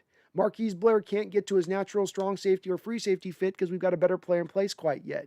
So you've already done this essentially by not going best player available. Why not just do it anyway if you're going to end up running down this cul-de-sac road anyway?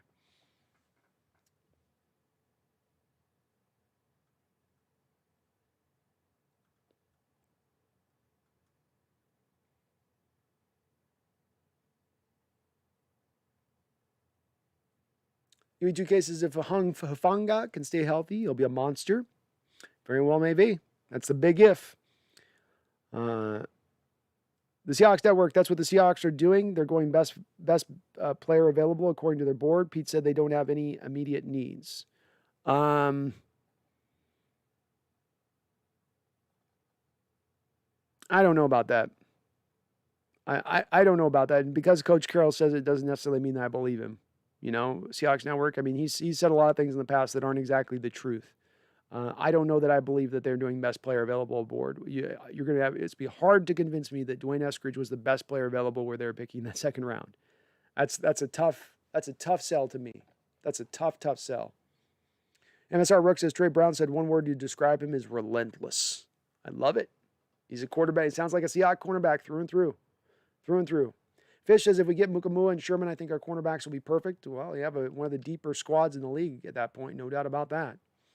I think that's one too many cornerbacks, though, than they would take. And keeping in mind, Fish, they're already going to carry one or two more defensive ends than they normally take. So you got to take that from somewhere else. Seahawks Network, Lamar just makes the receivers look bad. Doesn't make them look good. And the guy's limited as a passer, and I think he's always going to be limited a little bit as a passer. All right, bear with me 1 second. I'm going to go use the bathroom. I'll be right back.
Alrighty.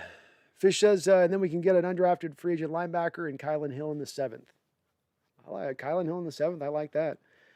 Charles King, I love Pete. I love him for taking us to the Super Bowl. But Shane Waldron, I think you meant to put more there, Charles. You might have to round that out a little bit. Thomas Cock, didn't King leave the Packers? Nope, they re-signed him. I think to a $4 million deal, Thomas. C's Velasquez, the Chiefs went all in on that offensive line rebuild, man. Wish Seattle would do the same. I'm super jelly when I watch smart teams doing smart things. And you look at the Chiefs, and it wasn't made easy for them. You could say, oh, what was made easy for them in landing on Schwartz and landing on Fisher there as their other tackle and having two of the better booking tackles over the last 3 or 4 years in the NFL and what that allowed them to build upon.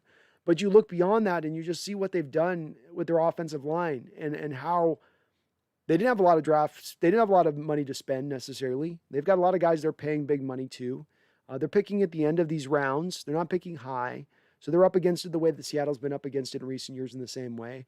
But man, they laser focus it in on the right guys. They really did. You got the left guy in Joe Thuney, who was my number one free agent target for our Seahawks this offseason. We passed on, said, no, we don't want that. They went out, they got Austin Blythe from the Rams, who had a very good year for them for the center position, and then went out and then drafted a center on top of it in Green Humphrey.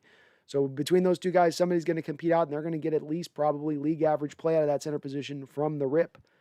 Then you look at Orlando Brown and the trade there, where now your right tackle, he's going to go to left tackle. That position's in a better place. And they drafted a kid out of TCU last year who's going to slot in for them really easily at the right tackle. And they got Kyle Long to come out of retirement who might get them really good left guard play. Now, that's a fantastic job of retooling an offensive line on the fly with very few resources to get it done. Great job by them. Absolutely fantastic. Like I said, they make me jealous. U2 Case is the best name in the draft.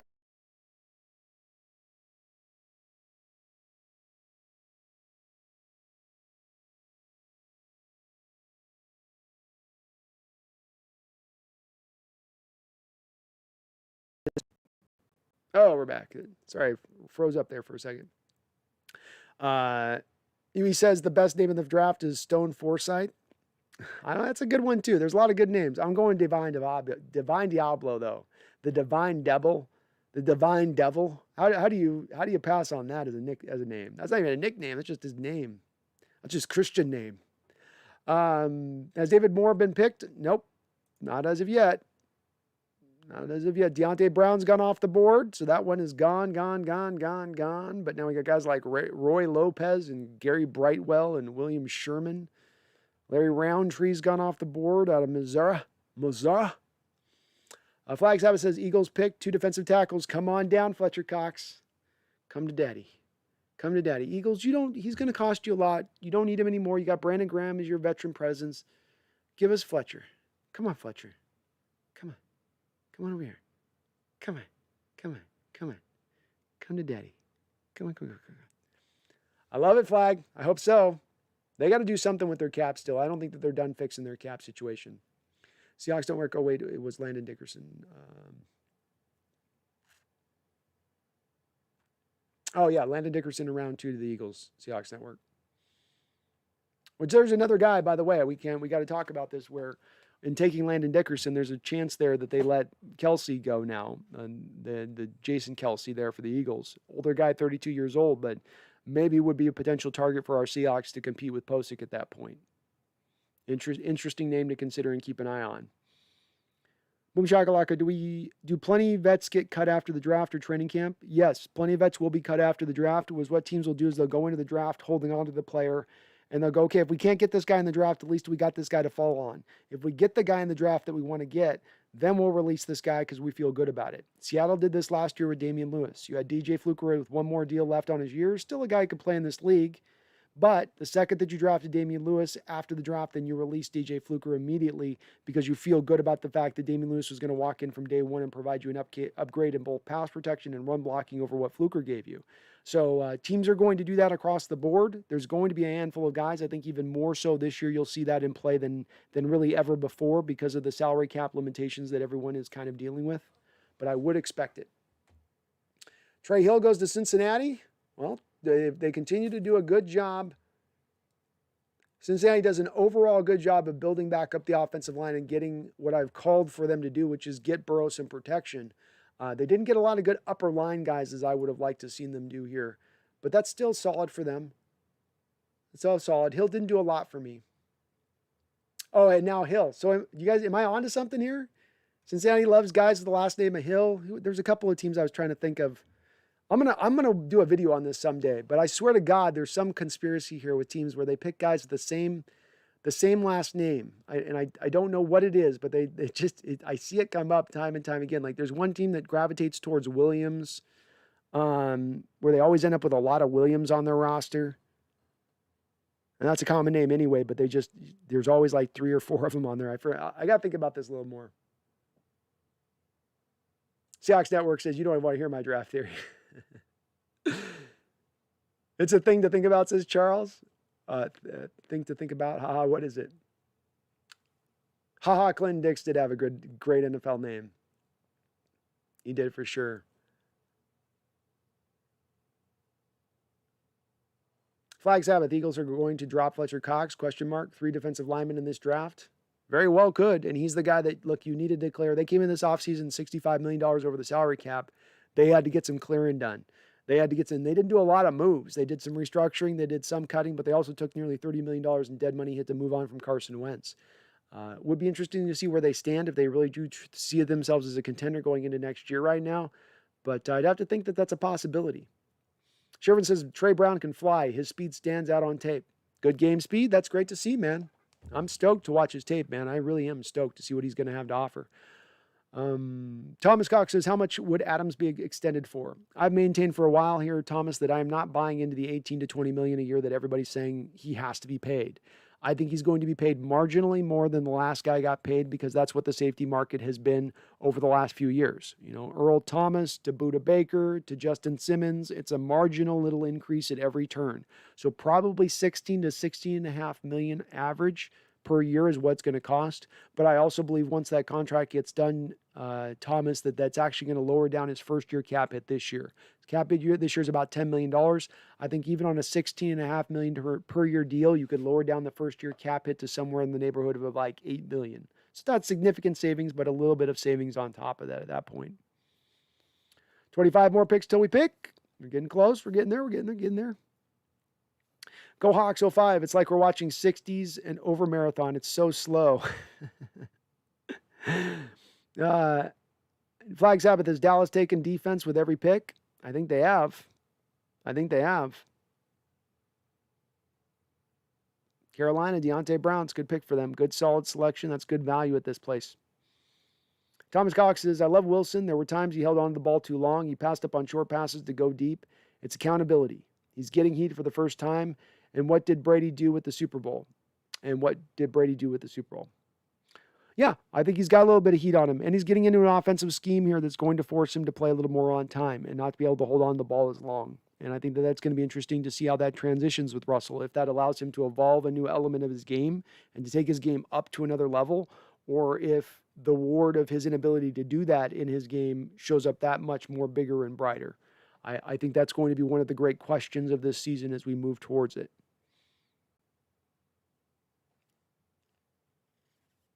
Flag Sabbath says Deontay Brown looks like he's playing at half speed. You see what I'm saying with it? Where he's a big dude. He's a big guy, but man, he puts the plod in plodding. He puts the Franken in Frankenstein. He is a guy that he cannot pick those big dogs up and put them down. It's like one of those guys that when you walk, you know the earth is moving when he's walking. It's like, and how could a guy like that be nimble? Oh, Elijah Mitchell to the Niners. That don't scare me. I'm not scared. Jalen Tywin to the Minnesota Vikings. Fantastic pick by them. They continue to have a very solid draft. And when these teams get it right in the draft, they get it right. Thomas Cox says, I want Felton. He'd give you a weapon, a third down specialist weapon. There's no doubt about that. Boom Shakalaka says, do you think Isaiah Wilson would be cut? Teams apparently don't like him. Then Seattle could snag him. I don't know what his status is currently. Last I heard, he was trying to outrun police in some car chase. So I don't know where Isaiah Wilson is at. I don't think he's on a team, and I don't think he's probably going to have to wait a year to get back in the NFL because it was just so much of the bad vibes that are sort of hounding him a bit right now. And as Nathaniel says, he violates Pete's number 2 rule. And I think with Flat Flag said, he just gets impression. There's some guys that just aren't football players. There's some guys that have played this sport for 10, 11 years when they arrive at the NFL level, and they're just over it. They're done with it. And he was always a freakish guy, but maybe just a guy that just didn't have that love for the sport.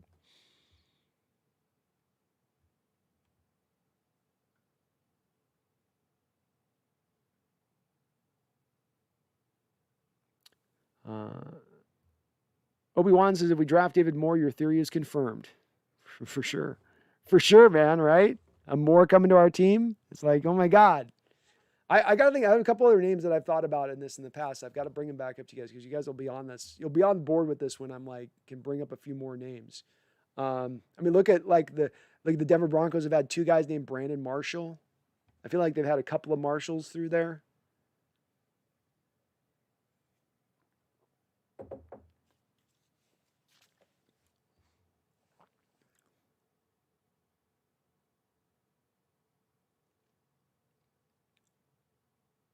Niners got themselves a run game, says Flag. Damn it. They're going to run the ball well no matter who they got back there. Thomas Cox says he's the best quarterback Seattle ever had, but to me, I kept saying throw it. Instead, he got sacked or intercepted.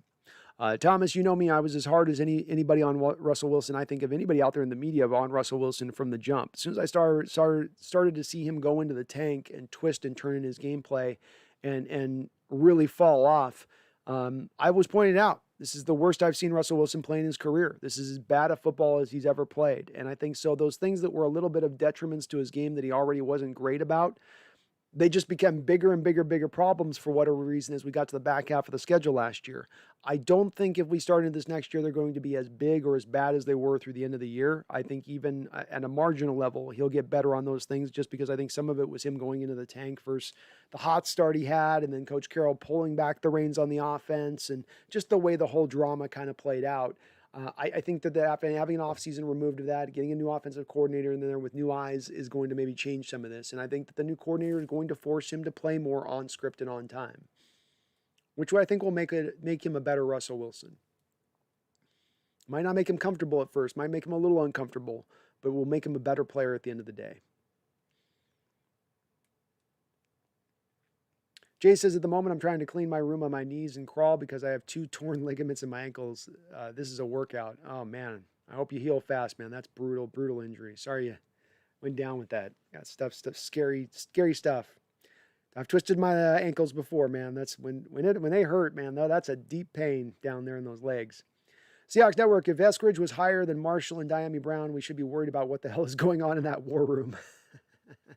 Facts, man. Facts. Say nothing of the other players at other positions that were available. Let's just take the wide receiver room at that pick. You know, Diami and Marshall are going to have better careers as football players, I think, than Eskridge is.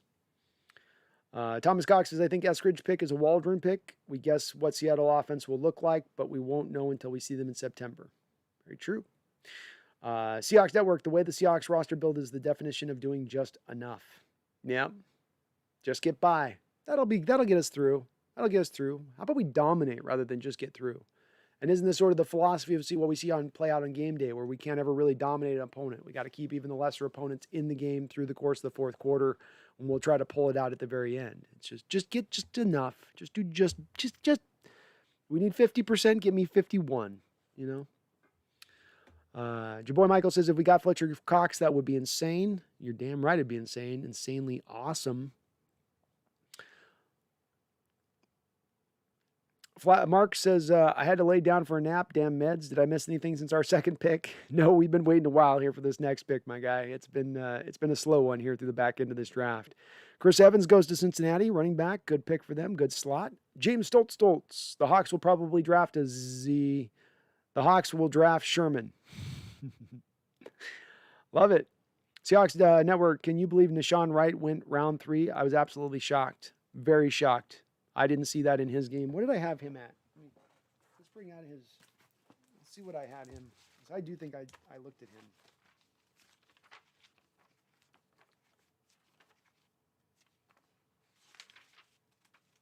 Let's see if I did.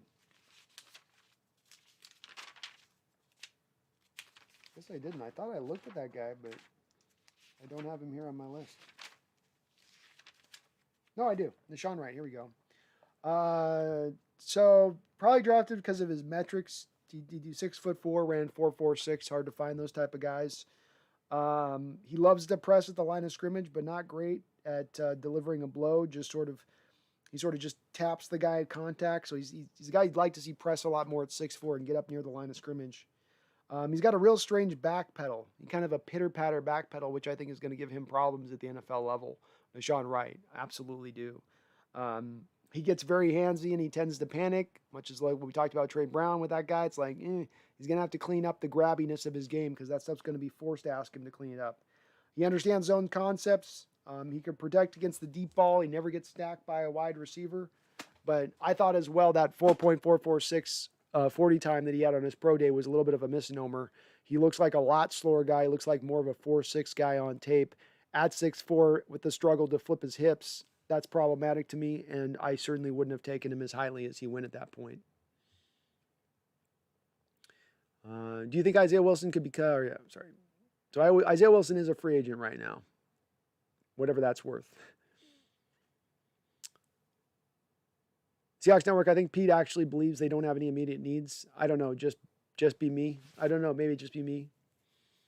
He may actually believe that. I just don't know. I don't buy into what Pete says to the media at times. I don't think he's being just an honest, burgeoning, torch of truth when he's talking to the media. I think he's sometimes packing them and doing a little bit of the political answer. I don't know. Flag Sabbath, Jackson Carman the second was an iffy pick. Me too. I mean, this is a little bit of what I would talk about with our Dwayne Eskridge pick. What you have to think about in the draft is about value. So when you are the Cincinnati Bengals and you're picking in the top 5 and you could go get a guy in Penny Sewell who's maybe a franchise Hall of Fame potential left tackle, and then you come back in the second round and then go get that receiver that is the, where they were picking. Let's see where they're picking at that point. So in the second round where they were picking and the Bengals took, you could have had anybody from Rondell Moore, Dwayne Eskridge is there, Terrace Marshall's there, De'Ami Brown is there. You got a lot of options there. So what's better at that point? Jamar Chase and Jackson Carman, or Penny Sewell and De'Ami Brown? That's to me value building in a draft. That's running a draft appropriately and slotting players into appropriate positions so you don't do that. Jackson Carman isn't a bad player.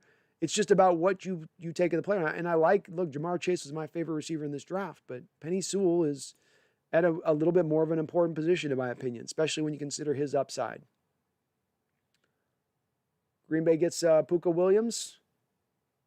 They love their running backs in Green Bay, don't they? Oh, Rondarius Williams. No. Who did the Packers get? Rondarius goes to the New York Giants. Good pick by the Giants. Like that guy.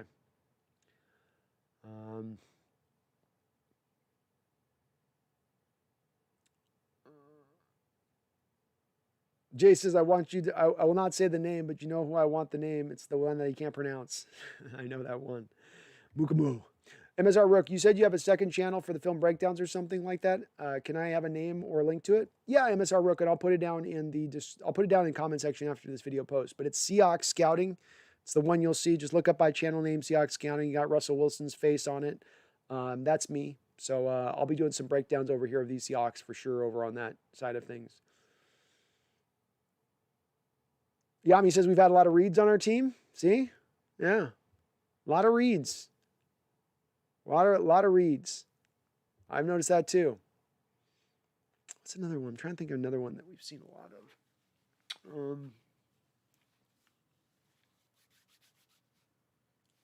I don't know. I got to think about this. I had a list of guys I spent way too much time thinking about this one day and was like putting a list together. Like I feel like Dallas has a lot of Joneses. They had a lot of Joneses through their times, not just their owner.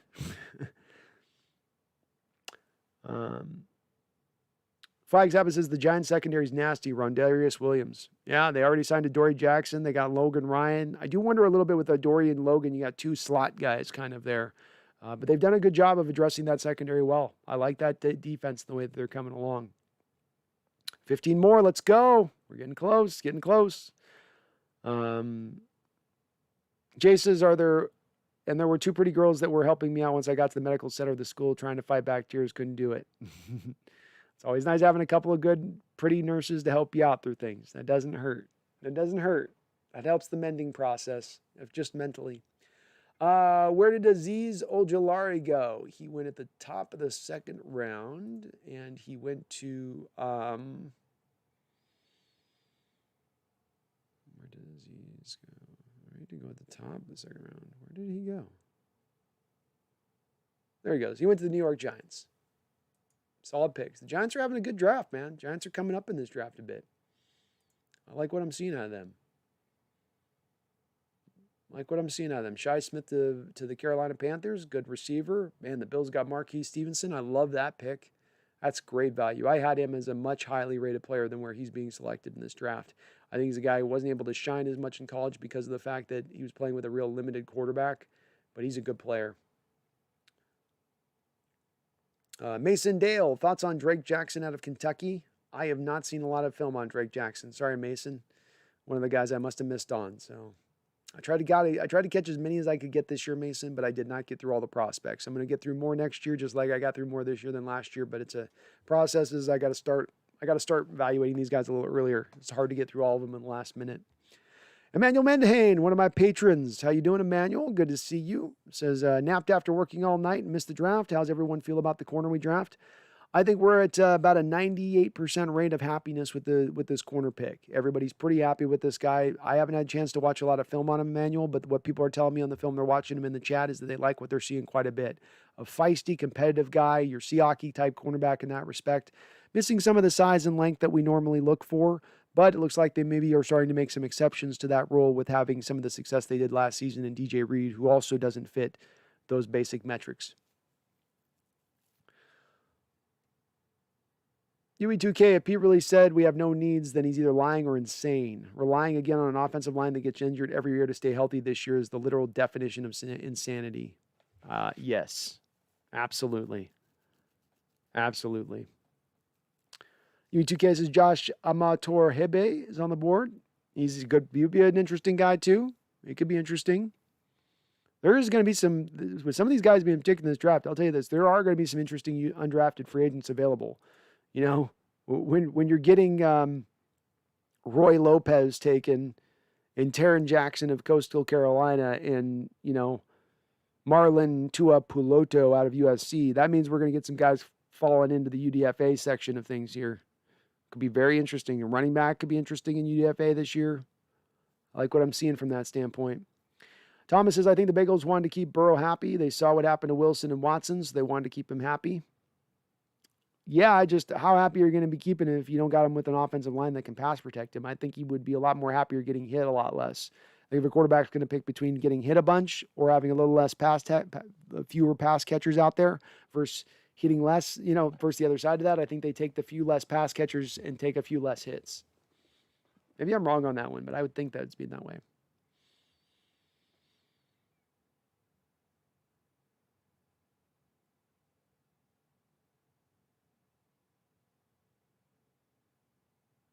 Go Hawks. So we all have just been chilling here since 9. Yeah, we have. 4.5 hours deep in on this, man. One pick. You guys are hardcore like me, man. You guys are all hardcore like me. You're in this to the end. And I love that about you. Love it. If Blair doesn't get messed up last year, we don't trade for Jamal Adams in this draft is a lot different. True or false about getting Adams? Unfortunately, false. Boom shakalaka, because you made the trade for Jamal Adams before the Marquise Blair injury. So, yeah. I think Marquise Blair was slotted to be at that strong safety role, if not, but then you went and got him instead, and so you went the different direction with it. But it wasn't based on the injury. Mark says, I agree. The presser the other day, they sounded a lot like politician than a coach and a general manager. A lot of double talk and don't believe what they said about Russ. The truth could hurt them, and it always comes out. Thank you. Yeah, I don't like the political stuff where they, especially don't like the stuff where they say, oh, the media is creating this Russell Wilson thing. Oh, the media just took that and ran it off with it. Oh, really? Did the media submit a list of 4 teams that they're willing to be traded to? Did the media say that they're tired of being hit? Did the media leak out the story of Russell Wilson having the blow up in the right before the Cardinal game mid-year when Wilson announced to them there was not going to be any more of let Russ cooking? I don't think that the media created that. I think that came out of the front office. That came out of Russell Wilson's camp. They drove this, but they want in retrospect to act like that's not what happened. You know, and this is where we get to certain fans who go, that's not what happened with that. They said that it was this. Oh, because they said it, I got to take them on the fair. No, and no. I don't buy it. And so more and more as I go on, I used to listen to a lot more of what Carroll and Schneider would say in press conferences, but more and more when I listen to them talk on stuff, it's more just driven to essentially get out a narrative than it is to really give you a nugget of truth or a kernel as to a behind-the-scenes peek to what's really going on, in my opinion. Patrick Zongs has heard of the channel Seahawks Maven. I have, Patrick. Corbin Smith does some very good work over there at the Seahawks Maven. So, good channel. Solid channel. Stevenson goes to the Bills. Yeah, one of my guys is off the board. Let's be honest. Drafting all Joneses may just be Jerry being the biggest narcissist in sports anywhere. Very true. That's probably not the best example for my list on that one. Very true. Very true on that one. I got to own that one a little bit. I'm trying to think of some other teams, though. I got to come up with some other examples. I feel like the Panthers have had a lot of greens.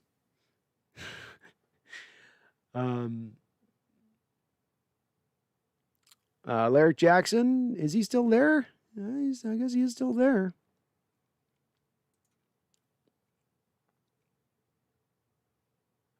Technically speaking. Has Cade Johnson been picked? I don't think so.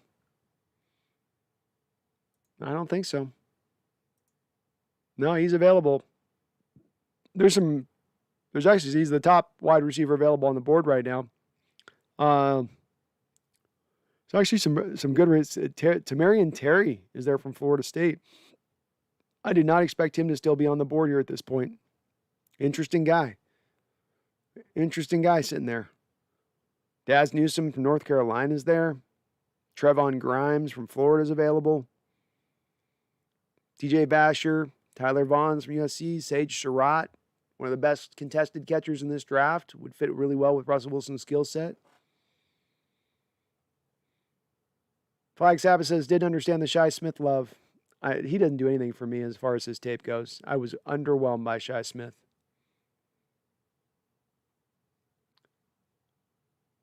Micah says now ESPN is talking about how cool of a name Diablo is.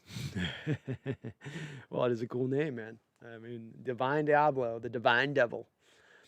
Go Hawks. I'm going to need like 2 days of no football after this. I'm getting a bit of overload. I'm third day in on my stream, man. You know, I'm not going to have a voice to speak after today. And it's what the draft is, man. It's that build up, and then the release. And then the refractionary period where we all sit in our bed and have a cigarette and try to contemplate. Seahawks Gaming, Ravens with the Smiths, Torrey Smith, Jimmy Smith. There, yes. Thank you, Seahawks Gaming. Yes. Didn't they even have a quarterback? Wasn't there a quarterback out of Ohio State that was a Smith that they drafted back in the day too, Seahawks Gaming? I'm telling you, there's something to this, you guys. I need to get a board up with little connection points. You know what I mean? It all fits together, I'm telling you. Boom Chocolate says, and every team gets a 4 drafted, undrafted for free agent limit right now. That sucks this year. That hurts us big time. 11 more picks.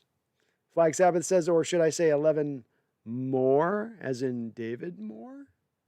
I love it. I saw what you did there. Is there no limit to the UDFAs? Okay, good. I hope not. U2 cases, the Bengals didn't have a wide receiver problem. Put up great numbers, lots of passing touchdowns, but they couldn't stop a Pee-wee team from scoring or keep Burrows upright. Should have drafted an offensive line with the first 2 picks. I would have been way more in favor of that, UE2K, than what they did. I would. But this is maybe why that organization can't get right for years now. This is maybe why that organization can't find its way to the playoffs year in and year out. You know, because you guys are doing it wrong. There was something they did with the cap, Boom Shakalaka, but I thought it was visits. You're relegated to having only 4 visits to the facility, I believe. I could be wrong on that. Who do you think we take at 217? I'm going to tell you, I think we take David Moore. That's as much as I want that to be the pick, as much as me expecting it. That would be probably where I would see the value. That would be where I would see personally the value on that. You're probably going something like that. Certainly receiver could be an option here. But I would lean to that. To me, that's the best value for me. I would love it if they go this route, man. I'd really love it if they go this route. David Moore would make me feel so much better about this draft.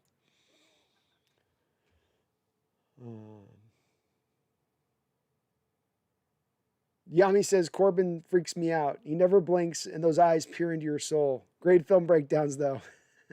So when he gets off camera, you're okay with it. I just got freaked when he did the beard thing. He went the big mutton chop thing. That was throwing me off. Corbin is kind of a homer. Yes, there's a little bit of bright, sunny shine. I ran into this a little bit yesterday, and I think that every YouTuber that's a Seahawks YouTuber runs into this, or every football YouTuber to a team runs into this. Where do you draw the line at between being analytical and maybe having some negative takes versus the damage that does to your channel in what you might lose by subscribers? Because there's a huge part of the YouTube community out there, being Seahawks fans, that just want to hear Homer stuff, want to see you just constantly sing the praises of Karen Schneider and say that Russell Wilson is the best quarterback in the NFL and everything is beautiful and wonderful and great and sunshine and roses. And I think that as every YouTuber falls into a little bit of that, should I be honest about this? Should I really go hard like I want to go in on this? Even though I think it's what's right, man, people are going to really roast me for this. I'm going to lose viewers. They're not going to like it as much. It does put you in a bit of a bind, I think, at times where you got to make that choice. Myself, I think I struggle with trying to fake it and just stay positive when I'm not feeling positive. I just can't do it. And it probably is a little bit at the detriment of my channel's growth at times, going that route of things. It's probably no coincidence a guy like Corbin's probably kicking my butt as far as his sub count goes. So it's a bit of a tough road to cross, to limit yourself to bring on that negativity, as well as he's got access to Seattle. He's able to ask questions of Coach Carroll. And I mean, that's nice to have that kind of access as well. And you don't want to put that in peril by, reaming the ball club a new one at every turn, like I sometimes. Packers keep drafting guys named Rodgers and Aarons. There we go. See, Huey, I'm on to something here. I'm telling you, I'm on to something with this last name thing. I think it's almost like teams do it subconsciously and they're not aware they're doing it, but I think they might be doing it. Seahawks Network, I love Tammarion Terry. Me too. I can't believe he fell. He was fighting through injuries last year. You look at his 2019 tape and absolutely fantastic. And fun fact about Tammarion Terry, he broke Tyreek Hill's GPS speed record on the field. Got up to like 24 miles per hour on a given catch in 2019. Just a fun little fact about Terry, 6'4" as well, doing it at that speed. Fun guy. Boomshock is a YOLO. I love his listen to his podcast, and you're right. Jarls, my God, the NFL site sucks. They need to update their picks. Agreed. Get your crap together, NFL site. Thomas Cox, I like Cade Johnson and Tammarion Terry. Me too. Seahawks Network, Troy Smith. I think Troy's on the board. Troy's on the board. Oh! Our Seahawks have selected.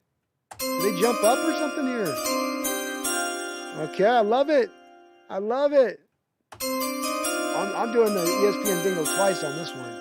No, I'm going to do it a third time. I'm going a third time with the dingle. Oh, come on. Here we go. With the 24th selection in the 6th round, the Seattle Seahawks select Stone Foresythe, tackle out of Florida. Oh, Stony. Stony, stone. Stony, stone.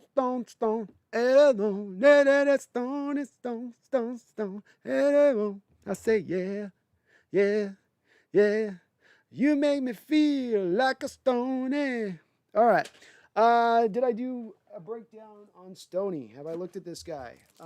Though I've not looked at this guy, I do know him, I think. I don't know if I looked at him or not. I thought I added him to my list.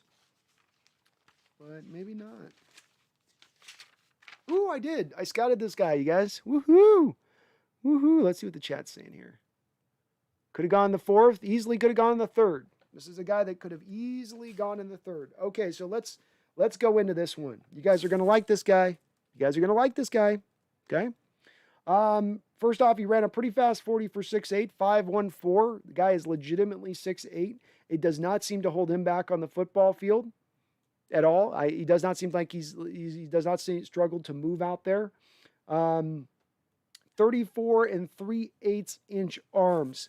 Gargantuan arms for a guy that's 6'8", and he still managed 25 reps on the bench at 220. That's very hard to do with that type of size of the arm. This guy has a wingspan of 83 1/4 inches. That is beyond even DK Metcalf, who actually set a record for wingspan at the combine a couple years ago. So absolutely phenomenal length and phenomenal size off the rip for this guy, as well as he's not necessarily the slow plodding type tackle that you might think you're getting at that 6'8" realm of things. Here's where I got as far as my notes on this. He moves very well for a man so big. Edge rushers almost seem scared to counter him inside. Everything that they did was try to challenge him to the corner on every snap. Corner.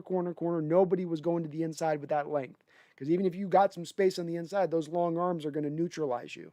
I loved seeing that. Obviously, this is a guy, too, at this size and this kind of power that he brings who can move over to the right tackle spot, too. So this gives us that swing tackle that we were kind of looking for. His technique isn't always great, but he does get the job done. Just gets it done. He finds a way through. Wasn't beat very often on the tape that I watched. He's got a really good kick step for being 6'8". A guy at 6'8" should not move that well with his feet. Should be so much more plodding, so much more lumbering in how it comes off. Not the case with this guy.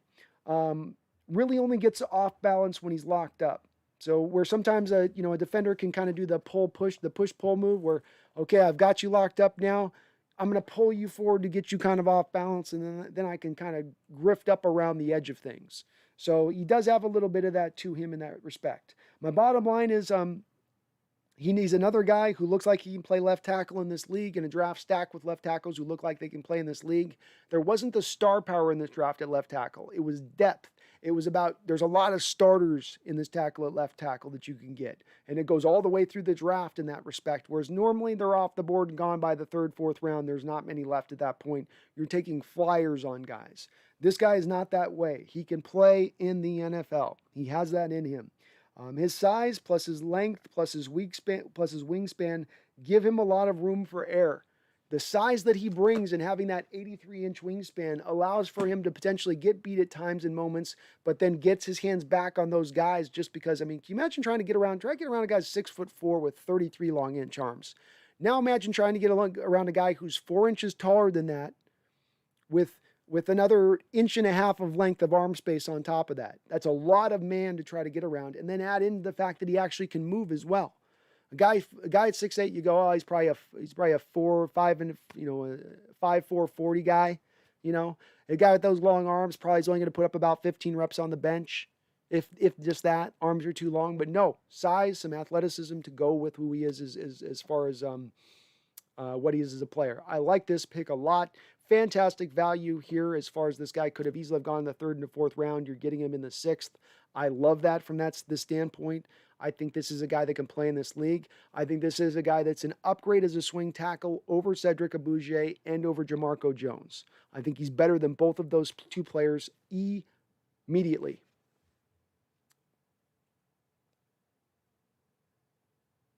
Somebody said that he's not that far off from Jackson Carman, who went ages ago. Yep, in the second round, Jackson went. And this guy is honestly, at the end of the day, I didn't like Jackson Carman's tape. I would have told you I like this guy's tape better than Jackson Carman.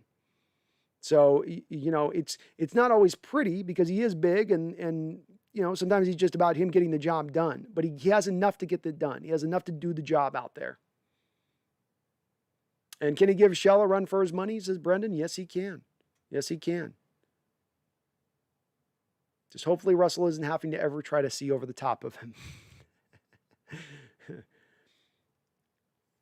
Adrian D says, do you see that Rodgers wants the Packers to fire their general manager or he will not return next year? His last straw. Jeez, he is done, isn't he? He is done. Done. Crazy to see.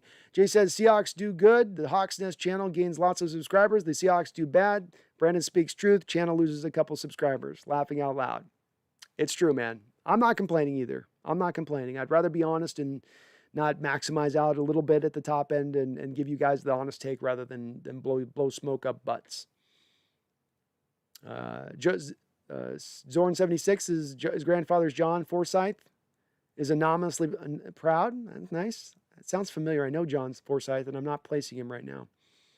Volver987, does anyone else know who we picked today? We picked Trey Brown, good cornerback out of Oklahoma, and now we've grabbed Stone Foresythe out of Florida. Part of the reason that Florida attack was able to be so explosive down the football field and throw like they were able to throw for had a lot to do with the fact this guy was providing good blindside pass protection for Mr. Kyle Trask. Woohoo! Washington Fish Quest coming in with a $10 donation. Thank you, Washington Fish Quest. Appreciate you. He says, the Seahawks have now covered wide receiver 3, cornerback, and offensive line. Makes you feel like there was a plan after all. Thanks for the draft coverage. Well, thank you for the $10 donation. It's been my pleasure doing this. I've had a hell of an awesome time doing this, and they certainly have addressed the positions of need prior to coming in. I think the guard center thing is still a little bit dicey. We're still in dice land there. But you never know. Like I mentioned, if you have a guy like Jason Kelce who suddenly becomes released after this draft because the Eagles have addressed the center position, maybe now at that point, Seattle gets a Kelce. I feel a lot better about the situation. So I think it is important for us to give this full offseason, the full breadth of that time of this offseason because of all the guys that will be cut throughout the process to make our assessment about where Seattle stands. But these players should make this team better. That's what you ask of guys in the draft, make the team better. We can argue a little bit about value, Washington Fish Quest, and where you got the first guy, but the last two guys have been picked lower than where they should have gone. You know, you're getting guys now with great value. You got a guy in Trey Brown in the fourth who maybe should have been a late third guy or an early fourth guy. You got him late fourth. Here with this guy, probably should have been a fourth round guy that you're getting in the sixth round. So fantastic value where they're picking on these two guys. Can't knock these two picks at all. Especially Foresythe, who I have watched a lot of tape on, and I liked what I saw out of him. You guys are going to like this guy as a player. Christian Robert Tabor, who did we draft? Trey Brown and Foresythe. Big 6'8" left tackle.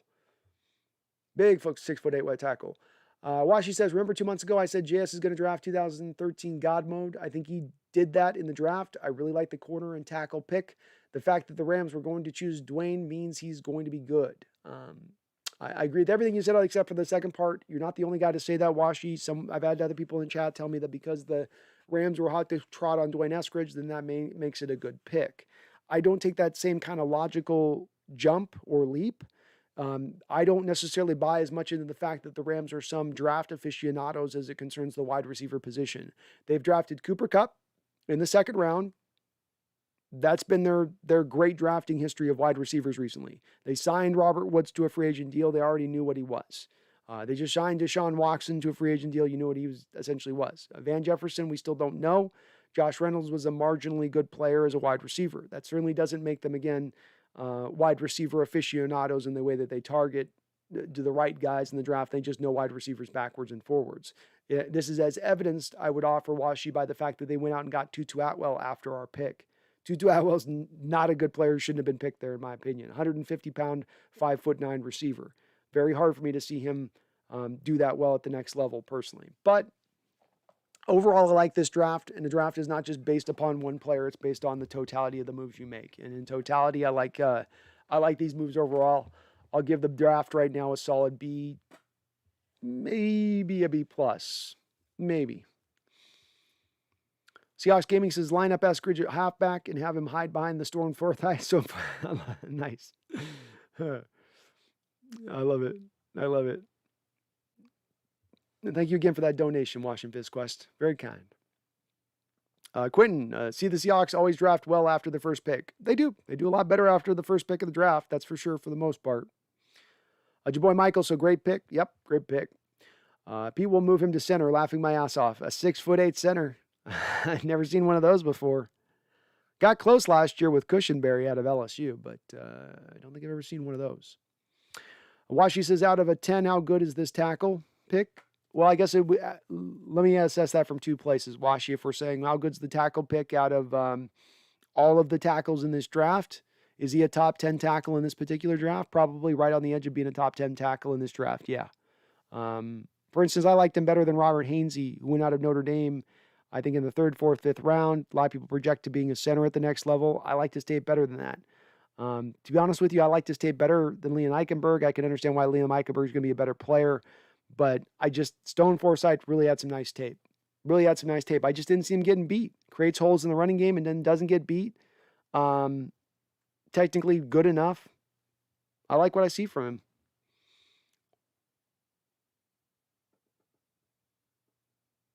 Thomas Cox sounds like Stone's dad played in the NFL. We were talking about this yesterday, right? I love pedigree. I love guys that have had fathers and uncles who played in the NFL, like Tyler Lockett did, like DK Metcalf has had. I think that lends well. We see recent history of these kind of players coming out who seem to be a little bit ahead of the curve of their peers, if maybe just because of that. Washi, Rams fans are probably pissed at the Seahawks for drafting their dude. Probably mad at their coach for saying it. They probably wish their coach hadn't said that they were going to target him. Shervin says that the Hawks Nest, this guy was putting the clamps on Azeez Ojulari. Apparently Azeez couldn't get past him. I'm going to love watching that tape again tonight, Shervins. I am. I'm going to love watching the Storm Foresythe tape tonight. And I liked what I saw of him on the tape initially. So just for the guy that big, both him and Spencer Brown, the kid out of Northern Iowa in this draft, were two guys that were the big tackles in this draft, but who could also move. They weren't just going to be these, lumbering types of what you would expect. That's what you think you were going to see with these guys, but it's not what you see with them on tape. Amazing how well that guy moves for being as big as he is. Seahawks Network says, God damn it, the Browns got Felton. Good pick, man. The Browns continue to do a great job. Great job by the Browns. Great pick by the Bills after them, too, with DeMar Hamlin. Like that pick as well. Jesus, Felton to the Browns. Look out. This is flag. Yeah. Browns are doing good, man. Browns are really doing good. They're not going to be the laughing stock of the NFL anymore, man. Finally, they're out of that cellar. They can let the who's going to be our new basement people? I mean, are the Lions going to turn this around, or are all of our bottom people, the Bengals, going to finally turn around? Who's going to be the new basement people?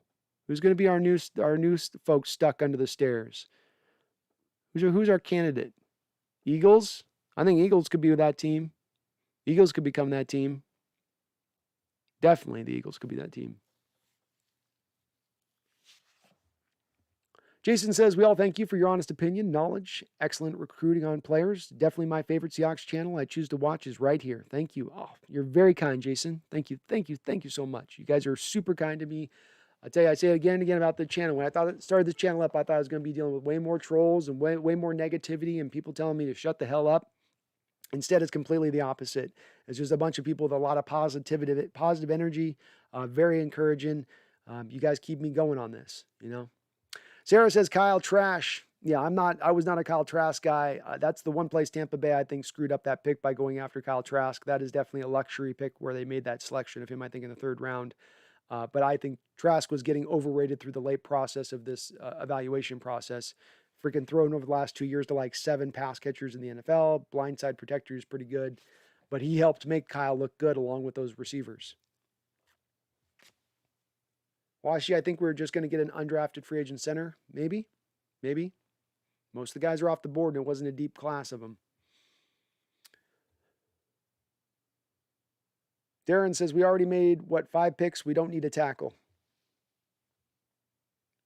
You talking about the Rams, Darren? BJ, wait, we don't have any picks left. Yeah, we may not.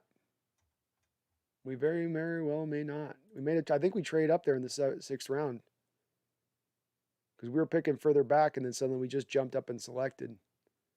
So yeah, that's our last pick, guys. We traded up in this round to get Stone Foresythe. Doesn't mean we can't trade back up into this draft with a future 6 to get a 7th this year, maybe. But as it stands right now, we are out of this game as far as selection goes. Shervins, I'm hearing that Foresythe is an elite pass protector. That's what you'll see on tape. Go watch it. Go watch a game film of Florida. And again, understanding that, like someone said about Azeez Ojulari going up against him, we're talking about level of competition here. This is one of the factors when the first rip of the thing we want to look at of these prospects. What was their level of competition? Were they playing at South Dakota State, going up against Ball State and Appalachian State and Toledo? Or were they Florida going up against your Georgias and your Alabamas and your Florida States and your Miamis? I think that's a very key point because it's you going up against guys that are going to be playing other professions in a couple of years that have nothing to do with football versus actually playing against guys who will be playing on Sunday. Stone went up against those type of guys, and he did very, very good against them. Why he lasts this long is because he probably doesn't fit the eye test to what guys want to see at the tackle. He's too big for people he's too big. He's not going to be able to move well enough. You know, he's going to struggle with those things, but watch the tape. Evaluate him as just a player. Take the 6'8" aspect out of your mind for a second. And what you'll watch as a player is you'll see a guy who's very competent at left tackle, who moves so much better than he should for his size. He should be way more plodding and way more stuck in the mud than he is. Really like this selection quite a bit. I love the fact that they targeted this guy by trading up and decided that this is what they want. Tackle is a more vital position than guard. I might have wanted David Moore, but tackle is a more important position than guard. You can find guards in other places easier than you can find these tackle types. I love this pick. Love this pick. Simple 1970, Foresythe and Lewis on the right side is very compelling. Yeah, I could see that too. He could fit over on the right side. The guy could play either side. Flag Sabbath says traded up 7 or 8 picks with 2017 to 2015. Or 250 to get up 7 or 8 picks there. Yeah, but I'm glad they did. He might have been taken off the board. They may have had information that he was going to be taken. Green Bay is sitting there. They lost their right tackle this offseason. That would have been maybe a targeted place. Tennessee Titans with Isaiah Wilson flaming out and them letting go of their starting right tackle this offseason. That might have been a spot that they would have looked at. And certainly we know the Steelers after them are looking for tackles. So there was a lot of teams there. Say nothing of Chicago behind them. That's a lot of teams probably looking for some offensive line help. And Seattle probably knew that at that point and said, we got to get this guy here. We got to jump up here and grab him right now. Seahawks Network says Stone Foresythe is the best name in the draft. Well, he is now that the Seahawks have drafted him. Divine Diablo is dead to me. He's nothing. Stone Foresythe, he's coming up in a big way. So Go Hawks 05, I think we get back in this thing for one more player. One more. I could see it happening, man. I could see it happening. There's some interesting names on the board, some interesting cats that are sitting there staring us in the eye. Amy Kimball. Hello, Amy. Appreciate you jumping in the chat, and thank you for the $10 donation. I salute you, my kind ma'am. Appreciate you. Says, love the channel. Thanks for being the go-to Hawks network. Oh, well, thanks for making me your go-to Hawk place. I love doing this channel, Amy, and thank you for the donation. You guys have been so kind over the last 3 days. I can't even count how much money we've had coming in from the donations. So thank you so much to all of you guys on that. You do nothing but support this channel 24/7. I tip my hat to you. I salute you, and I thank you from the bottom of my heart, Amy. So thank you so much. You guys are awesome. Sarah says we traded down in the 4th and now have 2 6th. No, Sarah, we got the 1 6 in the trade down at that point. So right now we do not have a pick as we're selecting here in the 6th round, nor do we have a selection in the 7th round with moving up. Go Hawks 05. Russ is going to love having some double.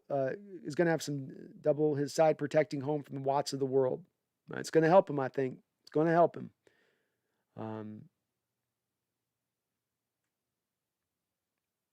Shervin says, Joe fan, Stove Foresythe said he had 2 to 3 pre-draft Zoom calls with the Seahawks. He said he's been told he'll get reps at both left and right tackle. Makes sense. You want your swing tackle in there. You had both your left tackle and right tackle positions. You've had problems with injury. You wanted to buttress up against that coming into this next year, and you would have liked to have feasibly done that by improving it past Cedric Abuja and Jamarco Jones, who would be your 2 backups as we stand right now. This guy gives you that upgrade at both of those 2 positions. I talk about loving having a 2-for-1 situation with a player. I get a player who can play both positions, and I get a developmental left tackle of the future in this guy to eventually maybe take over for Dwayne Brown. I like all of that. That's why I get on board with this move, as well as having already seen his tape and liking what I saw out of his tape. You guys are gonna like this guy a lot, though. The more you see, the more you like.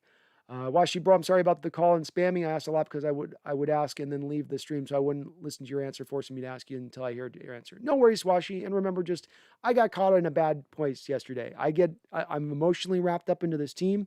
When they do things that I don't like and I watch them so closely, I can't hold back my emotions on it. And you just caught me on a day where I was just having a bit of a struggle yesterday after that Eskridge pick for a couple hours. So I got it out of my system. Now I'm back.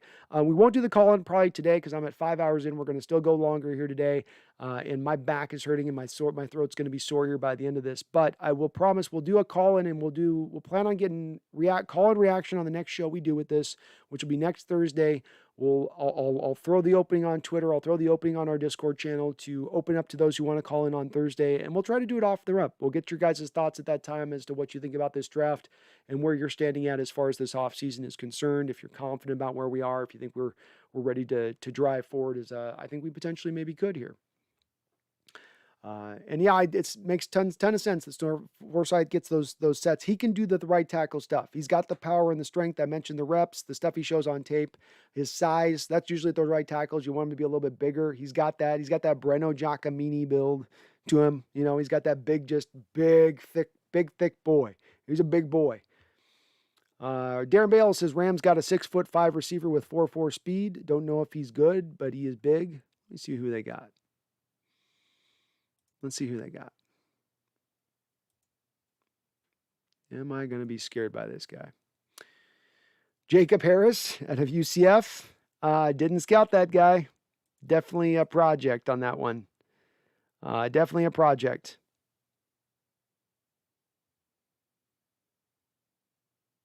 And special teams player, too, is a little bit of what that pick looks like. Darren Bales. This guy had seven special teams tackles.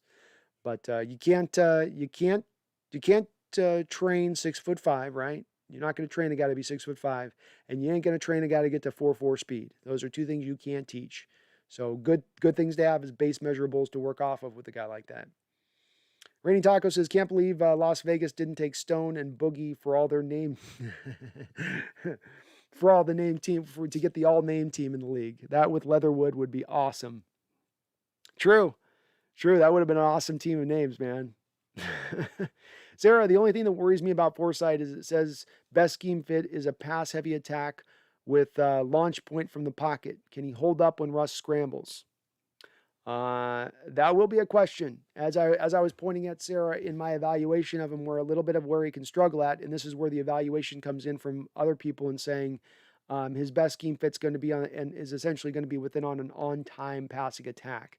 When you have him having to hold on for that extra 4, 5, 6, 7 seconds in pass protection, he's not going to be as good at that because, as I said, some of the struggles is what he'll do is he'll get locked up and he'll get the guy initially, you're done, but that guy can sometimes get him pulled up over his skis to get him off balance, and then things can kind of go to hell for him a little bit. So that's a legitimate problem, Sarah. It's a valid point to point to on it. I think Russell's going to have to be playing a little bit more on time than he has previously in the other offensive schemes that we've run than he is going to be this year. I think he's going to do a lot more of the on-time stuff, which will then help out Stone. I think even if Stone, in his worst-case scenario, his place to end up is going to maybe even be as our starting right tackle of the future.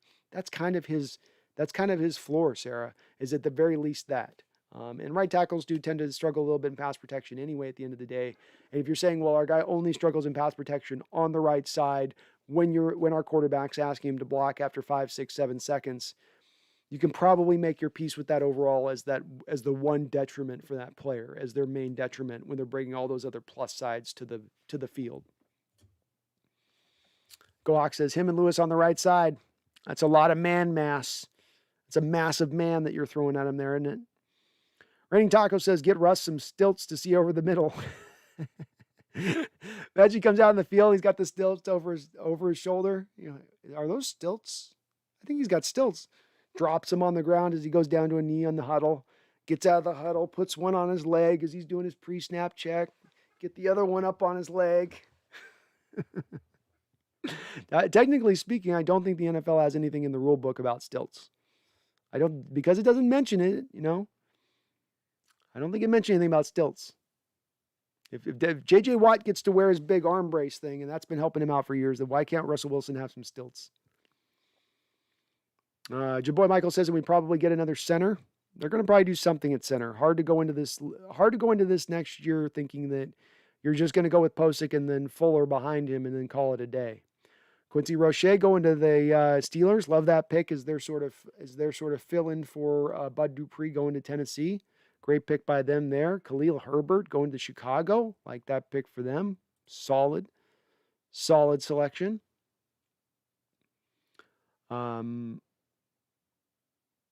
Ethan says that right side, if he beats out Shell, will be locked down. Yeah.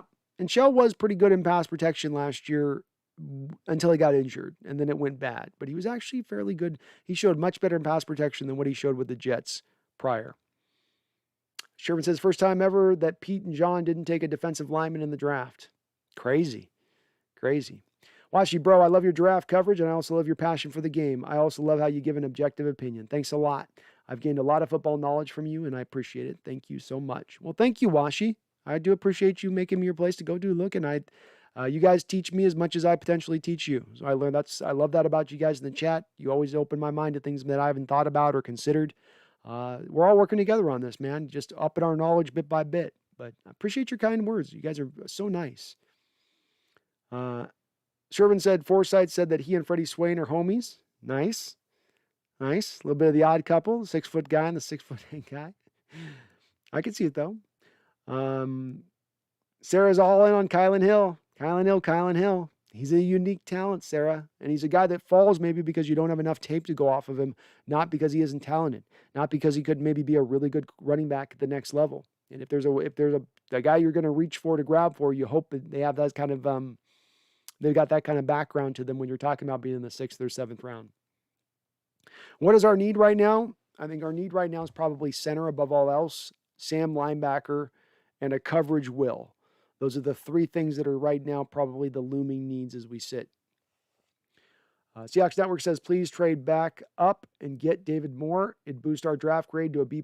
I've sort of come around to the Trey Brown pick. Yeah, I can understand some trepidation with Trey Brown. I got to look at him a little bit more as well. Your boy Michael says, do I start a Seahawks channel? Why not, man? We're all doing it. Jump in. The water's warm. Remember the time, 92. Houston Texans win the laughing stock of the NFL. Yeah, that's it. There you go. Good selection on that one. Because they're going to be the bad team for a long period of time. For a long period of time, I think they're going to be the bad team in the league. Solid on that. Darren Bales, so who in the NFC West had the best draft? I'd lean prior towards the 49ers. That had been kind of who I'd been leaning towards. Cardinals, Marco Wilson in the 4th round out of Florida, cornerback. Victor Dimuki in the 6th round out of Duke. And then you got Rondell Moore. I got some questions with the Cardinals draft. I'm not as sold. I think we've had a better draft than the Cardinals. When it comes to the Rams draft, I'm not big on Tutu Atwell. Ernest Jones, South Carolina inside linebacker. Bobby Brown's a good player, a defensive tackle. He'll be good for them. Robert Rochelle will be a decent cornerback for them. Jacob Harris does nothing for me. Ernest Brown out of Northwestern does nothing for me. So we're better than them, in my opinion, and I am biased. I will own it. The Niners are the competition, and the Niners did have a better draft, I think, as much because they have more draft capital to utilize. And hell, when you're getting to pick with the number 3 overall pick and you're taking my number 2 quarterback on the board, Trey Lance, that alone is going to vault you up pretty high in my book. Aaron Banks, I'm not high on him as far as having a huge amount of potential and a high ceiling, but I think he's got a big high floor. You pair him in with what they got with the center out of Atlanta, bringing back Williams. They've got a good three-fifths of the line there on that side. McGlinchey's good on the right side. That offensive line should be a strength for the Niners, partly in point because of this pick. Trey Sherman's going to work really well for them in that role. Ambry Thomas is an okay cornerback. He should be an effective player for them. I like DeMondre Lenore out of Oregon as a corner too. He could play in this league. I might give them the little bit of the edge. Talalona Hufanga at a USC safety who's got some injury problems, but if he can get his health back around, he could be a damn fine safety for them. He could fill in for what Jalen Johnson had them do. Or not Jalen Johnson, but I was thinking of the Rams there. But I might give them a slight little inch over us. They've had more picks though, so what are you going to do? You know. Micah Clark says, "I wonder who we get in the 7th round. Who are your thoughts?" Well, we've got to get a pick in the 7th round. Remember, we had to trade up in the 6th round at this point to move up in the draft and get Stone Foresythe. So that being the case, they're going to have to make a trade for next year's future draft capital to move up, which they may not be willing to do. Schneider may have gotten burned this year on losing 3 picks, and he's already down 1 pick next year as we stand. Is he really going to be comfortable starting out next year as already being down to 5 picks? And we haven't even gotten to the year yet where he might have to make some trade deals, mid-trade deals, trade deadline deals as it stands. I don't think he's going to be willing to do that. I'd love to see them trade up in here. I would. I don't think it's likely to happen, though. Micah Clark says, "Yo, I'm back. Foresythe is a steal. I'm so happy. This is the happiest pick I've been of the draft so far. This guy I'm happiest with of all of our 3 picks. This guy I feel the best about." Sarah says, "Tom Brady and Jalen Darden. Yuck. Going to be sick." Yeah, and especially because Sarah, they'll be able to use him correctly, right? Which is not have to lean on him as a traditional wide receiver, but just use him as a weapon. Sprinkle him in, you know, and then let him be effective in that manner. I like it. It's a good pick by Tampa Bay. Smart selection by them. Thomas Cox says, I say Texans and Jets still. Until the Jets improved, I won't believe they are good. Well, you're just going on all the recent history you've seen over the last 2 decades, man. So I can't knock you for that. I love what the Jets have done this offseason. I really feel like that general manager has turned that thing around there. I look at all of the trades he's made over the last couple of years, and every one of those trades, he's knocked it out of the park. He's won pretty much every trade he's made so far. A great job of assembling talent, great job of assembling draft picks. I like how they've gone in this draft. Let's take a look at them real quick in this draft, the New York Jets. But I'm really in favor of what they're doing. I think they're. I'm not big on Zach Wilson though. But there's a lot more people that are than I am. So I could be missing something on him. But you look at they went and got Elijah Vera Tucker. He's going to fit in there nicely at left guard. Him and Micah Becton on the same side give you sort of a Walter Jones, Hutchinson type feel to it. You got Elijah Moore as a wide receiver then in the 2nd round who's going to be very effective for them. Michael Carter, who can do both running the ball and catch. He was the best running back wide receiver combo guy in this draft. Jamin Sherwood out of Auburn should be an okay safety for them. They got Hamza Nizruladeen out of Florida State, who should be another safety. They might have gotten their 2 starting safeties, a starting running back, or not a starting running back, but a starting receiver, a 3rd down running back, and your starting left guard. That is what we call a successful draft. That's what we call a successful draft.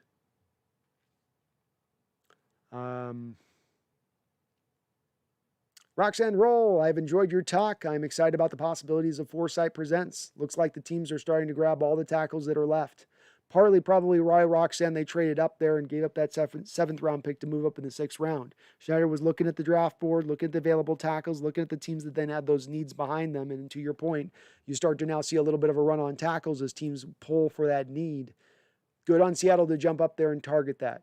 I like that. That's you targeting a player. That's you targeting a guy that's great value, who's fallen, who's great value, but also fits a need for your team. This is again, smart drafting philosophies, in my opinion, are born out of this methodology.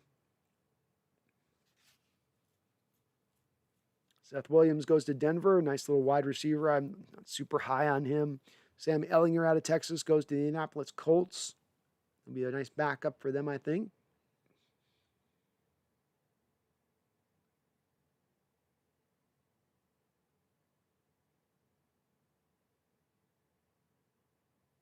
Yeah, I like it. I certainly think Green Bay would have taken Stone Foresythe there if you didn't. They would have taken Stone, would have been off the board if you didn't grab him there. Raining Taco says Stone being 6'8" makes up for the little guys early. They average out to a good height. That's right. The general mean is good at least, right? The general mean is at least legit.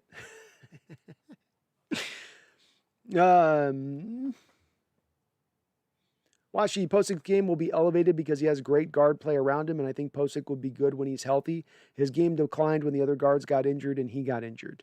Very true. Very true. Michael Barker says draft day grade definitely a B+. This pushes it up for me because though I do still stand with Eskridge at a D+ rating as far as I sit on that one, I would put Trey Brown probably in the B to B+ range, and I'd probably put Stone Foresythe in a B to B+ range at all. 2 B+ versus 1 D+. Probably puts me in a B overall, but close to a B+. Close. Michael Ark, why are the Rams taking so many wide receivers? Makes no sense. You got me. They just took Van Jefferson last year. You lost Josh Reynolds, so you had a little bit of a need for the position in that respect. You just signed Deshaun Jackson is your main free agent signing at $4 million. Granted, I know you're not going to count on him to play a full slate of the schedule. He's good for about 5 games a year. But you still would think that they would have other needs on this football team that they would be looking at, considering the losses they had this offseason. Center, linebacker, safety, slot cornerback, one tech. They've lost quite a few guys here in this offseason, and they haven't exactly addressed it in the way I thought they would have in this draft. Isaac Fisher, Stone, Sir Gregor Clegane, Foresythe, the Hound. He is forever known as the Hound. Love it. Fish, is Stone any good? Yes, he is. Yes, he is. He moves really well for a man his size, Fish. He's a guy, you look at a guy at 6'8", and your initial thought process would be at 6'8" tackle, he's probably a guy who's a good run blocker, but he's going to get burnt all the time in pass protection. It's actually kind of the opposite. He's really good as a pass protector, maybe not as super great in run blocking, but he's okay in that respect. Not a lot to pick apart in his game. Not a lot. There's a couple little things that give you issues, but for where you're picking here, this is tremendous value. Excellent value to pick a guy like this. Probably should have gone in the 3rd to 4th round range.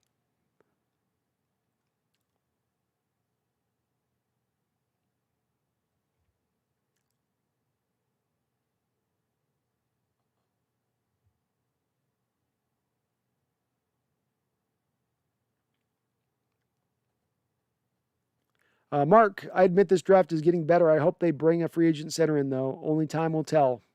Kelsey's the one that jumps out to me, Mark. The Eagles went out and drafted Dickerson in the 2nd round. If they slot him as the starter, Kelsey's a little old there, carries a little bit of a contract hit. Maybe you can pull Kelsey from the Eagles. Michael, we traded it in the 6th round to move up for Foresythe. Ethan, if I were Russ and had Stone Foresythe right next to me, I'd feel so happy. I'd feel happier. I'd start getting happier if I'm Russell. Sarah, did you hear about the Seahawks almost getting Kittle in the draft? Could you imagine our offense with him in it, running that Rams scheme now? Oh, I know. It gets me dreaming. I almost don't want to think about it, Sarah, because it's just, damn it. Why'd you guys wait till the 5th? If you liked him so much, go in the 4th. But understandable too, Sarah. Kittle didn't have a lot of tape coming out of college that backed up what he's been in the pros. He didn't show in college. He wasn't featured in college like he's been featured in the pros. It was a lot of extrapolation to put him in that realm. So understandable why it was a little more of a projected status associated with him and why they put him there. Going to get a little more coffee, folks. I will be right back.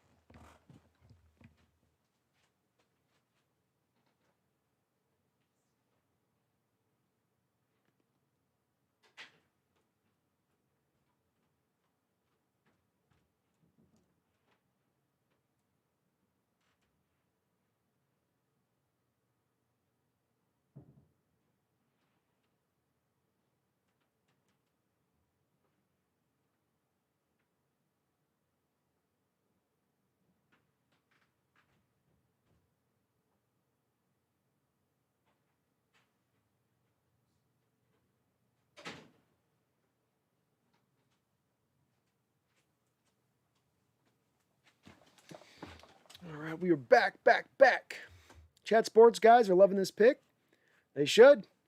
You're gonna be hard pressed to find analysts who don't like the Stone Foresythe pick.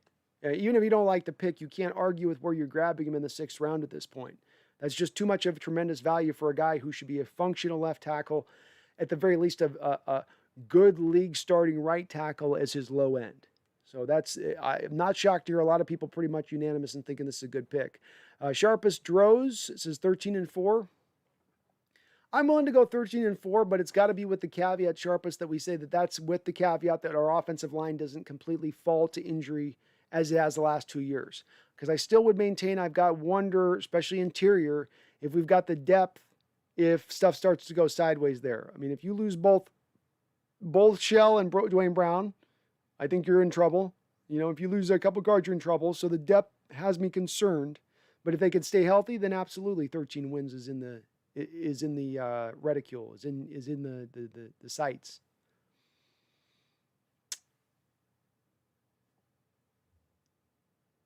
Micah Clark says, why would we trade up only a few spots to get Foresythe? We could have got him if we stayed. Well, if you want to just take a quick little look, if you could for me, at the 30th overall selection, or what would be essentially 1, 2, 3, 4, 5, about 6 selections from where we picked. You'll notice that you have the Green Bay Packers taking Cole Van Lanen. Well, let me ask the chat on this. Who do you feel better about, Cole Van Lanen or Stone Foresythe? And I know a lot of you probably haven't even seen any tape of Cole Van Lanen, but just take my word for it, you'd like Foresythe a lot better. So Seattle knew one of those teams behind them, being at Green Bay, being at Chicago, being at Pittsburgh, being at Tennessee, all of those teams were potentially teams that could have targeted Foresythe there. So you would not have had him on the board later on when you picked. He would have been off. The Packers would have taken him. The Packers lost their starting right tackle this offseason. They haven't really gone out there, I don't believe, in free agency and found a replacement. So he would have been that guy for them. That would have been the target, in my opinion. MSR Rook, I want to trade back into the draft to get Tammarion Terry. Me too. Me too, Rook. I loved his tape. Especially the 2019 tape was phenomenal. Phenomenal tape. A little beat up injury stuff is a little bit of the worry with him. And maybe there's some concern long-term injury-wise with him. But man, me too. Jarl says, my issue with Posick as a center is not his potential to be a serviceable or even an above average in Waldron's system, especially if he bulks up. It's his ability to stay healthy and play a full 17 games. Yeah, me too. He's been injured in every year of his career so far. He's had some major injury that's caused him to miss multitude of games. When you get 4 years into your career and you start doing that, you start to get the injury-prone label becoming associated with you, right or wrong. Maybe he can kind of bring it together this year now, finally. I hope so. He showed flashes early on in the year of being a guy who could be a league average center in this league. He's just got to put it together. Washi says Russ is going to ask Sierra for her high heels because he needs to see over the big man Stone. Yeah, he's going to ask for those stilettos, man. Those 6-inch stilettos. The kind that puts you right up on the edge of your tippy toes like ballerina dancers. That's what he's going to need. 6'8", man. 6'8". I hope Stone can create those passing lanes.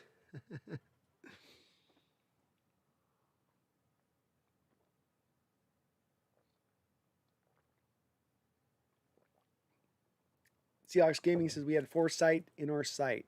I saw what you did there.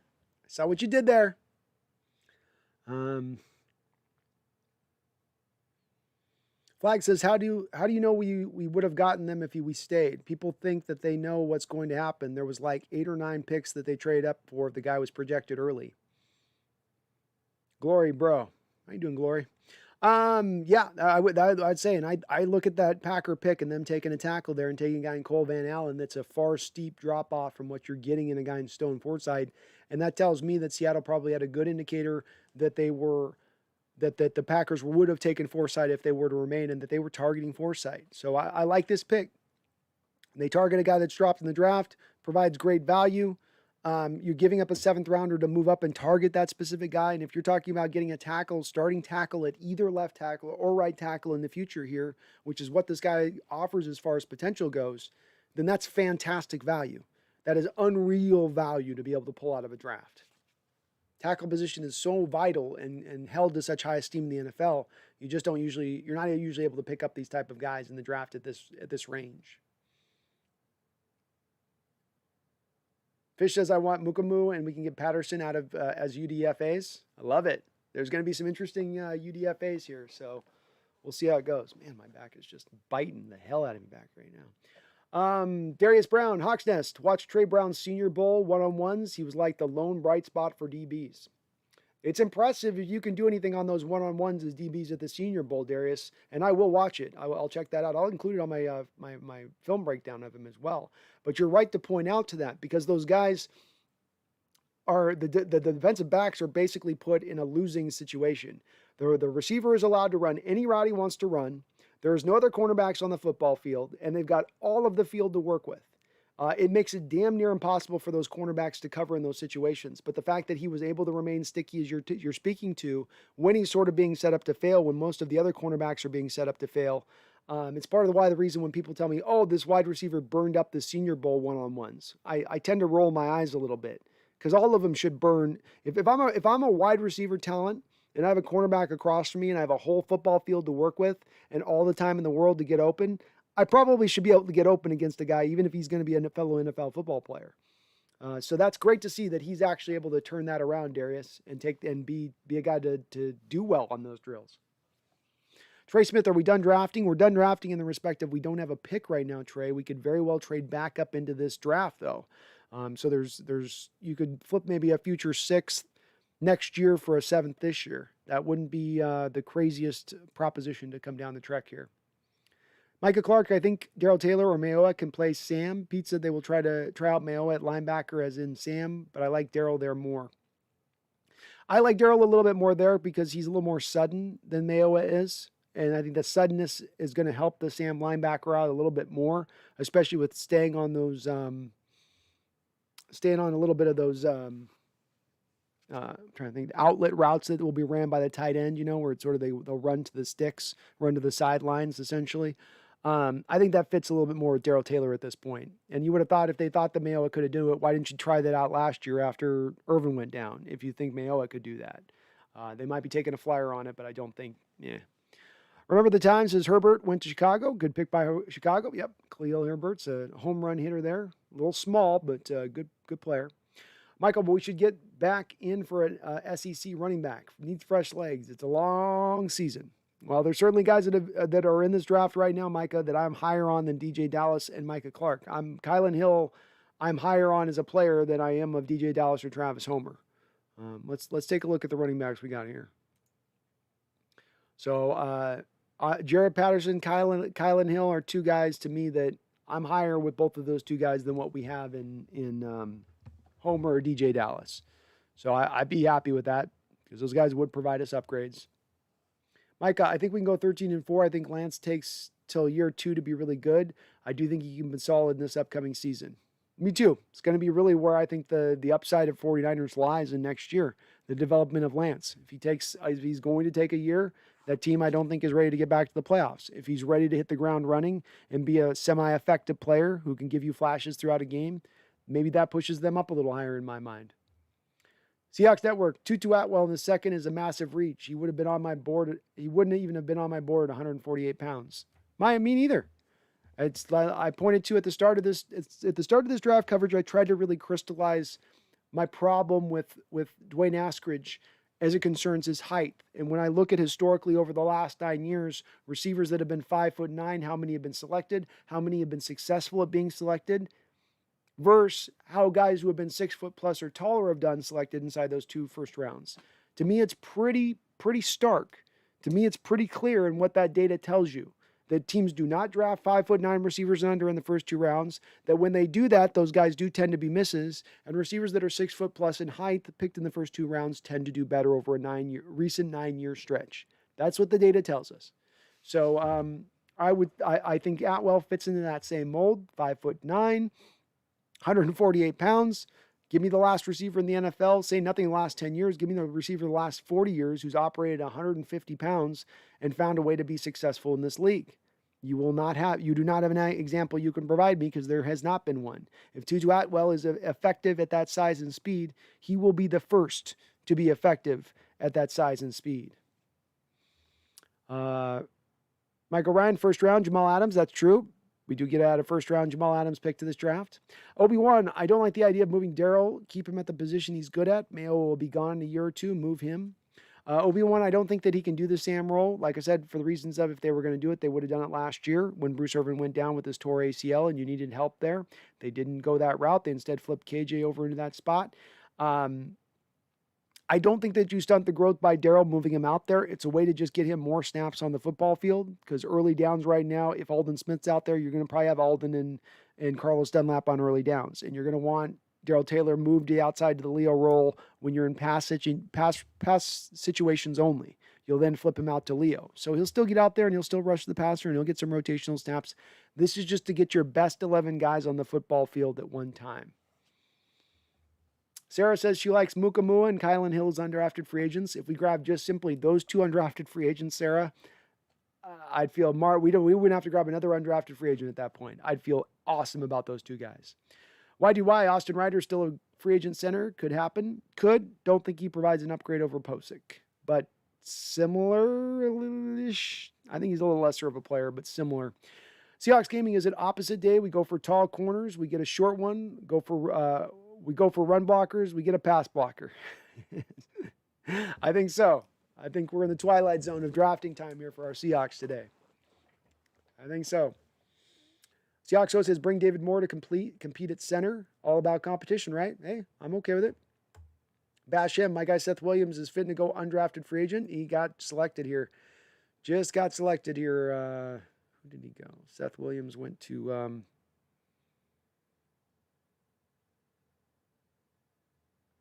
I just saw it. There he is. So Seth Williams went to the Denver Broncos. Tough landing spot for him, man. He's going to be buying. He's the fourth wide receiver on that board for them now. It's going to be hard for him to get some playing time. Micah Clark says, hope we get Vasher as an undrafted free agent. Man, my back is biting me.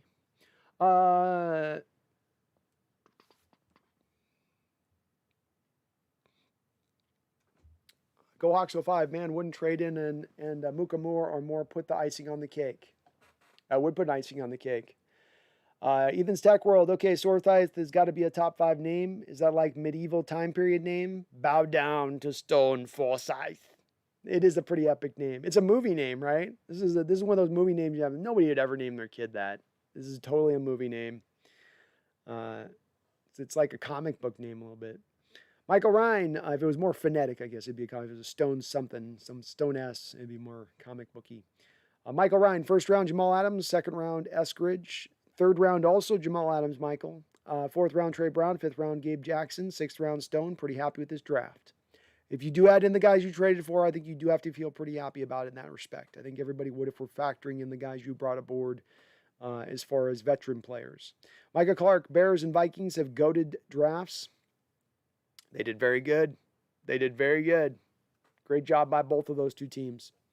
BJ says, I still can't believe that Jeremiah Owusu-Koramoah fell to 52. It would have been nice if he went to us at 56. It would have been. Good on Cleveland, though, to know where he was going to fall at and target him. Because they could have drafted him in the first round and everybody would have been applauding Cleveland for selecting him in the first round. They waited, stuck to their guns, assessed his value, understood where he was going to land at, picked him in the appropriate place. I think if he's sitting there at 56, it's going to be very tantalizing for Seattle there. I think that would have been very tantalizing if he was sitting there. Flag Sabbath says, is Mike Mayock going to have a job after this draft? Gruden and him are not going to have a job for very long if they don't start producing results, and especially as more and more people tear apart their drafts year after year, saying this is a reach, this is a reach, this is a reach. You know, Mayock has his guys. He has his type of lady, and he sticks to that type of lady. You know, they do not go outside their comfort zone as far as prospects and what they look for. Michael Parker, if Denver gets Aaron Rodgers, are they a contender? KC, Denver will be a great rivalry again. It would. I'm excited to see that rivalry again if they did. And yeah, I do think so. Can you imagine Aaron Rodgers with his arm strength in that thin air of the mile high thrown through that air? I mean, it was that mile high air that allowed Peyton Manning to get a couple extra years out of his career because his arm strength was not just diminished, it was gone by that point. Now you get a Rodgers who's got legitimate arm strength to throw in that stadium. They've got a fantastic defense really coming together. And then offensively, Cortland Sutton, great big guy you could throw to. KJ Hamler out of Penn State, solid receiver they drafted last year. Jerry Jeudy, fantastic route runner. You're telling me that kid wouldn't fit well with Rodgers, and they've got the tight end on the outside who's pretty good, I think. So offensive line's coming along. Yeah, they would be a contender if you would go to them instantaneously. That's the one place that they're really lacking is the quarterback position. Micah said, did we trade right ahead of Green Bay? Oh, did we trade right ahead of Green Bay? Okay. Yes, we did. That makes me more happy. It should. Because I think you sauced them on this player.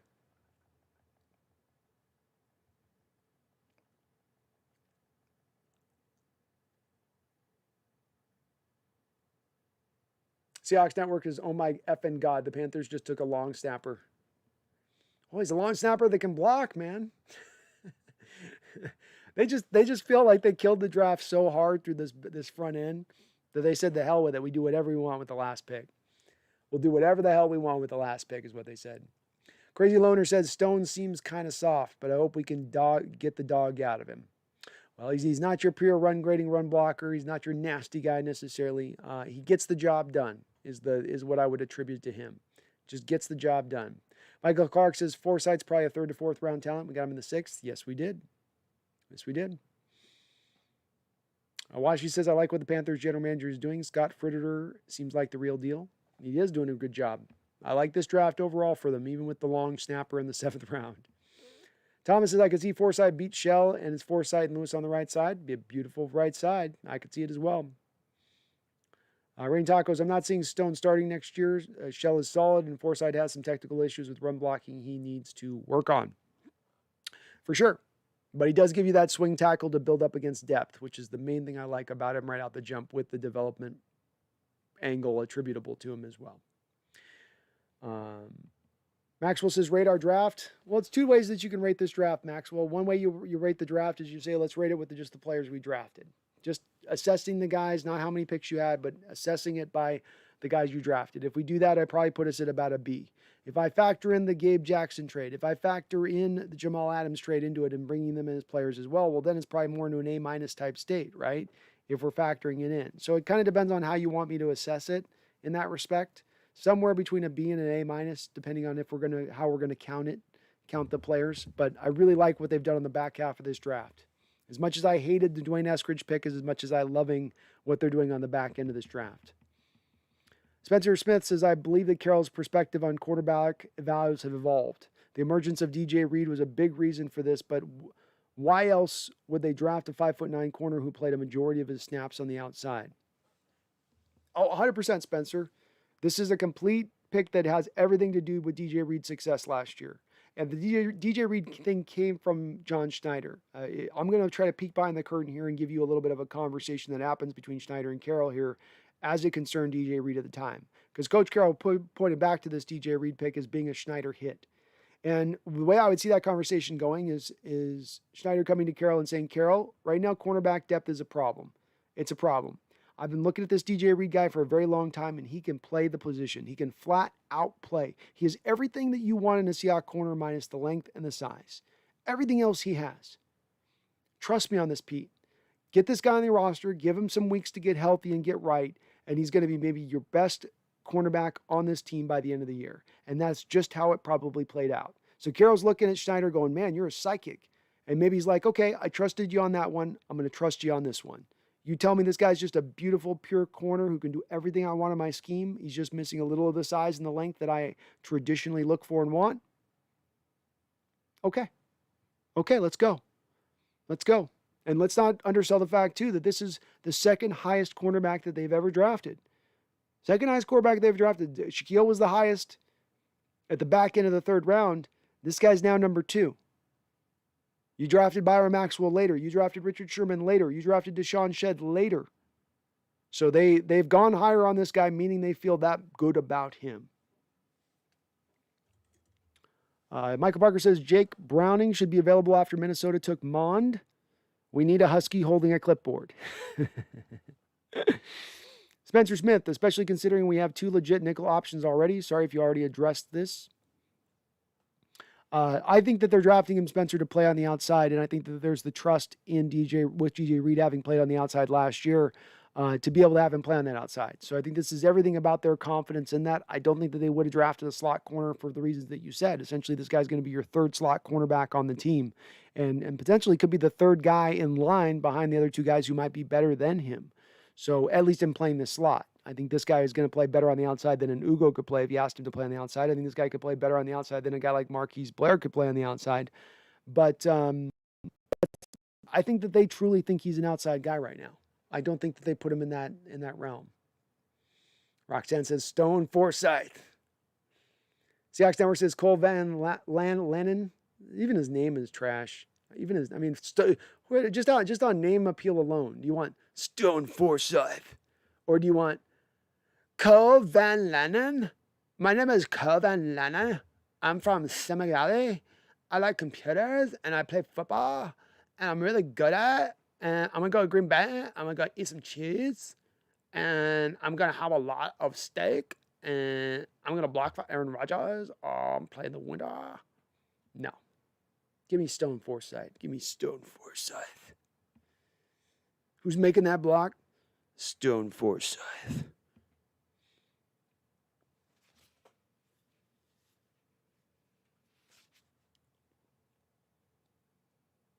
Robert Penny says this is where JS will have to redeem himself for our selections. What's up, Rob? Can UDFAs get signed immediately after the draft? Yes, they can. The second that clock strikes 12 on the dot, you can move it. So we are moving along here all right now into the 7th round. Jimmy Morrissey goes off the board, center. Your boy Michael, if Mukamua and David is undrafted, jump on it, Seattle. Agreed. Give them whatever they want. Give them the top of what you can pay an undrafted free agent to bring those two guys aboard. Washi says the Jets and the Browns are killing the draft. I'd be surprised if they don't get at least 2 franchise players. Agreed. 2 of the better drafting teams, the 2 top 5 drafting teams in this draft, probably 2 teams that are both jockeying for number 1 and number 2 in this draft as far as how they've done. Seahawks Gaming says Damian Lewis didn't make the all-rookie 1. Do you see Foresythe making it under Mike Solari? No, because there's not a pathway for him to start out the gate as much, and I do think he might take a little bit of time to develop, at least a year. I like him as a swing tackle. You get him in for a couple of spot starts, cool with that. And long-term, I think he's a good developmental guy, but probably not next year. And yeah, I thought as Flag Sabbath did, I thought Damian Lewis did make the all-rookie team. Goak says, I'm just thinking about the pancakes the Stonewall is going to have this year. Michael Parker says Aaron Rodgers is at the Kentucky Derby today. Why can't he get along with Green Bay? Is he a chronic malcontent?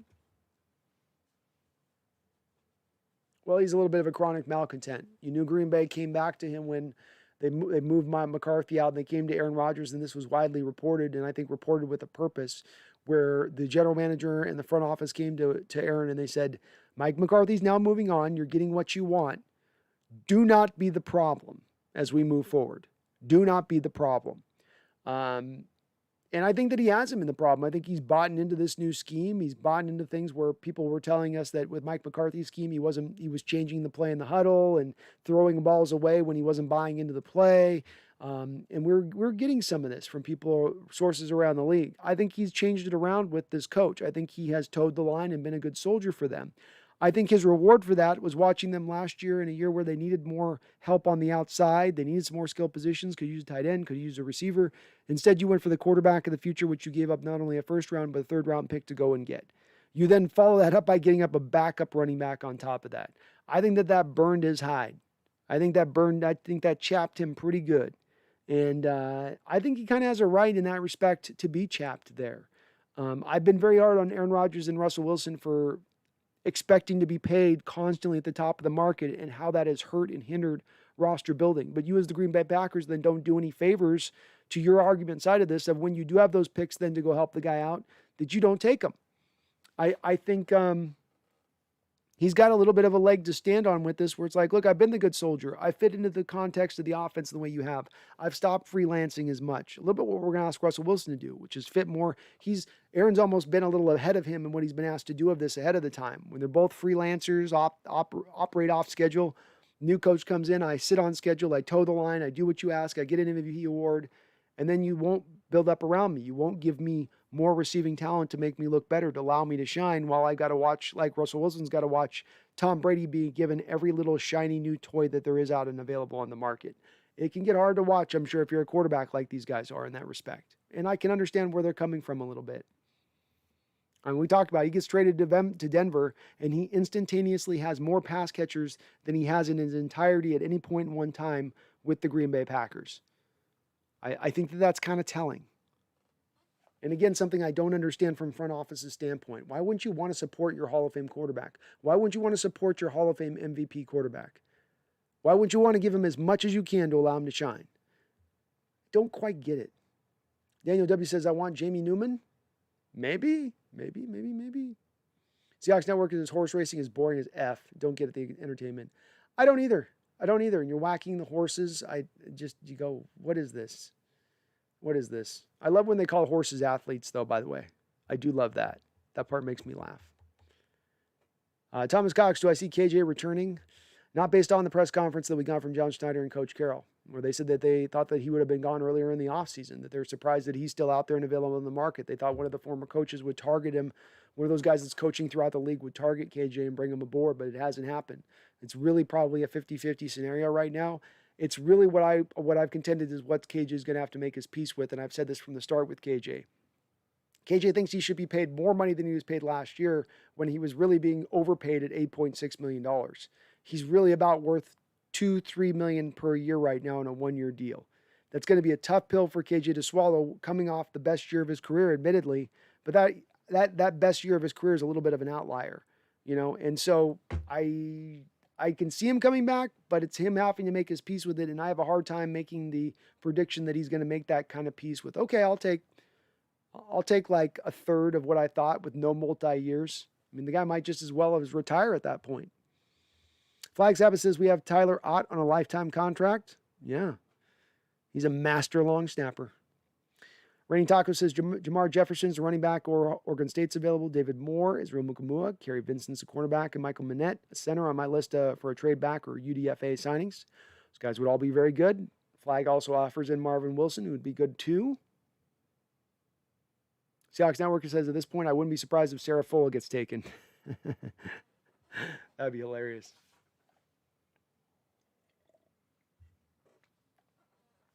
Brian Koski says, dude, your brain must be fried by now. You've spoken 50,000 words of truth in 5 hours. Awesome job, bro. I'll keep up. I'll keep up with you. Thank you, Brian. I might have. I speak fast, and I throw a lot of words in play, so that's definitely possible. I hit the 50K, but I just love doing this, Brian. My eyes blink. I hit go live on my live stream. I hit the button. I go, dink. And then I'm looking at the chat, and then seemingly I look back up from the chat, and 4 hours have gone past. It's an amazing thing. It just like that. I've never done anything like this that has been like that in my life. I can do something that just that fast the time goes by. So it's not hard for me to do. My back's killing me right now, but as far as my voice and brain, I'm okay at the moment.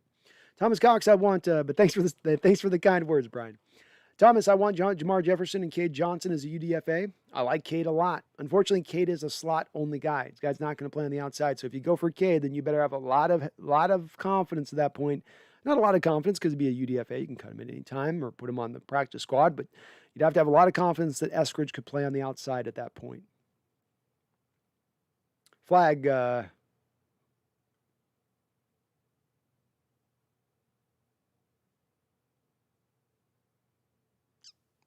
Mooka's gone. Moomo's gone.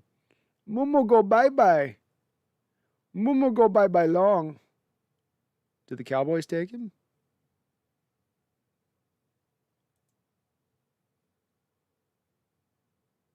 Did I miss that? Did I miss the Cowboys taking him? Did they take my Mook? Did they take my Mook? They took my Mook! Damn you, Dan Quinn! Damn you to hell! Damn you to hell! No more Moo. My Mooka Mua dream is dead. I once had a dream, and that dream was Israel. And that dream is gone. Damn it. Cowboys, why couldn't you just pick one offensive player in this draft? Dan Quinn is very, very, very, very good at arguing his position on that team because he just got the job and he got Jerry Jones and Stephen Jones to buy in on an all-defensive draft. Two guys that absolutely have not found one offensive talent that they aren't fully in love with. Good job on him to pull that one off, but damn it. That would have been a good UDFA.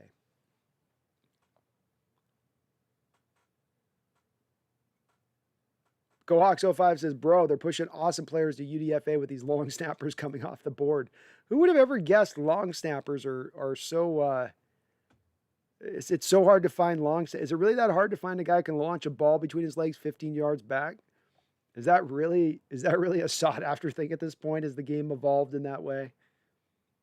Thomas Cox says, Sherman talked to the Seahawks and Niners. Good. Let's bring him on board, Seattle. Bring him on board. Let's get that depth back like it was in the Legion of Boom era, when you were 6, 7 deep there at the cornerback room, when you were able to cut a guy who might eventually be a Hall of Famer in Antoine Winfield Sr. because you're just so stacked there. You're so deep there. I'd love it. I'd love it. Seahawks Network, Gruden only wants his Gruden grinders. You got to reach because they aren't a lot of them. Let me show you about this grinder right here. I can't do a Gruden. I got to work on my Gruden, though, because he'd be a fun one to get right. Oh, that's a good grinder right here. Trey Smith to Kansas City. Like the move. Like the move. Trey Smith to Kansas City. That's a good move for them, as they, again, continue to rebuild that offensive line and do it right and do it well. God, there's some weird names coming off. Jake Funk. Jake Funk going to the Los Angeles Rams. Running back with Kylan Hill available, with a couple of the other guys available. 5'10", 205. I don't know. I don't know on that one.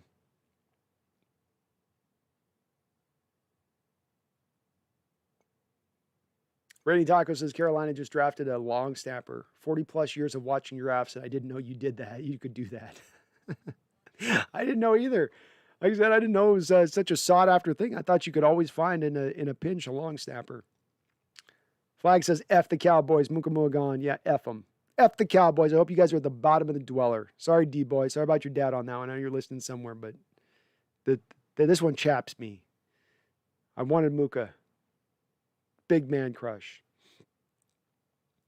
Washi says, I think Waldron believes in Posick, and that's why we didn't draft a center. I think we've got to trust Waldron. He came from a very smart coaching tree that's full of geniuses. We got to put our faith in Waldron. I'll put some faith in Waldron. I'll put some faith in him. So I hope so. It's not even for me, Washi, as much as the worry that Posick can't get it done. If he's out there, he's going to hold up okay. He ain't Joey Hunt out there. He's much better than that. My worry comes in, Washi, as much as the injury situation. He's been injured in every single year of his career up until this point.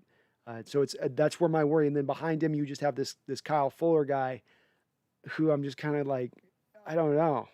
I don't know. It just doesn't provide me a lot of confidence with him. And I don't know if you get stuck in a pinch, if there'll be a guy there available out there on the street that you can just go pluck up like Justin Britt was available this season if something went weird. Raining Tacos, yeah, but Carolina took the best long snapper in college football according to PFF. How does PFF grade their long snappers, do you think? Do you think when they grade them, because the PFF watches every player on every snap, do you think they just watch him and they're looking for him to hit the target zone? Like, did the punter have to raise his hands? Did he have to jump? And if it jumps, how much of a negative minus do you put on that at that point? Is that like a 3 grade on a scale of 10 to the play if it goes high? And then if it's a reasonably outside, is that within the context of okay if you're PFF? Raining Taco says, that's funny. He said, that's like taking the best piece of gum from under the desk. As Seahawks Network said, that's a great analogy, man. It's a great analogy. John Matthews says, we can't draft. John, I think we feel pretty good about the draft of the back end. I don't like the top end with Eskridge, but these last couple of picks have been pretty darn tootin' good. I like them. Ethan Tech World, dang, some people had Stone Foresythe going in round 2. Yeah. There's a lot of people very high on Stone Foresythe as far as a player. Not high on a star potential, but high on the guy that this guy could play in the NFL and he can play at a very high level, a good level. He's got upside to him. Sarah says, Ariel Mukamu gone. Yeah, Dallas is changing to the Seattle scheme. This is the tough part. When Seattle originally came in 10 years ago, nobody else was running the Seahawks 4-3 under scheme with its heavy zone principles and its cover 3 look running predominantly. And this made it very easy to go for those 6-foot wide cornerbacks because there was a lot of teams when Seattle 10 years ago came into play. If you were a 6-foot cornerback, you were just immediately taken off draft boards because you were a 6-foot cornerback. There were some teams that really still brought that old school approach. This is where Coach Carroll has changed the game. This is one of the specific spots that he has changed the modern NFL game, where now almost every team in the NFL has a 6-foot cornerback. In addition to this, you've got quite a few coaches throughout this league who just continue to go through the spin cycle of bouncing from team to team. And every time they do, those teams have to change from their prior defensive schemes to the new Seahawks defensive schemes, which means they're going to start targeting Seahawks-like players in the draft. This is where you arrive at a guy like Mukamua going off the board to the Cowboys because Dan Quinn has arrived there and taken over for the other defensive coordinator they had. I can't remember his name right now. Rain Taco says, screw you, Dallas. Yeah, screw you, Dallas. Go to hell. Dallas, you can go to hell.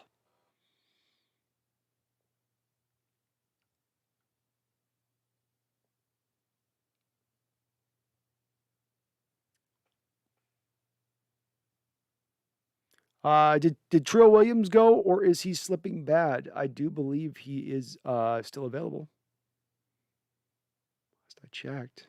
Trill Williams is still available. He's right now the number 8th guy ranked on the big board as far as value goes. Probably didn't go because Avonte Melifonte was a little bit better with the tape. He played at kind of 3 different positions at times, so he's sort of all over the board. Some people might look at him as just a slot-only guy at the next level. But I liked his tape a lot. I think he's a football player, Trill Williams is. Just a football player. I think he can get the job done. Rodney Birch said still would have preferred a center, though. I would have with that first pick, Rodney. I can split this draft up in 2 places. Dwayne Eskridge and then everything else after Dwayne Eskridge. And so far, everything after Dwayne Eskridge, I'm really high on. Not high on the Dwayne Eskridge pick a lot because I would have rather have gone for the interior offensive lineman there, as evidenced by the fact that that guy's not available here in this draft at this point in time. You had to grab him there or not get him at all. And I didn't like that. I didn't like that way that process was going to go with that. Oh, thank you for Washi for mentioning that. Please do, if you happen to be in here and like what you're watching, like what you're hearing, like what you're seeing, whether you're watching this live or whether you're watching this post me having done this live, please do hit that like button if you could for me, please. You're doing me a big, big time favor by doing so because it helps me show up for other Seahawks fans who want to see some draft reaction coverage. This is what is going to allow this channel to grow. When you guys hit the like button, when you subscribe, when you hit the notification bell, these are the things that tells YouTube we should put this guy out into other places and show him out there. So please do hit that like button if you could for me, and I really, really do appreciate it. Go Hawks 05. Wilson drops back. Watt is after, and he's put on the ground by the stone wall. Foresythe has once again put Watt in the dirt. I believe he just buried him. Is Watt trying to pull his helmet from out of the turf? I didn't even know the artificial turf could be pierced, but he seems to be having half of his head in the turf. Foresythe is continuing to just jam his brain into the turf. Can we get some police out there? Okay, now we got the whistle. It was okay. It was okay. He's just playing to the whistle, folks. Just playing to the whistle. Boy, JJ is going to take some time to get his helmet out of the turf. He's having to take his head out of the helmet first before he can get the helmet out of the ground. Just a big man, that Stone Foresythe. And boy, maybe this is the day JJ Watt says, boy, I think I'm getting old. Go Hawks 221 says players cut and on waivers. Do you know what number the Hawks are? The Hawks aren't picking any more in the draft right now as we stand. I don't know, but I don't know what you meant on that exactly. Sorry. Gary Vincent's off the board. Good pick by Broncos. Great draft by the Broncos, man. Excellent job by them. Sarah says, I like Trey Ragas too. A lot of people liked him, Sarah. I heard sort of Marshawn Lynch type comparisons to him a little bit. He might be an interesting cat for us to look at as UDFA. Raining Tacos. Aaron Rodgers is smarter than anyone in Green Bay. Just ask Aaron Rodgers. Very true. Very true. Very true. Washi, did Miami pick Mukamua? No, Cowboys did. What, Washi? Ethan, I can imagine the name Stone Foresythe in Game of Thrones. We have a monster for the future on the right side with D. Lou. Woo! Oh, we do. And it's what I've sought for us to do as we go forward here in the next 3 to 4 years as an ideal target for our Seahawks front office, in my opinion. Start for the first time to develop young, talented, good offensive line. They've tried to do it in the past. Remember, if we look at who's over the last 5 years put more draft picks to the offensive line than anybody, it's been Seattle. It's just that they failed. They haven't hit on those picks. If they start to hit on those picks with the resources they are investing in the positions, look out. Because if you're able to get cheap and good on the offensive line and not have to spend that much money, there's that much more money you can spend other places. There's that much more of an ability you have at that point to fit Russell Wilson's contract within the salary cap. Boom Shakalaka says, how many more picks remain? So we are at the 11th overall selection in the 7th. So we have about 20 picks remain on the board here until we are to the end. Who picked Mukamua? Dallas. Michael Hilltopperhouse. Panthers select Phil Hoskins, defensive tackle, Kentucky. Panthers are having a little bit of an odd back into their draft. They also drafted a long snapper a couple picks ago, I heard. Kind of strange.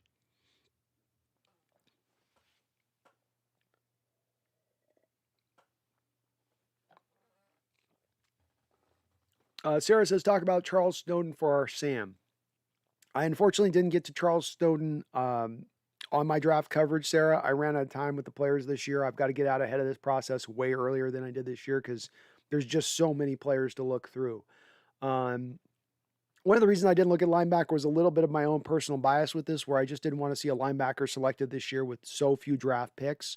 But if we happen to take him, I'll do a film breakdown on him and take a look at him. They certainly do need to address something at the Sam linebacker role at this point. It's a hole on this team. We don't have somebody to fill it in. Cody Barton can't do it.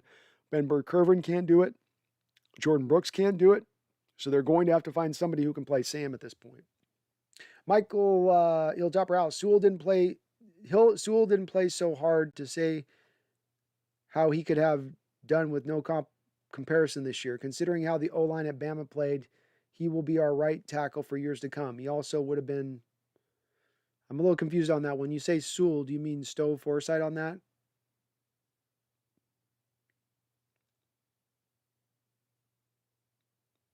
How many draft picks the Cowboys get? Oh, they got 3 compensatory picks in this draft. So they had all their picks plus the 3.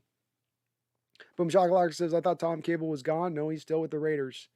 Seahawks Network, Jesus, if we ruin Lewis's career because of a position change, I will be mad about that as well, Seahawks Network. Years you haven't been able to find a good young offensive lineman who starts right out the gate year 1 and gives you excellent production with star potential. And now the first thing you're going to do after getting that guy, after waiting that long, is move him from that position. It seems asinine. It seems crazy. It seems insane. But I can't say that I would be saying it's completely out of bounds for Seattle to do that type of thing. Boom Shakalaka, they got those 20 other guys, I'm sure, working the phones. Oh, you know they're working phones right now. Why are Pete and John having a press conference? They should be calling UDFAs. Yeah, I would think so too as well.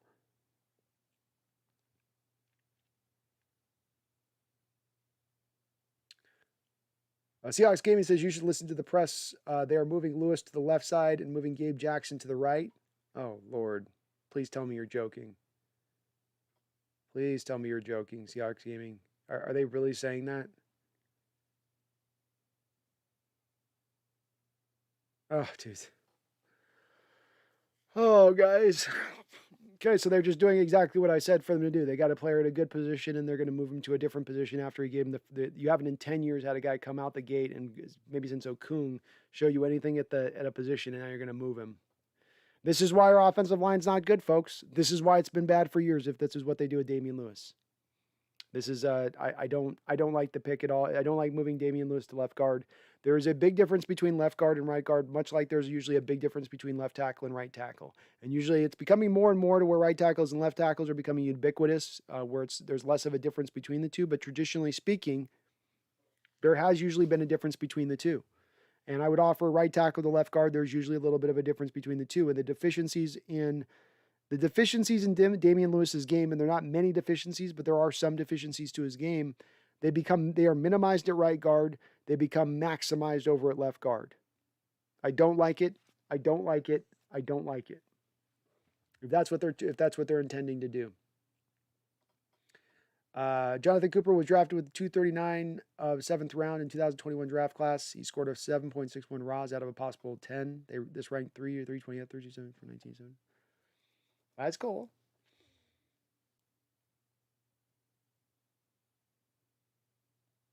This draft is long with no picks. It is it's a long draft when you ain't picking, that's for sure. Raining Taco says, if only Rock Cartwright was still around, we could have Rock and Stone. Hell, their names alone would put the fear of God in the opponent. Michael, when do we have an open sign up for UDFAs? What's the usual number? 20? 10 to 15-ish. Michael, Hilltopper House, I was talking about Penny Sewell. Well, but Penny Sewell's playing on the Cincinnati Bengals. Or not Bengals, but he's on the, Jesus. No, he's not on the Bengals. He's on the Lions. What did I miss on that with what you're saying? Can you post your question again, Michael Topper House? What you meant on that? With Sewell, I didn't quite understand what you meant on the Sewell comment.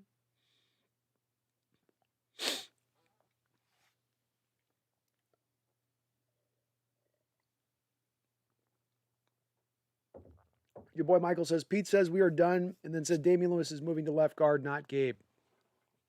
I don't like it. I don't like any part of that. Don't like any part of that. So when you're on left guard, you're on an island. So what we're going to do is we're going to take Damian Lewis from blocking a Michael Brockers at one technique, and now we're going to move him over to be blocking Aaron Donald. How many of you have any sort of confidence that Damian Lewis is going to be able to hold up against Aaron Donald? How many of you here in the chat have that? I have none of that. You put him up against elite 3 techs that can pass rush like a demon, Damian Lewis is not going to be able to do very well. You put him at right guard, who usually has the help of the center next to him in comboing 1 techs. He's going to flourish in that role because he can drive 1 techs off the ball. He can create rushing lanes. I don't like this at all. This is silly by Seattle to move him out of position. You haven't found a young offensive lineman who's talented, who's young, who produces for you out the gate. You finally do after 10 years, and your answer to that is to move him out of his first most natural position. This is why our offensive line has been shit for years. This right here. This right here.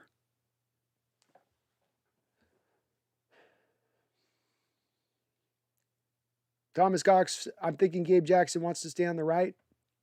Probably doesn't. Yeah. Do you think he wants to block Aaron Donald? But the one thing I'll say about that with Gabe Jackson is that he played his whole college career on the left guard. He started his first couple of years in the NFL at the left guard. He's got positional familiarity over at left guard, which Damian Lewis does not have. I don't like this. It's not good. And Michael Hilltopper House, I do believe that Penny Sewell will be a great left tackle in this league. I think he has Hall of Fame potential. I think the Cincinnati Bengals were silly for passing on him. I think it's great on Detroit to pick him up, and I think Detroit's had a great draft, and he's at the bedrock of that draft, having gotten him.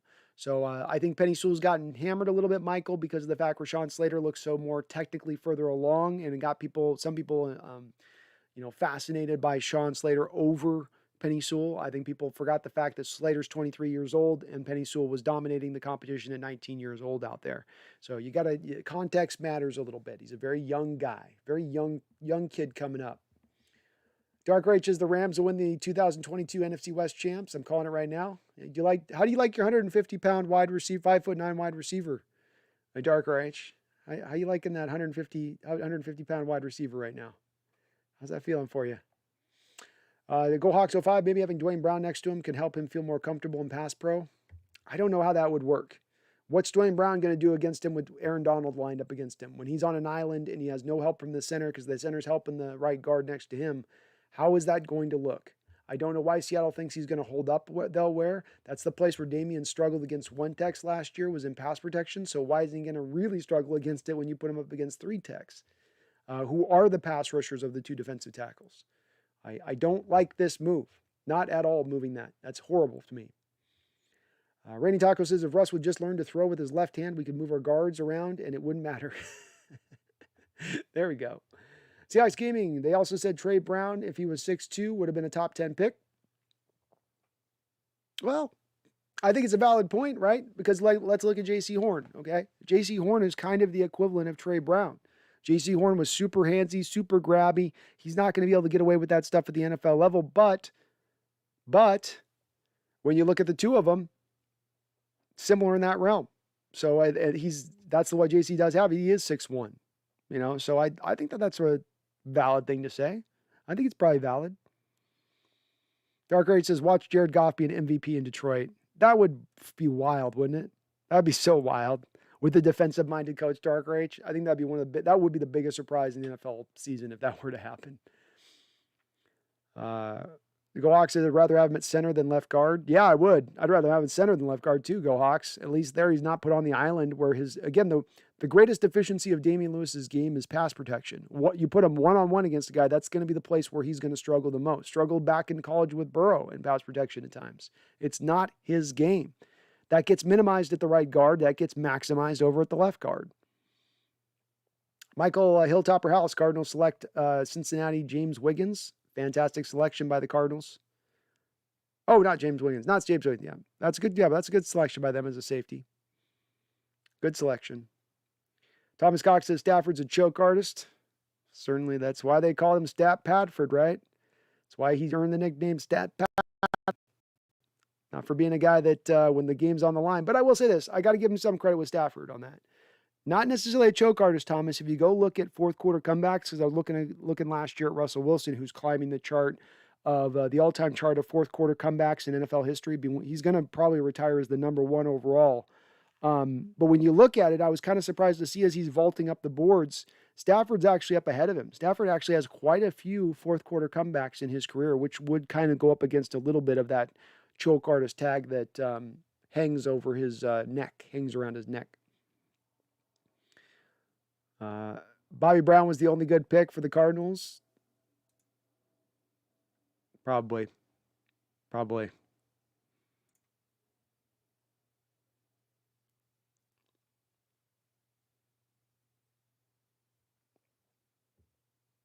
Dark Rage.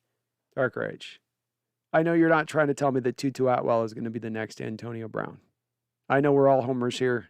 I know we all have a lot of bias. Are you honestly telling me that there is some multiverse that exists where 5'9", 150-pound Tutu Atwell is in anywhere of the same breadth of 5'11-ish, 185, 190-pound Antonio Brown? Do you really think that, or are you just saying that? I think you're saying that. I think you're just saying that.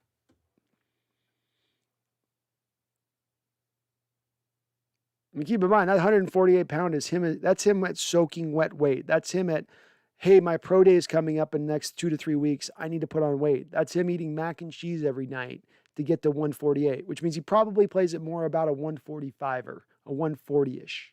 It's probably where you probably see him as his actual playing weight at that point. Good luck with that. Not a lot of baseline.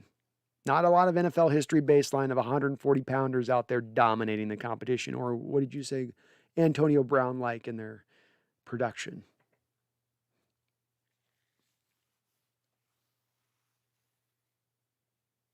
Seahawks Gaming, they also said they ain't moving Trey Brown to nickel. He's an outside corner. Good. Well, at least they're getting that part right, Seahawks Gaming. So that's good to hear. That is good to hear. You shouldn't be drafting at that point to be selecting a slot guy specialist when you are so deep at slot. Go Hawk says, can we just get David Moore and forget about the Lewis at left guard bull crap? Please, I hope so, Go Hawk. Please, I hope so. Please. Dark Rage, there's a chance for sure. That weight could be an advantage against some defensive backs. Him being that light will make him more agile. Just, you know, with me, Dark Rage, I'm a guy that can be talked in a situation being successful, even if I tend to be pessimistic. The one thing I need is a baseline from an NFL historical standpoint. You need to show me in the last 30 years where a 150-pound guy was able to go out and do anything on a football field, much less be productive. Show me a 150-pound wide receiver that could play special teams in this league, much less be out there catching footballs or running end arounds. I think when you get to 145 pounds, at that point, being that light's never really a benefit to you in the NFL at that point. I just don't think so. White Knight, did MVP Sarah Fuller get drafted yet? She's a real baller. Sleeper pick. Well, she's got it's the thick thighs on her, allow her to generate a lot of power from that lower leg action that she has. Maybe. Seahawks Network, I love it. I've never heard 148 pounds ever being referenced as an advantage.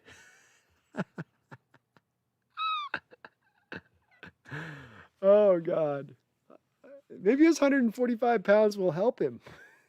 Well, why don't we have a bunch of 125-pound guys? Hell, why not a bunch of 105-pound guys if it's so beneficial? They'll be super fast at that speed.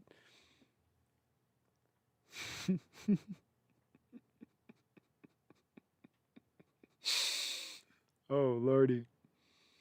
Givenchy, how long will you be streaming for? I don't know. We're probably going to be wrapping it up. I might make it a little through the end of the draft just to see if we can maybe get a little bit of word on a few of the undrafted free agents. But definitely getting there. Definitely getting there, man. Definitely getting there. Chat's making me laugh, though, so I can't leave yet. Steelers select Oklahoma quarterback Trey Norwood. So I guess the running mate of Trey Brown then, huh? Thin win. Who did we select? So then we selected Dwayne Eskridge yesterday, and today we drained Trey Brown out of Oklahoma, outside cornerback with some size limitations, but little else, all seemingly plus side to him on the other side of it.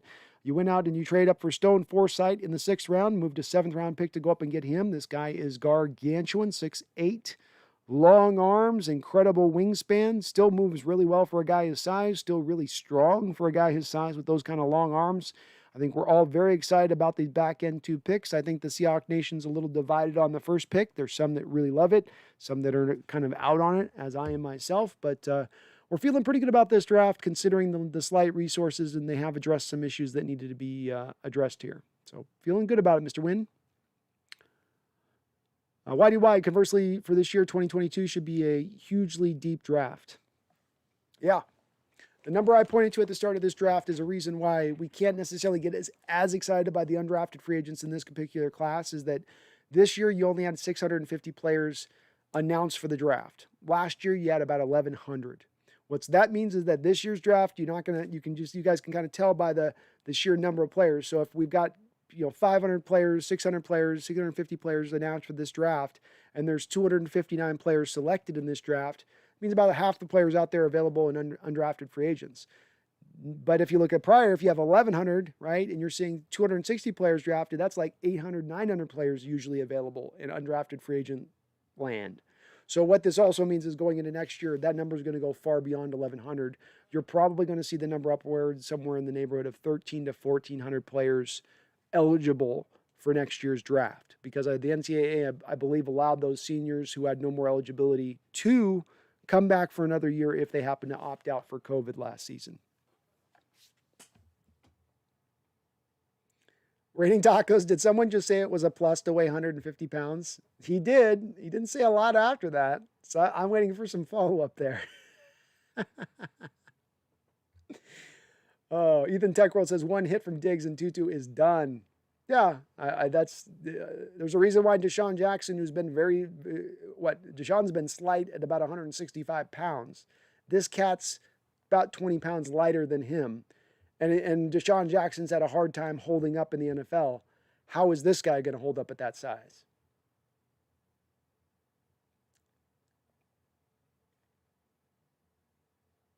Micah Downey says, where is all this 150-pound talking coming from?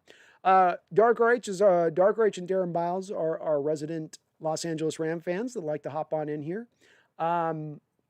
And so we were talking a little bit about the Tutu Atwell pick by the Los Angeles Rams in the 2nd round, the guy they selected just after Dwayne Eskridge. They had supposedly targeted Dwayne Eskridge. Seattle selected him, so they went to option number 2, which is Tutu Atwell, who weighed in at his pro day, Micah. At his pro day, he weighed in at 148 pounds. That is paper-thin light. That's going to be hard to see being successful at the NFL level. And so Dark Rach was mentioning that maybe the 150 pounds would be a benefit to him, because being that much lighter, he'll be that much fleeter of foot, that much more sudden. And some of us were taking him a little bit to task on that. B. Russ, imagine if Cam was still playing, Tutu would be terrified to lead the line of scrimmage. Cam would just have to do this to him. Bink! Just have to hit him in the chest. One good hard chest whack, and he'd be done. Mark, they said they're still open to Sherm, but it is not a need. But as always, they say they're always open to compete. I'd rather take KJ.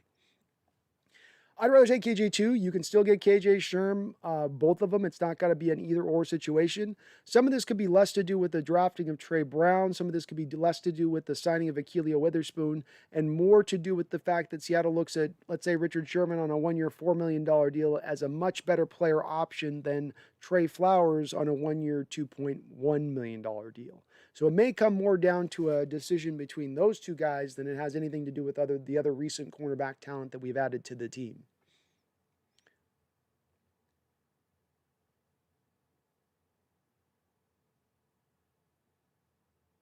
Dark Rage says, trust me, he will be the outlier. He's faster than Antonio Brown and a whole lot smaller than Antonio Brown.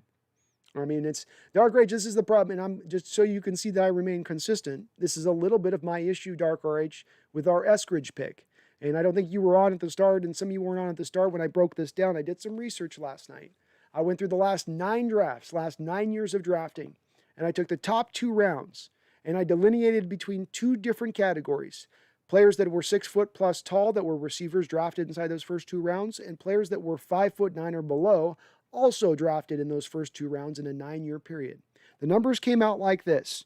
You have 25 hits of 6 foot players and up. 25 hits, 25 guys that were successful NFL players, decent, good NFL players. You had 22 misses of 6 foot players, 6 foot plus and up during that 9-year span. So a little bit better than 50-50 is your hit rate when you target 6 foot receivers. And both the Seahawks and the Rams, when picking there, had a guy by the name of De'Ami Brown open on the board, over 6 feet tall, who's going to be a good player. Both of these 2 teams had Terrace Marshall, over 6 feet tall, who was there and available on the board at that moment.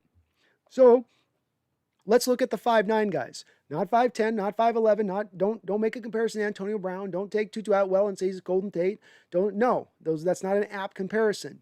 You're going apples to oranges here. So let's go with 5'9" guys specifically. Okay, and I'm meaning this for both the Rams and our Seahawks. And over the last 9 years, you have in totality 4 5'9" wide receivers taken in the first 2 rounds. That right there is an indicator that the NFL does not think 5'9" receivers can succeed. You've had 47 receivers that are 6 foot taller selected in the first 2 rounds, and you've had 4 5'9" receivers selected in that time frame. 2 of those have been misses. 1 of those was a hit in Brandon Cooks, and 1 of those in Hollywood Brown, the jury is still out on, and we don't know. I think we still need a little more time to assess him. But when we're talking about building football teams, Dark Rage, I think we can agree. You're going to have a lot more of a success in building football teams looking for more of what you know is going to work, as opposed to taking the outlier, as opposed to looking for Neo from the Matrix, right? So that's been my contention with this is it's a matter of the recent history tells us that these guys don't work, and they aren't usually drafted by most NFL teams. Most of the NFL teams are telling us with this data that 5'9" guys are just not really going to be very effective at the NFL level. They're going to really struggle to be that effective. So that's where my big play comes in. And again, Dark H, I'm consistent on this because I'm not just giving your Rams the problem with this. I'm giving my Hawks the problem with this one as well. I don't count on anomalies. I don't say, well, it goes without saying that the anomaly will come true. You're in a bad place as a football team when you're starting to roster build around the hope of an anomaly. White Knights should start drafting lightweight boxers next NFL stars.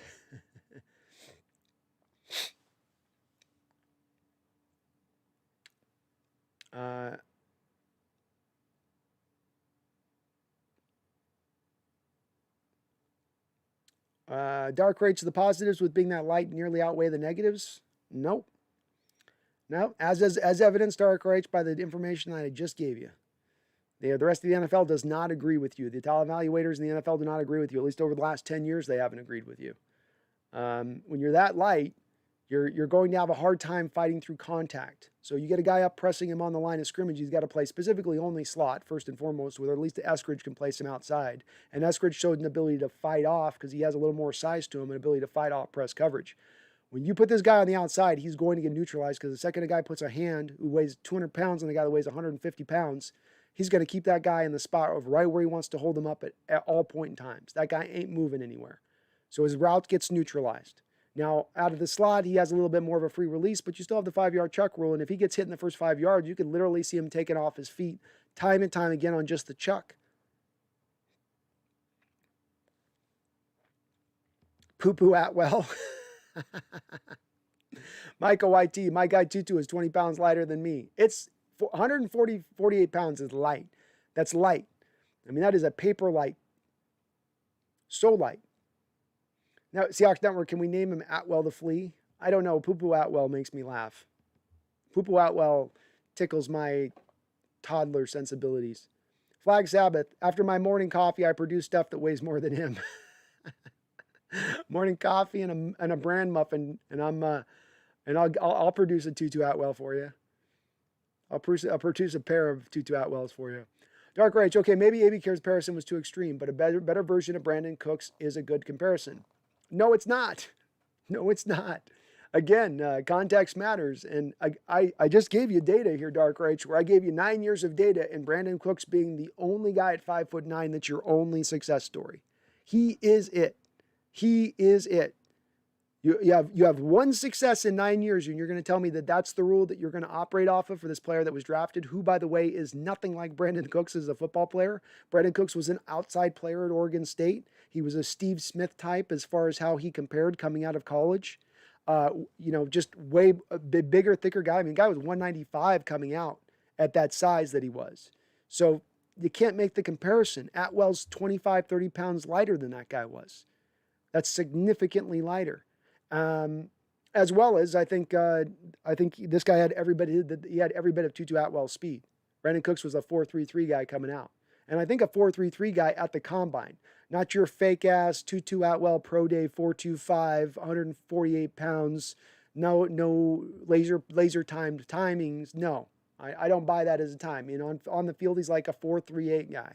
So Cooks was probably even a little bit faster than this guy at the end of the day.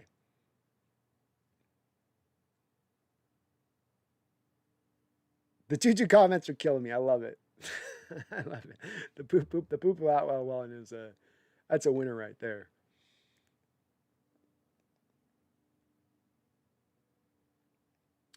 Uh, 312, Juju, Claypool, and Deontay, both of the receivers the Rams and Seahawks drafted.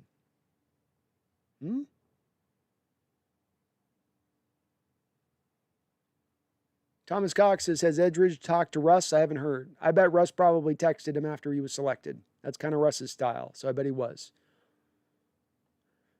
Nathaniel Park says, did you see we plan to move Damian Lewis to left guard and play Gabe Jackson at right guard? Yep. I'm not a fan of it. I guess they just don't have a lot of faith in Gabe Jackson moving back to his natural left guard position that he started his career at, and maybe they think he's lost too much athleticism to hold up there. And so they're hoping the younger cat with the fresher legs can be able to hold up on the left guard side. I think it's going to make Damian Lewis a worser player. I think he's going to be rated worse by Pro Football Focus, and I don't think you're getting his best upside by moving him over like that.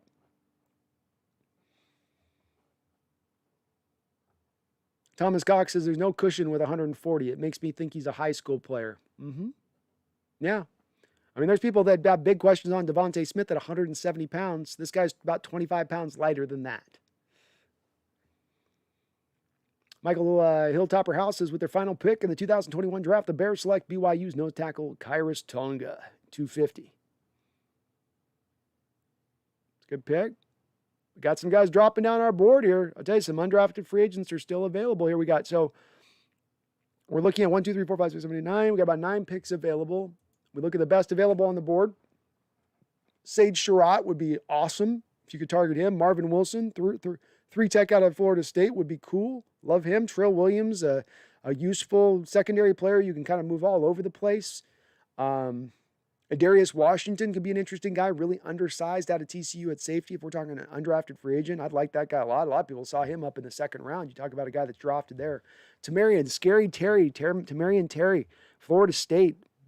Awesome 2019 season. Like I was saying before, he actually broke Tyreek Hill's GPS record on the football field. He got up to 24 miles per hour, and that's at 6'4". 6'4". So some fun guys here on the board. Some fun guys on the board that I didn't expect would have lasted in here. Kenny Yaboy out of Ole Miss, a tight end with some talent. Jarrett Patterson, Buffalo running back, got some Barry Sanders to his game. Trevon Grimes, the forgotten wide receiver in that Plethora of wide receivers that have come out of Florida over the last few years. Trey Regis, Marshawn Lynch type. David Moore out of Grambling. Get out of here. David Moore out of Grambling is still available. Come on, Seattle. Bring him in. Bring him in. Bring him in. Puka Williams. Kansas is there. Some interesting guys. Interesting guys here. Seahawks Network, NFL is getting smaller and softer. It's definitely looks like it's maybe going in that route based on this draft. I think this draft was also just, for whatever odd reason this year, was loaded up with a lot of 5'9" guys and 5'10" guys. Just a lot of small receivers for whatever reason in this particular draft, whereas historically speaking, most drafts recently have been going more bigger and bigger and bigger, if anything. Go Hawks 05, can we see the Stonewall fight Poo-Poo Atwell? If Stone Foresythe fought Tutu Atwell and he had to fight Tutu Atwell with one arm tied behind his back, who do you guys take in that fight? Do you take the 5'9", 2 arms, 150-pound Tutu Atwell, or do you take the one-armed 6'8" Stone Foresythe? I think I go Stone myself.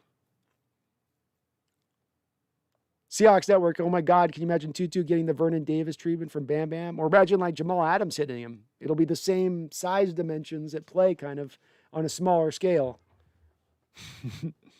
Jace, the Seahawks mentioned in their press conference that they've been talking to Sherman and support him, and he will be a Seahawk for life. Reunion? I'd love to see it, Jace. I'd love to see it, and I don't think he's going to cost a lot. 312, nah, you sleeping on Tutu. He will truck Jamal Adams and then stiff arm Aaron Donald in practice.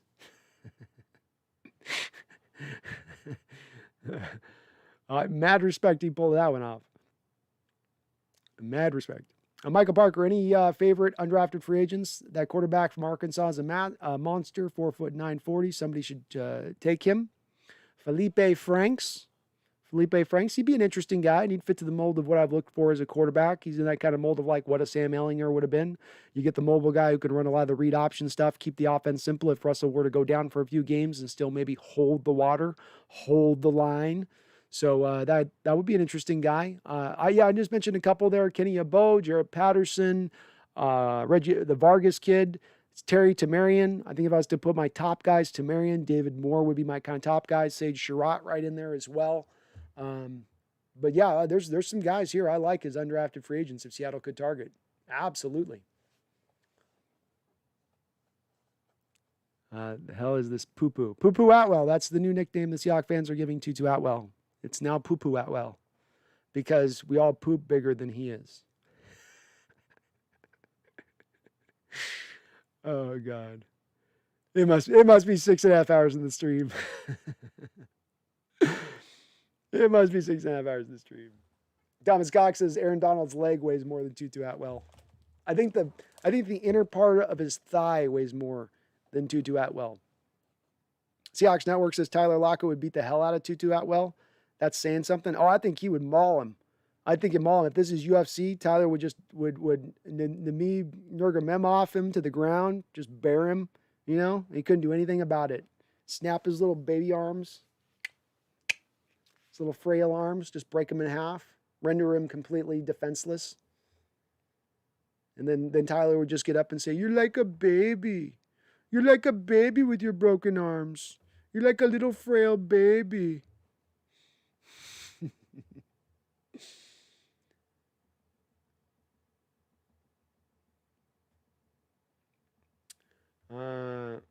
312 says Tutu Atwell will scare DBs more than Randy Moss and Calvin Johnson did in their prime. Oh, yeah, he will. Combined. Because I know we always hear those cornerbacks talk about those small receivers that gave them nightmares at night. Who's the guy that kept you up at night? Who's that guy that kept you up at night? Oh, it was Santana Moss.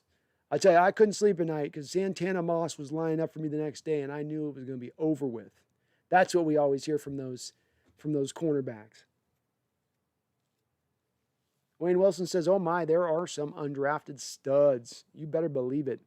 You better believe it." Robert Pennington says, "Hey Rob, how you doing, buddy? I love watching fans of other teams attempt to justify their team's picks. It makes me feel better about Seattle's poor picks." Me too. The more Dark Arts keeps trying to hype up Tutu Atwell, the better I'm going to feel about Eskridge.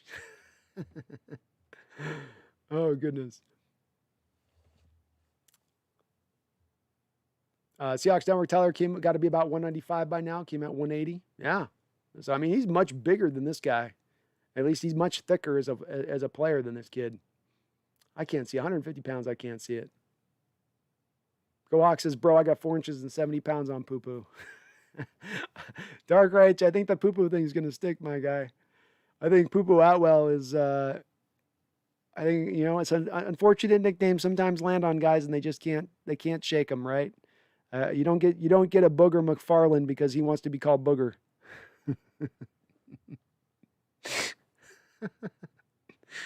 Thomas Cox, how many fleas have made the Hall of Fame? At the wide receiver position, not too many of them. Not too many of them, I'll tell you that.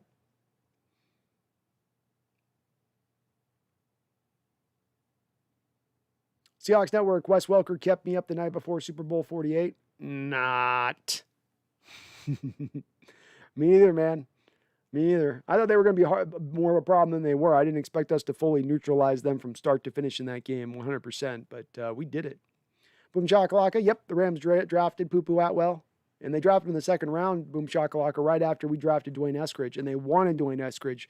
Literally, McVay said that he actually wanted Eskridge, and he ended up with Atwell instead. He ended up with Poo-Poo instead. He wanted cake. He ended up with Poo-Poo.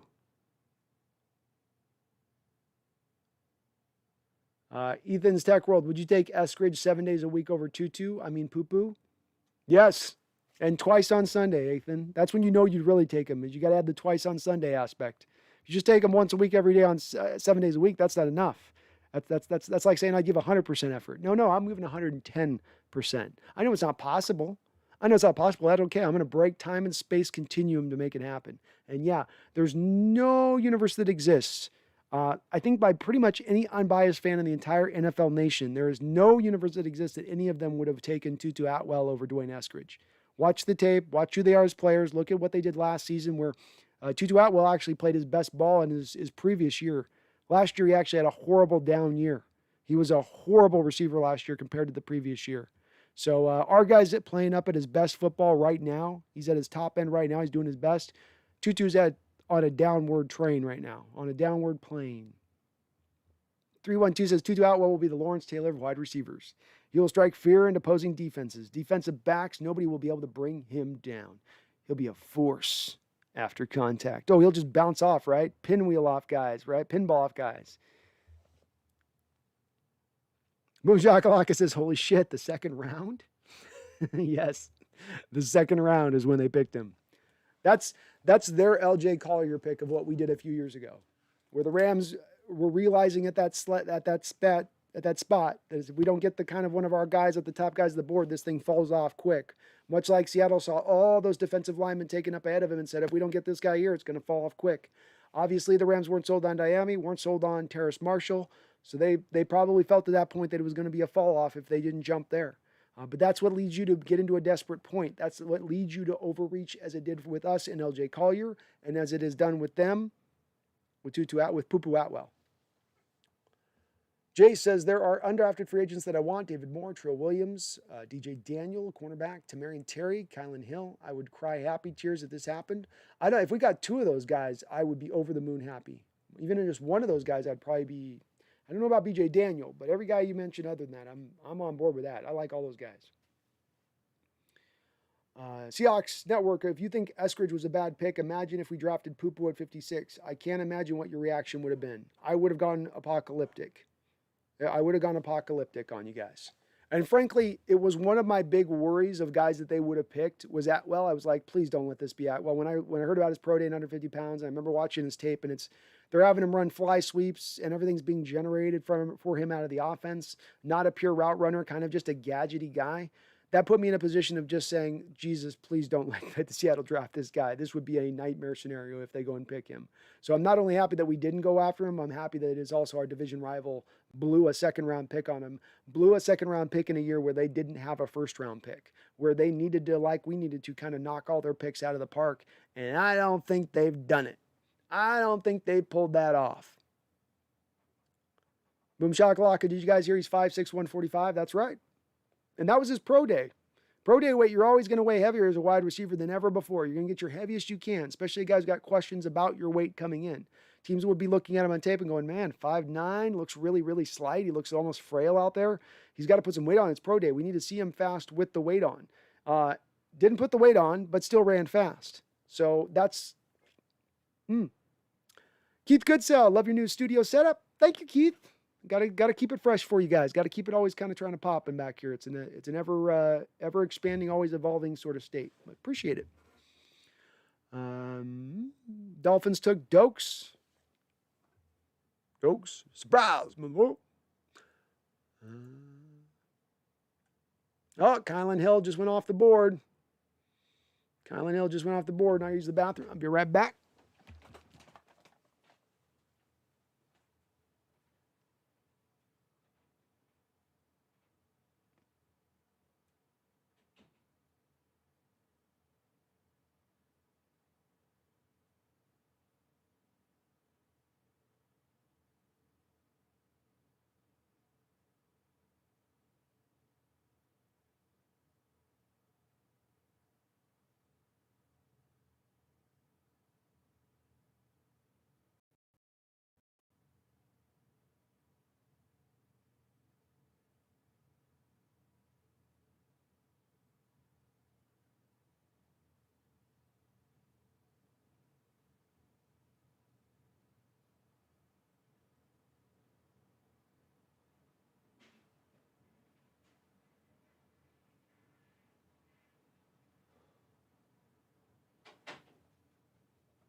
Boom, boom.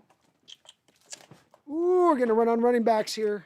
I love that Green Bay pick of Kylan Hill, by the way. Unfortunately, he's going to be stacked up behind a couple of running backs there. It's going to be hard for him to see the field, but that's a great pick by Green Bay in that spot. And yeah, the Green Bay Packers are loading up on, they love running backs, but they hate wide receivers. It's weird what teams fall in love with, isn't it? Certain teams just have a type that they like to gravitate towards. Micah says these poo-poo comments, bro. Oh, God. Michael Parker says, Mike Leach talked some players into coming back. Some would have gone in 2019 draft. I think they lost out big time. Thanks, Mike Leach. He's an odd duck, isn't he? Go Hawks, is Alaric still available? Him and Stone as the future tackles? I like it, man. I like it. Both Alaric and Stone I like better than Jamarco Jones and Cedric Abuja. Both those guys, I like their potential better than those two guys. 100%. Bam Bam killed Welker. Yeah, he did. That was the play where Carroll literally says, like, oh, he just about murdered somebody.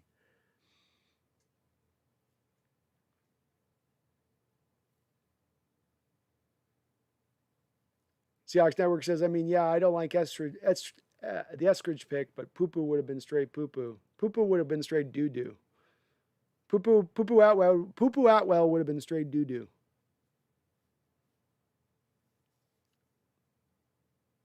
Boom Shakalaka says different positions, but Darren Stroles was 5'5". That's right. That's right. And it's also the slight size Boom Shakalaka, but it's that weight thing too. Where we mentioned a guy like Brandon Cooks who also was 5'9", but probably came out in the combine outweighing Tutu Atwell by about 35 pounds. That's a significant point of this as well, is it's that weight in addition to the height. Flag Sabbath says Dokes was my favorite third down back, Cincinnati. I meant to watch him too. I'm sorry I didn't get a chance to check him out.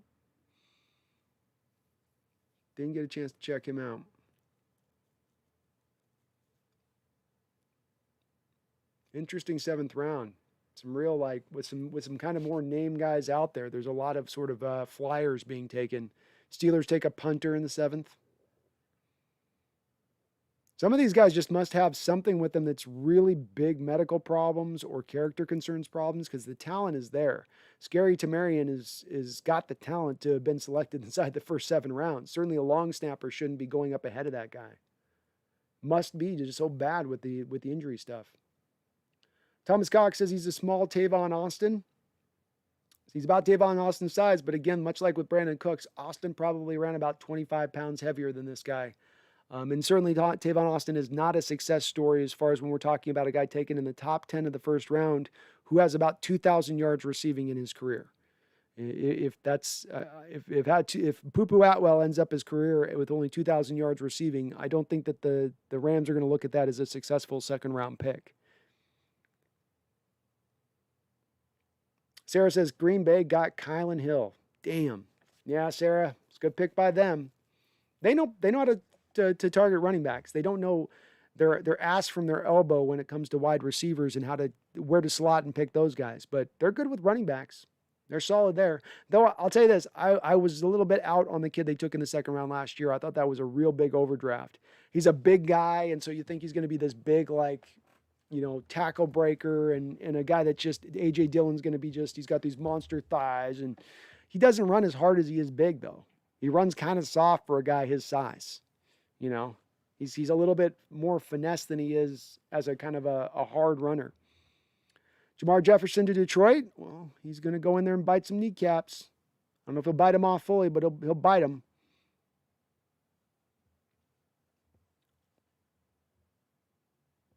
How tall is Tutu Atwell again? 5'9". 312 says, makes me grateful that my Steelers have started to shift away from smaller wide receivers. Yeah, I think it's smarter. I think the NFL is going in this direction in general as just as a general, pattern that we're seeing. So, and to your point, yeah, the Steelers have. They used to back in the day, it was Antonio Brown, and then who's the guy that was just playing on the Saints last year? I'm trying to think of who originally started there, and he went to Denver. But he was a smaller cat too, right? He's had a good career, but smaller guy. Now you're right. They have gone more for the Juju Smith-Schuster, well over 6 feet. Washington, over 6 feet. Chase Claypool, over 6 feet. Boom Shakalaka, did someone draft that small pro day wide receiver who jumped 40 inches, got all the hype that one day? I think I remember you talking about it, but the name's not popping up in my head. Seahawks Network said, I thought Terry was going to go in the 5th and Trill was going to go in the 3rd. Trill was dropping late in the draft process for some reason, and I never quite got a real good feel on why that was. I'm going to make the guess that he's a little guy with a guy out of position because he was kind of moved all over the place as a chess piece on that defense. But I like him as a player. I thought he was solid. Solid. Flag Savage says, start calling Tutu Willow. Poo-poo Willow? Emmanuel Sanders, 312. That's it. Yeah. So Emmanuel Sanders, some of those smaller guys for years. But I'll tell you this, Steelers, one of the best drafting wide receiver teams in the NFL, bar none, over the years. I don't know if a team's done better at drafting wide receivers than the Steelers have. There's some positions you guys miss on as well that you're not as great on, but that is one of your hot spots. Go Hawks says, holy crap, they actually do the Mr. Irrelevant thing. That's so mean. It is mean. It is mean. And with the last pick of so we'll do this, finish it off right here on the draft. So let's get the noise in here. And with the last pick of the 2021 draft, the Tampa Bay Buccaneers select Grant Stewart, Houston, outside linebacker. So a fun little draft here. You guys hung in here with me. We got to see a lot of nice little picks throughout. Some teams had some great drafts. Our team had a pretty good draft overall. Not a fan of that opening selection, but I do like these back two selections. I like what they've done with it. I'm a lot more turned around versus what I was seeing yesterday, which had me pretty mopey, pretty depressed yesterday. I'm not going to lie to you guys on that one. But I think our Seahawks got enough work done here. Hopefully we can see them grab a couple of these very interesting undrafted free agents that are remaining out here, because there are some really, really cool cats out here that you can go out and grab. Thomas Cox says Sanders is heavier and taller. No, he's heavier and taller than Tutu Atwell. I was just mentioning that the transition, the Steelers moved from going with the smaller guy to the bigger guy, essentially. So, yeah, I like it with that. But we have gotten about 7 hours into the stream, so if you guys have any more thoughts or questions, comments, concerns, let's go ahead and get those posted out right now. Again, just it's been an amazing run of 3 days here. I'm going to do this every single year. I don't care if we have 2 picks or 7 picks in the draft because it's so much fun talking about these things as it's going through the process. It's not always sunshine and roses as we saw yesterday. As there's going to be some heartbroken picks, but just kind of adds to the intrigue and the drama. And hell, it's going to be fun for you guys every year. Every year, you guys get to watch me lose my shit and turn into a 5-year-old baby boy again. So nothing bad with that, right? That's always good for entertainment value. I can't believe we're going to live a world where Trill goes undrafted and Deshaun Wright goes in the 3rd round. True, Seahawks Network. I mean, it's just, this is where you get into, I think at times they get into more of the, what a guy tests at, what his numbers are at, versus whether or not, is he just a football player? Can you put him out on the field and he's going to be a benefit to your defense? And that's what you can say to me with Trill. You put him out there. Don't worry about positional. Where are we going to put him up? Get him out on the field and let him roll. Let him run. Let him go.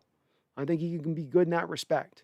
So I really do appreciate all of you guys. We had so many people coming in with donations. I had a couple of people dropping in $50 donations yesterday. People putting donations out throughout the day. Folks that I haven't seen a lot in the chat just putting donations, tell me they've been listening in the background for a long time, just want to pop up and give their appreciation. You guys are the kindest audience on YouTube. You guys are the best audience on YouTube, the smartest. I know I talk you guys up, but it's well earned. You guys keep me on my toes. You keep me thinking. You keep me positive. I love doing this, and I want to thank you guys all for your support here. We're now 2.5 years in this channel, and you guys have been unwavering in your support, unwavering in helping this channel to continue to grow. If you happen to be watching this on record, or you happen to be watching this live right now and you haven't done so already, please do hit that like button. It's going to help me out tremendously and make me show up for all those people looking for Seahawk content, which just keeps us on a rise. We're on the road to 5,000. We passed 4,200, going fast, hitting the NOS button. Let's keep the NOS pressed. Let's keep the pedal down to the floor. I really do appreciate it. If you got friends who are Seahawks fans, let them know about the channel. Tell them to sub. Let's get some more subs going. Let's keep this thing growing. Micah YT says, what team do you think had the worst draft or one of the worst this year? Great question. Great question. Let me grab who's kind of off the top of my head here. I'm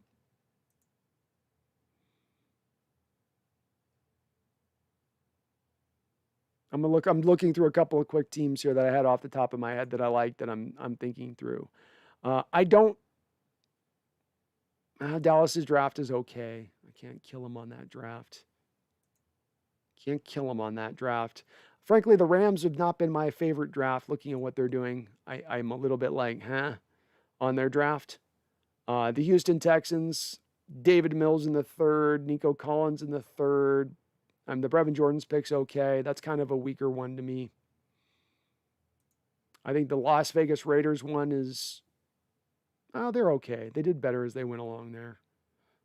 A lot of real out-and-out bad drafts as I look at these. Carlson Acebo. Yeah, they're good picks. Most of these teams are pretty solid. Teams are getting better about their selection process, I'll tell you that. And most teams that did make a reach in round 1 came back and did pretty solidly back into round 2. I'll tell you, as I look at Philadelphia, I got questions with Devontae Smith and that size. Landon Dickerson's got questions about his health. Milton Williams is okay as a defensive tackle, and the rest of their draft's just kind of okay. I might lean towards saying Philadelphia's right there as having one of the worst ones. I don't like a lot of their draft, especially when they're a team that hasn't yet really pushed to decide what they are. Are you rebuilding? Are you retooling? Are you restocking? Are you drawing it down to the studs and putting up new walls? I don't know what they're doing. I just don't quite know. Joshua William Oero. I think David Moore from Grambling is still available as an undrafted free agent. He is available, Joshua. He would be my number 1 undrafted free agent target right now if I'm in the Seattle Seahawks. I'm calling his phone. I'm staying on his phone. I'm offering the maximum amount I can offer an undrafted free agent to bring him into the fold. So I hope that they are. Seahawks Network said, I thought Deshaun Wright would be a steal for us in the 7th round. It's good. Understandable. 312 hot take. Antonio Brown's better than Jerry Rice. No, he is not. And that is a hot take, and you are out on an island on that one, my guy. You are out on an island. GoHawks05 says the Raiders draft is dookie. It was right there. It was right there when I looked at it. Here's the thing I like at it. The thing that sort of saves it for me with them.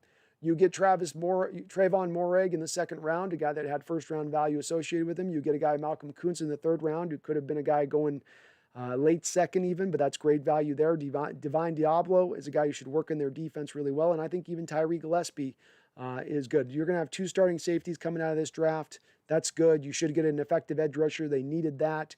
And we'll see with Alex Leatherwood. You know, that's going to be where a lot of the key for their draft is going to lie, because I think that was a little bit of a reach from my standpoint. So if I'm putting a list together here, ready for Thursday when we talk about our new Fletcher Cox signing, says Go Hawks. Me too, man. Me too. We're talking about who I'd say is the best available undrafted free agents who I'd most like to see associated with Seattle. Let's go through my list here. I like Sage Surratt a lot. Marvin Wilson as a 3-tech would be very interesting to me. Trill Williams out of Syracuse I like quite a bit.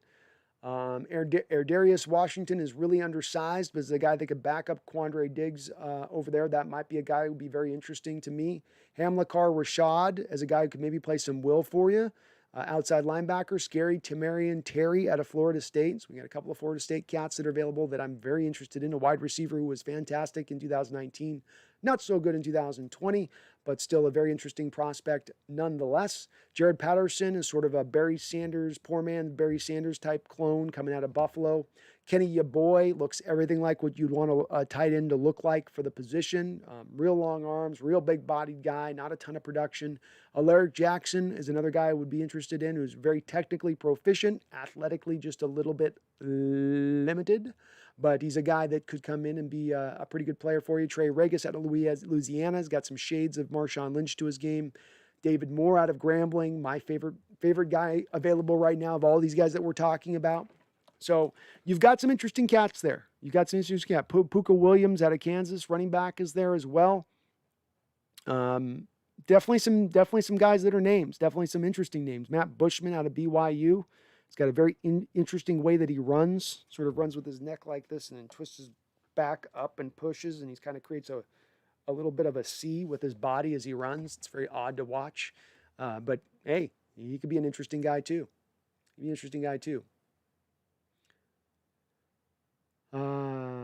JS, I don't think McVay said he wanted Eskridge.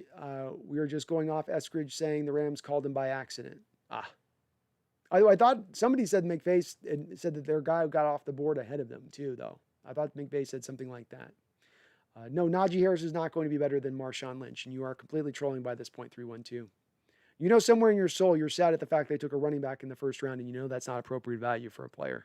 You know there's a reason only one running back was taken in this draft, and when you're the one team doing the one thing that no other team's doing, you're either being brilliant or you're being moronic. And I think it's moronic here. And I agree, Ethan. I think the impact of E.J. Reed was huge here. E.J. Reed had a real tangible impact on that Trey Brown selection, and I think it has changed Pete's ideology a little bit. This is the second highest drafted cornerback that Pete has had in his history here with Seattle in 10 years, and it's telling that he goes outside of his mold and his comfort zone for this type of cat. We signed Tammarion Terry? Are you kidding me? Woo! Did we really, Shervin? Let's go. Let's fucking go. Let's go. Okay. Oh, folks, get excited about Tammarion Terry. Go watch his highlights in 2019. If we just signed Tammarion Terry, go watch his highlights in 2019. You will love this guy. We got two twin towers now we can put on the field. Woo! I like it. Can we get a confirmation? We signed Terrian? Okay. Let's go, Seahawks. Let's go. I love it. Man. He's a guy that dropped, I think, with some injury concerns and the fact that he didn't play well last year. But this guy is it. I like him better than, he's got more upside than Sage Surratt. He's more sudden than Sage Surratt. And like I said, it's a guy who broke Tyreek Hill's GPS record of 23 point something miles per hour. This guy got up to a top end speed of 24 miles per hour back in that 2019 season when he was balling out. Fantastic. 312, I like Najee in the first round because he already has chemistry with the rest of our team. You think so? 312, there was a great stat that was posted. This was actually for you that I was going to do this on. I can't find my freaking phone now, so I was going to post this to you. If you look at the pass blocking and run blocking efficiency of the Steelers, that's been the reason for the starting downfall of that team. That's why they're not as effective offensively as they were 3 and 4 years ago, and it's gotten progressively worse for your Steelers. It wasn't Le'Veon Bell leaving. It was the fact that your offensive line got worse. Have you significantly upgraded that offensive line versus the death spiral that has been stuck in over the last 3 years? I don't think you have in this draft. I think you guys got one guy in this draft, but you've done nothing in free agency to really address it. And Najee I like a lot, but I don't see Najee as that amazing. And I don't think Najee, I don't know. Running backs are really relying on having good run blocking in front of them, less than being talented, in my opinion. Did Trill get signed? Let's go. We just signed Tammarion. Yes. Okay, so we got confirmation. Yes. Tammarion Terry, Scary Terry is signed, and this is a fantastic signing. You guys, get hyped. Go watch this guy's tape tonight. Go watch his highlights. You're going to love what you see out of him. He's absolutely big. He's fast. He's got really long arms, huge catch radius, good ball skills. In fact, I think I even did a breakdown on him. So if I'm going to write up all this stuff, I might as well read it to you guys when we actually grab one of these guys, right? That would be the proper thing to do. There we go. Scary Terry. Scary Terry. This guy is a legit 4'4" guy out on the football field when he is healthy at 6'4". That in itself is a special trait. You do have to throw out, in my opinion, the 2020 tape because he was coming back from injury, so there's really not a lot of point of looking at that tape. He was really fighting through it last year. He has long strides that help him separate from the defender really, really easily, and much like I was pointing to with a guy like Terrace Marshall out of LSU. He is a guy that when the ball is in the air, his speed is increasing. He's getting more separation from the cornerback with that ball in the air. He sort of gets faster. He gets hungrier with that ball in the air. He's got long arms, ball skills, jumping ability. Very, very good. My bottom line on him was he was mostly a projection. Last year's level of play, not the same as the prior year, probably due to the injury, as well as there's questions about his ability to run the full route tree. So some shades of DK Metcalf here in how people were assessing him a little bit.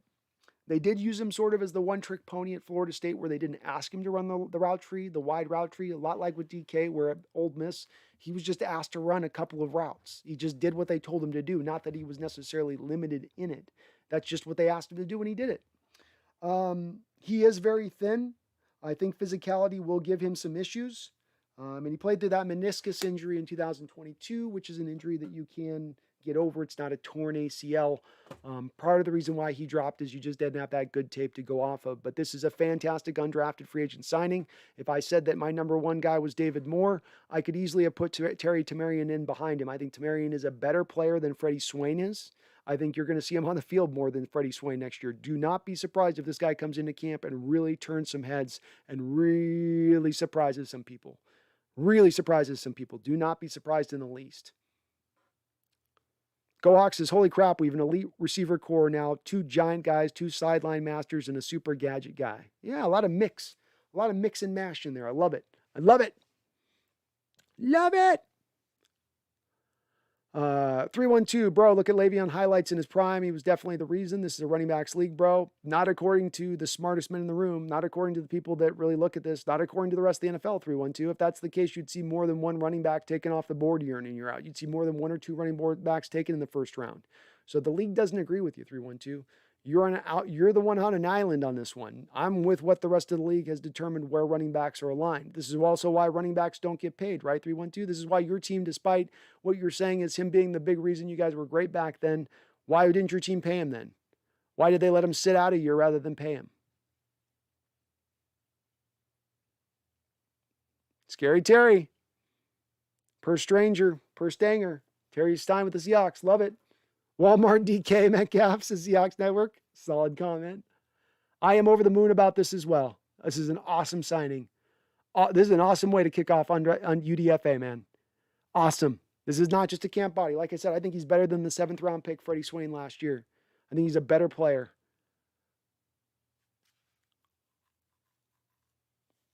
Sharon says if Tammarion can become good, we can forgive John for reaching for Eskridge. I promise if Tammarion is good, I will forgive John for the Eskridge pick. I will do that. I'm not hyped about this type of pick. I love it. Could have reached for him in the 5th, but we waited it out and snagged him. Beautiful. Le magnifique. Le magnifique. 3 of the 4 players that our Seahawks got out of this draft were great value. You didn't overreach for them. You didn't go a round early to pick them. You didn't go 2 rounds early to pick them. You were getting 2 rounds the other way, or in some cases 3 rounds the other way in Terry's case. So I love it. I love it. This is great. This is great. Woo! That's right, Ethan. Woo! Woo! Go Hawks! Go Hawks, baby! Can't wait till you guys see this guy's highlight tape. You're going to love him if you haven't watched him already. You are going to love this guy. I'm telling you. 312 said they don't get paid because they don't last long, but when they are in their primes, they are the most important players on the team. Again, we probably just agree to disagree on this one, 312. And again, the falling off of the Pittsburgh offense was falling in line not with Le'Veon Bell's departure, not with trying to get a different back who was nowhere near as talented. It had to do with the offensive line not playing as well. The offensive line fell off. It got old. And that's been that was really the reasoning why there. Go Hawk says, dude, the depth of wide receiver has just gone from god-awful to elite. Very close to elite, upper level at least. From bottom level to upper level is what I would say. 312, what young running back do you think is the next O.J. Simpson? There's not really an O.J. Simpson right now out there. 6 foot tall, fast, with great vision. I could see some of it with Najee, but I don't think Najee's quite for as fast in this time as OJ was as fast in his time with Buffalo. So it's kind of a comparison that's got some apt to it, but it's not really an exact comparison. It's a little rough around the edges. Give me a Ric Flair woo, everyone. Woo! Woo! The biggest, toughest toting man around. Kyle Pitts is the most dangerous tight end coming out of Florida State since Aaron Hernandez. He will kill opposing defenses. I see what you did there, 312. I see what you did. We got a Walmart Lockett and a Walmart DK. Well, hey, you ain't overpaying for them. And hey, you can get some good stuff from Walmart. You can get some stuff that you can need, that you could use in your life. I'm okay with it. I'm all right with it. I love it. I love finishing up on Tammarion and Terry. Just some great news. Great news. 3 of the 4 guys we got, I absolutely love. And the 4th guy, I don't hate. I just don't like the value of where we drafted him. So I'm solidly on point with this draft. Michael Carasino says we have just signed Jared Hawker as well. Jared Hawker. Who's Jared Hawker? Let's see what he is.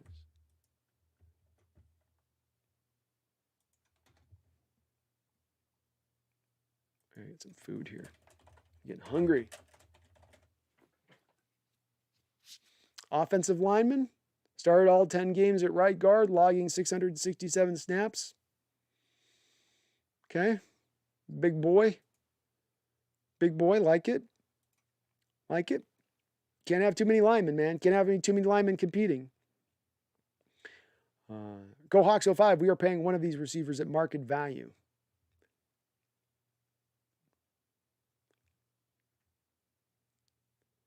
JS, do you think Alaric can be a steal? Apparently going vegan. He dropped weight and his stock dropped, but back to meat now.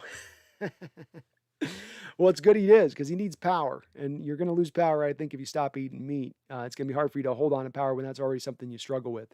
Technically, he's great, JS. He kept Tristan Wirf over at right tackle at Iowa there, a guy who was drafted in the top 15 picks of the first round last year, which I think does say something as far as the left tackle goes. The issue I have with him is a little bit of this. Don't know if he has the athleticism to handle edge rushers. Don't know if he has the power to be flipped over to the right tackle side of things. That's a big question for me with him. But as far as a technically proficient guy, a guy who should look like he can at least hold up relatively well out there, he could do that.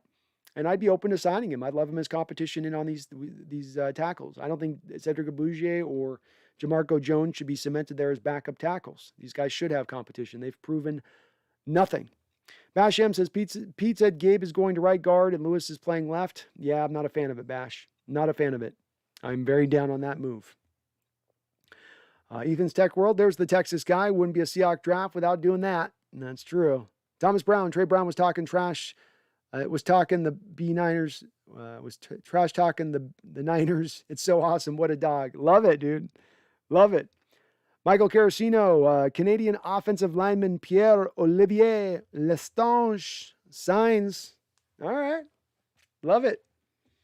Love it. Okay, 312. We definitely are in disagreement here. Harden and Curry. I'm a Curry guy. So I don't know anything about Pierre. I know about Pierre is that I know half the Seahawks fans are going to call him Pierre. And he's such a big blocker. He's as big as a Pierre. What do we got here? Recruiting profile. 6'3", 305. Very slow 40-yard dash. Like I'm talking nearly a 6'0", 40.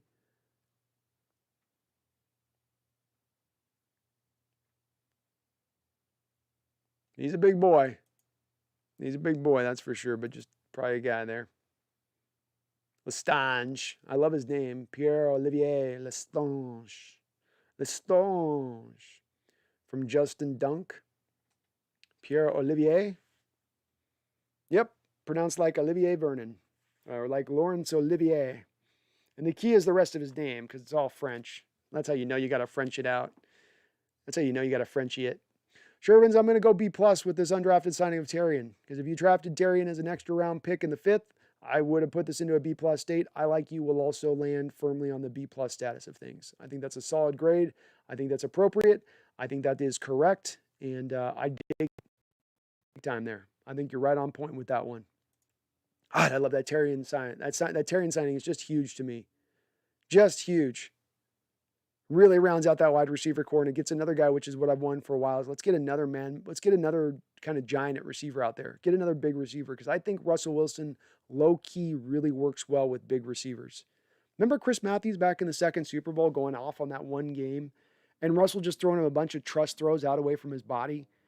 You know, as much as I love DK Metcalf, he's not as much, he can do some of it, but he's not as much of the go up and high point the ball kind of guy. It's not really in his game. And I think Terry's got a little bit of this to him, maybe even a little bit more to him in this game when he's going good. Interesting guy. Interesting cat. I'm really happy about that one. Lestange signed with the Hawks, says Thomas. Yep. Don't know much about him, though. 312 Patrick Mahomes on the Chiefs is what, like Stephen Curry was on the Warriors from 2015 to 2019? I think this is where we do disagree, 312, because I think Patrick Mahomes is legitimately talented. Shervin's Tammarion Terry had some trash quarterbacks at FSU. Now he gets Russell M.F. Wilson. Facts, Shervin. A lot better quarterback play thrown to him now. He's not fighting through the meniscus injury this next year, I would not think either. Bashem, you saw about Lewis and Gabe Jackson switching. I did, Bashem. I'm of the opinion I don't like it. We've not had one good young offensive lineman who's had a great first year in 10 years here in Seattle, outside of maybe Okung. Maybe.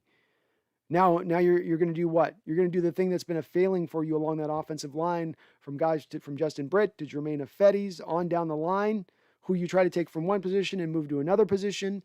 I don't think it's going to work. I think you're going to put Damian Lewis's weaknesses out on massive display at left guard, whereas they are reduced over at right guard. Gabe Jackson's got more of a history playing left guard. I know he's an older player, probably doesn't move as good as maybe necessarily Damian Lewis does, but not a fan. Seahawks Network, this isn't like Aaron Fuller last year. No, it's not Aaron Fuller. This is not just a flyer guy. This is not just a maybe guy. This is a guy who I guarantee you there were other NFL teams competing for his services. And this is a guy with legitimate talent. This is a guy, as I said, you can't train 4.4 speed. You can't train 6'4" build with long arms and ball skills. You know, guys kind of have that or they don't.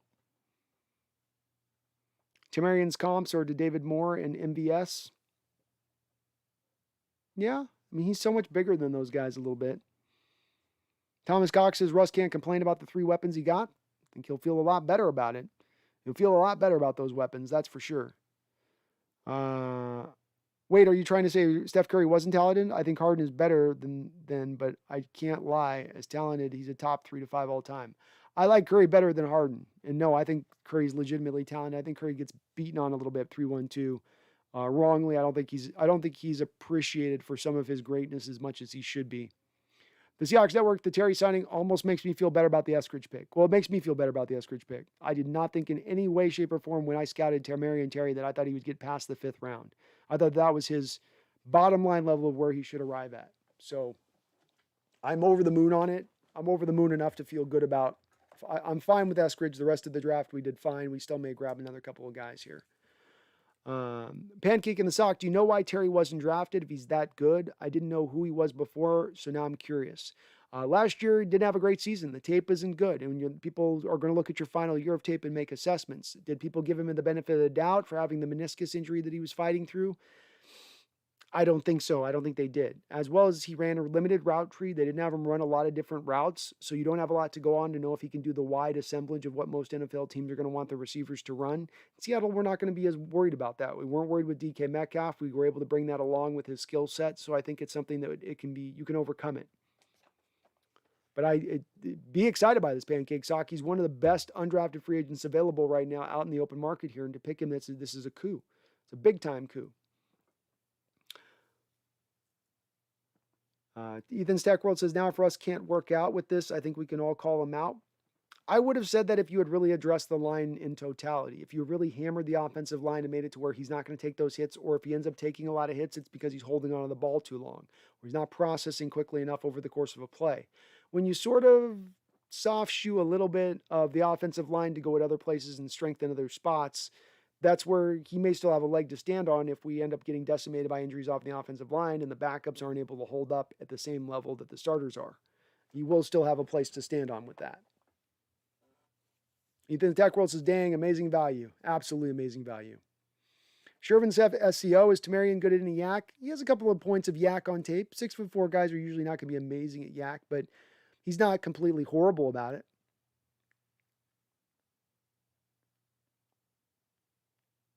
I get it's an app comparison 312. I thought you were knocking Curry, so I didn't know you were. I thought you were putting it through the detriment of Curry Mahomes being like a negative, but you're meaning it as a positive. And I'd put them as that's an app comparison between those two guys. Thomas Cox, Curry is the best shooter in NBA history, and I'm a Larry Bird and Reggie Miller fan. Yep, same. I'm a big Larry Bird fan, but Curry is the best in history. Who is Brian Mills? Who's Brian Mills? We signed him. Brian Mills is going to be another cornerback out of North Carolina Central, small school guy. Mills is a lean corner with longer arms and adequate top speed. He shows the ability to reroute receivers and has some upside as a press corner. He's a playmaker and above average ball skills and the frame to compete for 50-50 balls. So this would be more in line with your, where Trey Brown is more into the mold of DJ Reed and Seattle's going out of their normal 6'4", 4'4", long arms, ball skills mold of things. This guy's back into that mold. He fits more into what they normally look for in that respect at cornerback position, Seahawks gaming. So he was one of the top guys on the ESPN big board here. He was inside the top 20 as was Tammarion Terry inside the top 20 on the UDFA board. So it's a good sign to see them drafting this kind of value. And I think it's indicative of the fact that these undrafted free agents are paying attention to the fact that we only had 3 draft picks. Makes you a lot more of an attractive destination location. Seahawks Network, wow, Ardarius went undrafted, Ardarius Washington. Yeah, 5'7". He's a real tiny guy. That's just going to scare a few people off in that respect. As well as a safety, he's not going to play corner kind of like a Diggs could play when he came out. You could throw him at slot corner, not this guy, I would say. BJ, my top undrafted free agents are Darius Washington, Cade Johnson, Marvin Williams, Justin Hilliard, David Moore, Trill Williams, BJ Daniel. Like it. I like it. Dylan Moses to the Jags. It's a good signing by them. Very good signing by them. Very good signing. JS, did the Rams offense have a Terry type? No, not really. Van Jefferson's kind of bigger. He's like 6'3", but they're a different type of players. Terry's more freakish. Jefferson's more refined.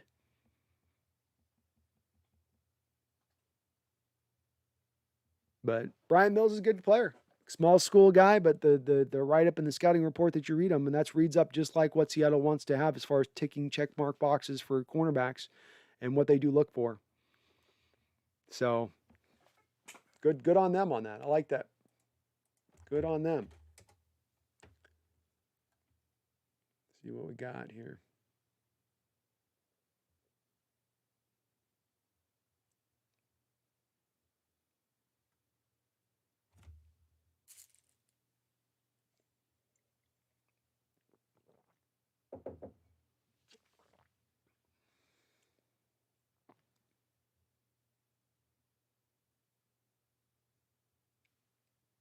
I'm looking for updates here, folks. So don't see a lot of updates on the deal yet.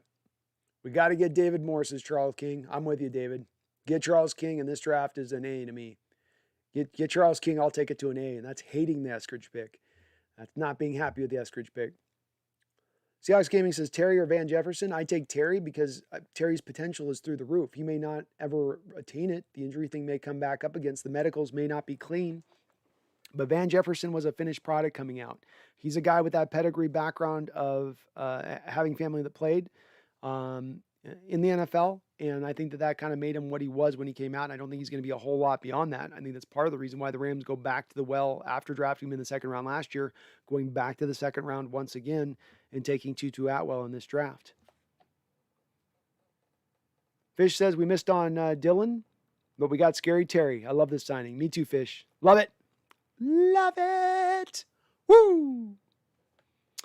312 Juju is better than DK, and that's not supposed to be a knock on DK. Yes, it is. And no, he's not. BJ, so does undrafted players just decide on the spot which teams they are going to? Yep, undrafted free agents have complete freedom to go wherever they want, and they're going to make it usually based upon two different factors. Number one, who's going to pay them sometimes the most amount of money that an undrafted free agent makes. They don't all make the equivalent same kind of money. The other thing is about opportunity. So if you have a team that drafts 3 wide receivers and you're a wide receiver, even if you like that team, even if that's your hometown team growing up, you're probably going to go to another team because you realize if I go to this team, there's a good chance I get cut. If there's a good chance I get cut, there's a good chance I'm out of the league. Nobody wants to take that kind of risk. Michael YT says, I'll marry if we get more. I might just be with you. I might be what is it? The arbiter of the wedding, right? I'll be your preacher of the wedding there to marry you to if it is. Daniel W says, oh, damn. Terry has some meniscus issues. Is it going to be lingering like Brandon Roy?